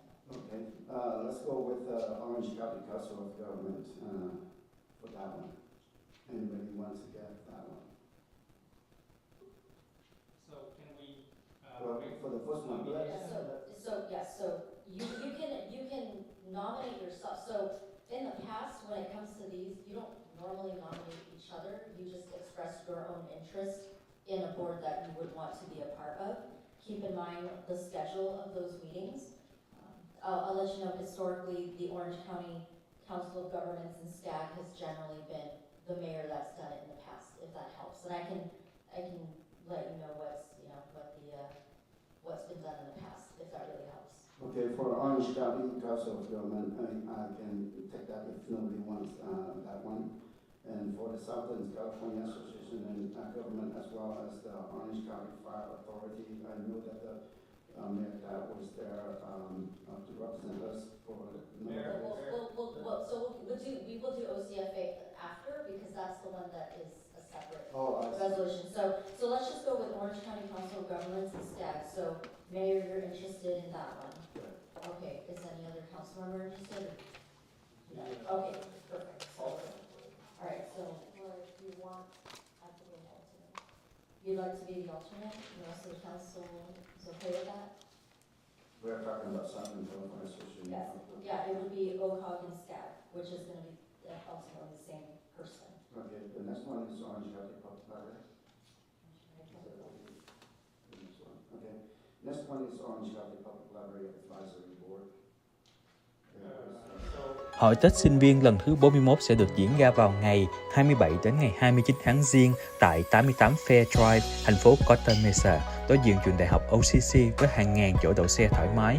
Mọi chi tiết xin vào trang nhà tetfestival.org hoặc liên lạc qua số điện thoại 714 576 6411 714 576 6411. Hội Tết sinh viên xin trân trọng kính mời.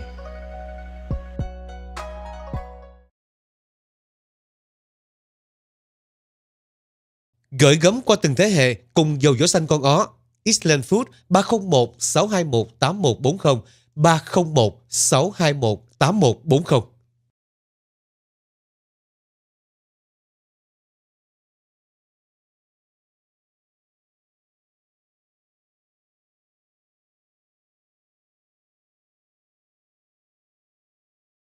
Kính chào quý khách của văn phòng Angela.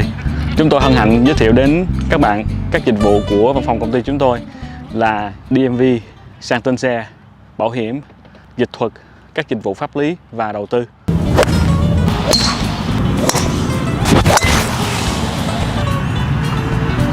Với phương châm phục vụ uy tín, tận tâm và giá cả phải chăng, chúng tôi cam kết rằng dịch vụ của chúng tôi sẽ đem lại sự thỏa mãn cho quý khách. Cảm ơn quý khách đã sử dụng dịch vụ của văn phòng Angela.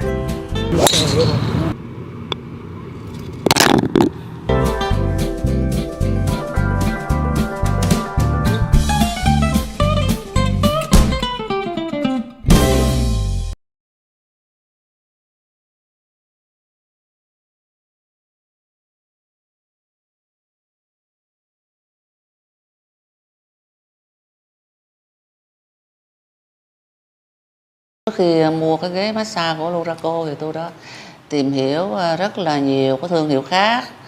Biết rằng là cái loại ghế này của Luraco đã được là sản xuất để phục vụ cho quân đội Mỹ phục hồi sức khỏe. Tôi bị khớp rất nặng cho nên là bác sĩ không cho đi bộ, không cho đạp xe đạp, và tôi đã chọn cái ghế massage của Luraco và tôi thấy rằng kết quả rất là tốt, rất là hài lòng. Tôi thấy rằng tôi ngủ rất ngon. Ghế massage giống như là người thật massage cho mình vậy.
JJ Cashback, hệ thống cashback giúp người dùng tiết kiệm khi ăn uống hoặc sử dụng dịch vụ có trong hệ thống.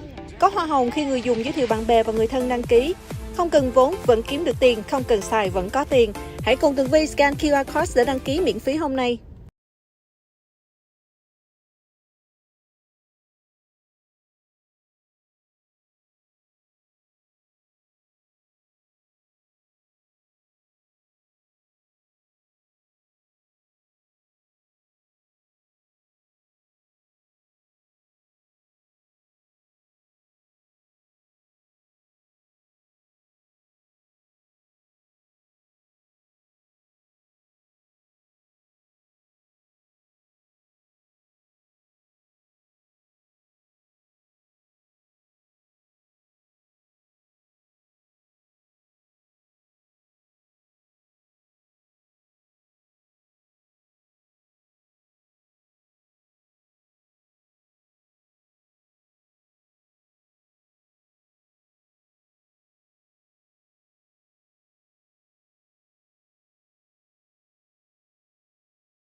Có lẽ là anh gọi anh nãy giờ.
Nãy giờ âm thanh chưa có bật lên, thành ra là chưa có kịp nghe.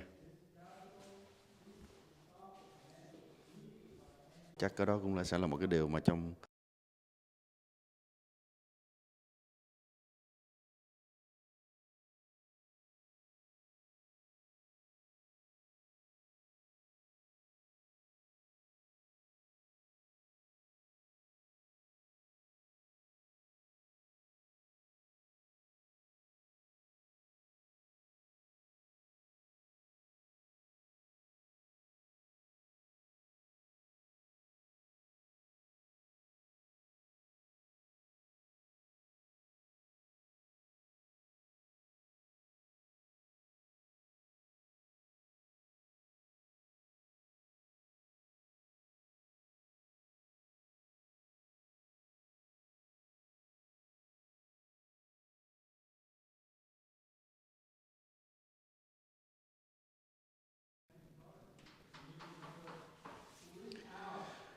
wow, nãy giờ nói chuyện lại không có tiếng, thiệt là khó chịu và mọi người cứ gọi hoài vào.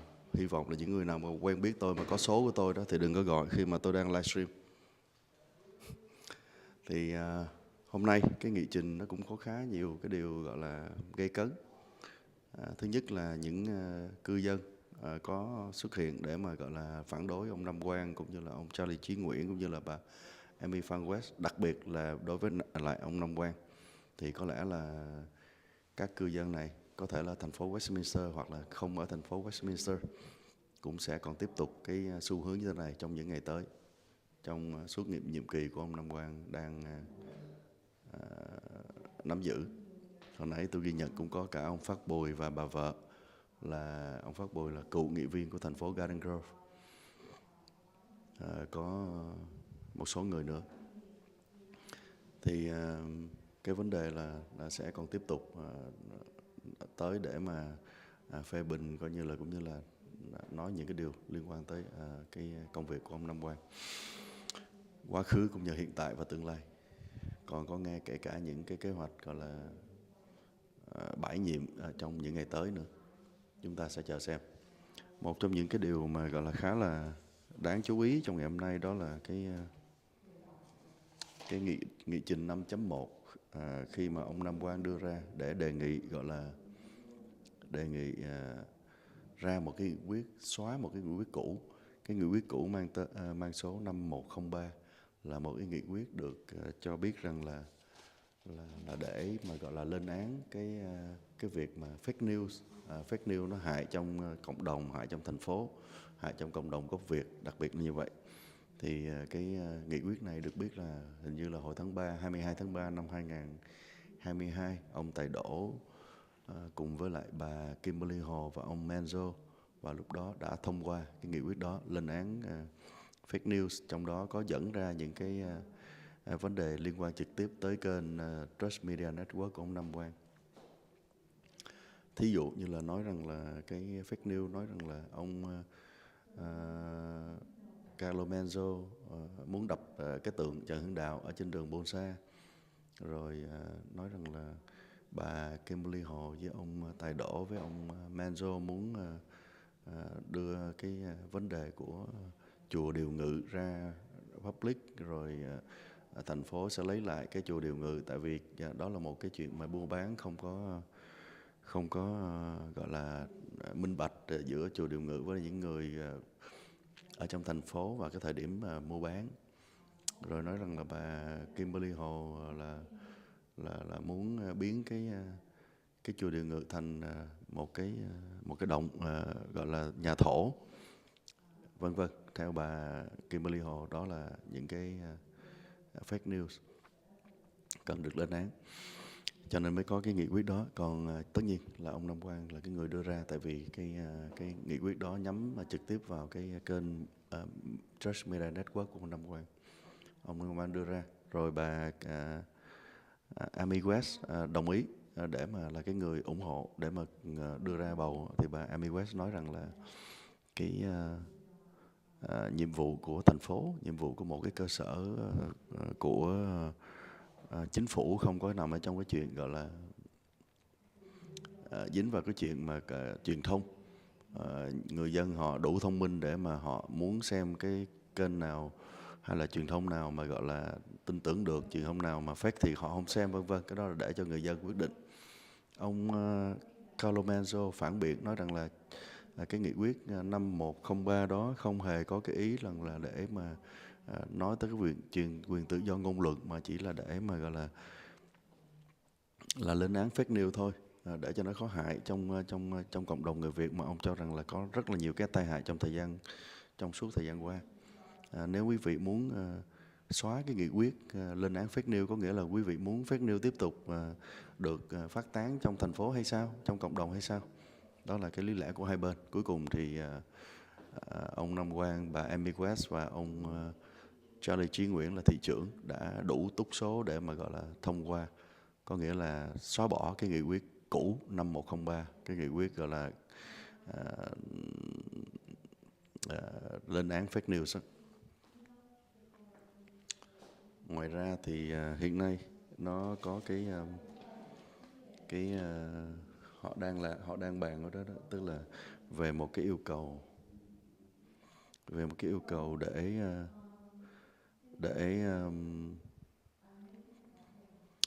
disbanding, tức là giải tán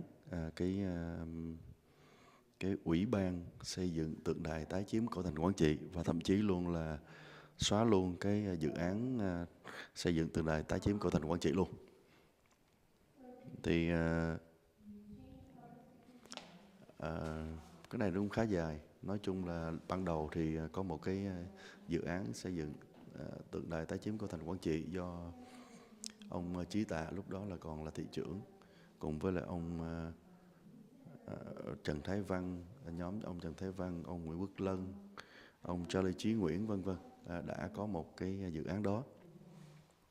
Rồi dự án đó không biết như thế nào, mà không phải là không biết như thế nào, nhưng mà cuối cùng là bà Kimberly Hồ là một người không có cùng chung với cái nhóm như vậy, cho nên là đã có một số những cái mâu thuẫn giữa hai phía, khiến cho cái tượng đài đó không được xây ở thành phố Westminster, phải đưa lên trên San Jose. Do vậy là bà Kimberly Hồ cùng một số cựu sĩ quan ở đây làm một cái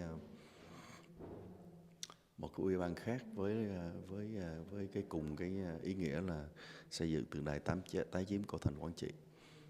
Thì đó là cái ủy ban hiện nay. Hiện nay thì do nhiều lý do, có kể cả những lý do về phía bà Kimberly Hồ không đồng thuận với lại phía ông Chí Tạ, Charlie Chí Nguyễn, Trần Thái Văn. Đó là cái vấn đề nội tại giữa các nhóm trong cộng đồng người Việt với nhau. Nhưng mà cũng có những lý do mà do chính người Mỹ gốc địa phương ở đây, không phải là người gốc Việt, thì họ cũng phản đối cái dự án tượng đài đó, tại vì cái lý do khác, không phải là lý do mà phe nhóm với nhau, nhưng mà là vì lý do là vì họ không có muốn thấy cái tượng đài quá lớn nằm trong mỗi khu công viên, mà vốn là bây giờ đã có có một cái tượng đài lớn và có thể gọi là tượng đài nhỏ xung quanh, cho nên họ cho rằng là quá nhiều rồi. Và bây giờ thành phố không cần phải tốn tiền cho cái chuyện đó. Họ không chống đối, nhưng mà họ nói bây giờ để cái đó cho tư nhân lo. chính quyền không có cần dính vô cái chuyện đó. Đó là cái tình trạng hiện nay. Còn những người mà ủng hộ cho cái vấn đề tổ chức cái tượng đài, hoàn thành cái tượng đài đó, thì họ cũng đã có nhiều cái thay đổi, từ cái tượng lớn làm thành tượng nhỏ, rồi bỏ đi một số những chi tiết để cho nó nhỏ lại, để cho nó không bị vướng chỗ nhiều, vân vân. Nhưng mà họ rất là mong muốn có cái chỗ là ngay cái chỗ mà tượng đài hai người lính Mỹ, lính Việt, ngay gần đây. Đó là cái công viên, một cái công viên của thành phố. Thì bây giờ ở thời điểm này thì cái tượng đài có rất nhiều khả năng là sẽ không có được xây ở trong cái khu vực tượng đài chiến sĩ Việt Mỹ, cũng như là khó có khả năng là sẽ được xây trên một cái đất công cộng, vân vân. Nếu không muốn nói là có thể là sẽ bị hủy luôn đối với là thành phố. Còn có chuyện mà tư nhân thì đem đi đâu xây cũng đem đi đâu để cũng được, vân vân. Thì cũng là một lần nữa là cái tượng đài này là cái tượng mà không có đồng thuận với lại cái tượng của cái nhóm của luật sư Trần Thế Văn, Chí Tà, ông Charlie Chí Nguyễn, cho nên là có khả năng họ sẽ không có thông qua cái tiếp tục cho cái tượng này. Thì nhưng mà ngược lại thì cũng sẽ phải cân nhắc cái phản ứng của người dân. Thành ra là cái đó vẫn sẽ là đợi qua cái tối hôm nay coi như thế nào, và cũng như là những ngày tới nó sẽ như thế nào.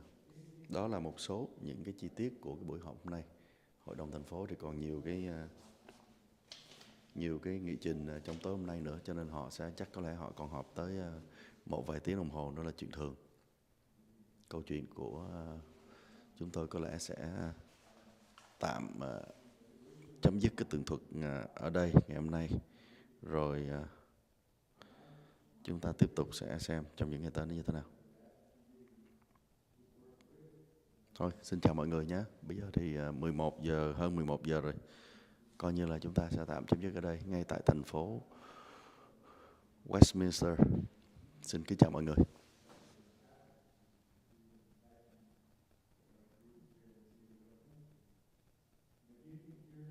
Gửi gắm qua từng thế hệ cùng dầu dõi xanh con ó. Island Food 301 621 8140 301 621 8140.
Tôi là Đỗ Thanh Minh.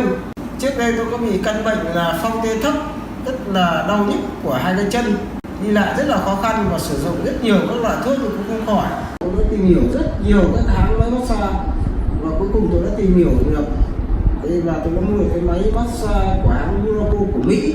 Và sau khi mua được cái máy massage của Mỹ này về tôi sử dụng hàng ngày thì cái căn bệnh của tôi nó khỏi hoàn toàn và đi lại rất là dễ dàng, không như trước đây nữa. Hệ thống rút của hai cái chân này là các cái hãng khác là gần như là không có. Kính chào quý khách của văn phòng Angela. Chúng tôi hân hạnh giới thiệu đến các bạn các dịch vụ của văn phòng công ty chúng tôi là DMV, sang tên xe, bảo hiểm, dịch thuật, các dịch vụ pháp lý và đầu tư.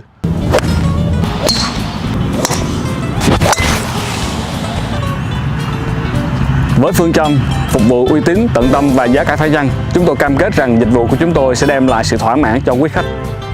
Cảm ơn quý khách đã sử dụng dịch vụ của văn phòng Angela.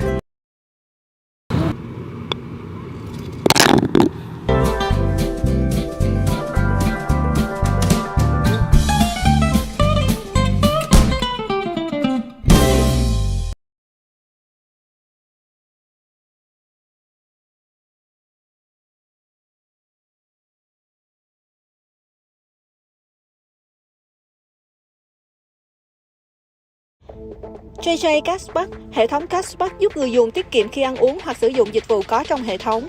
Có hoa hồng khi người dùng giới thiệu bạn bè và người thân đăng ký. Không cần vốn, vẫn kiếm được tiền, không cần xài, vẫn có tiền. Hãy cùng Tường Vi scan QR code để đăng ký miễn phí hôm nay.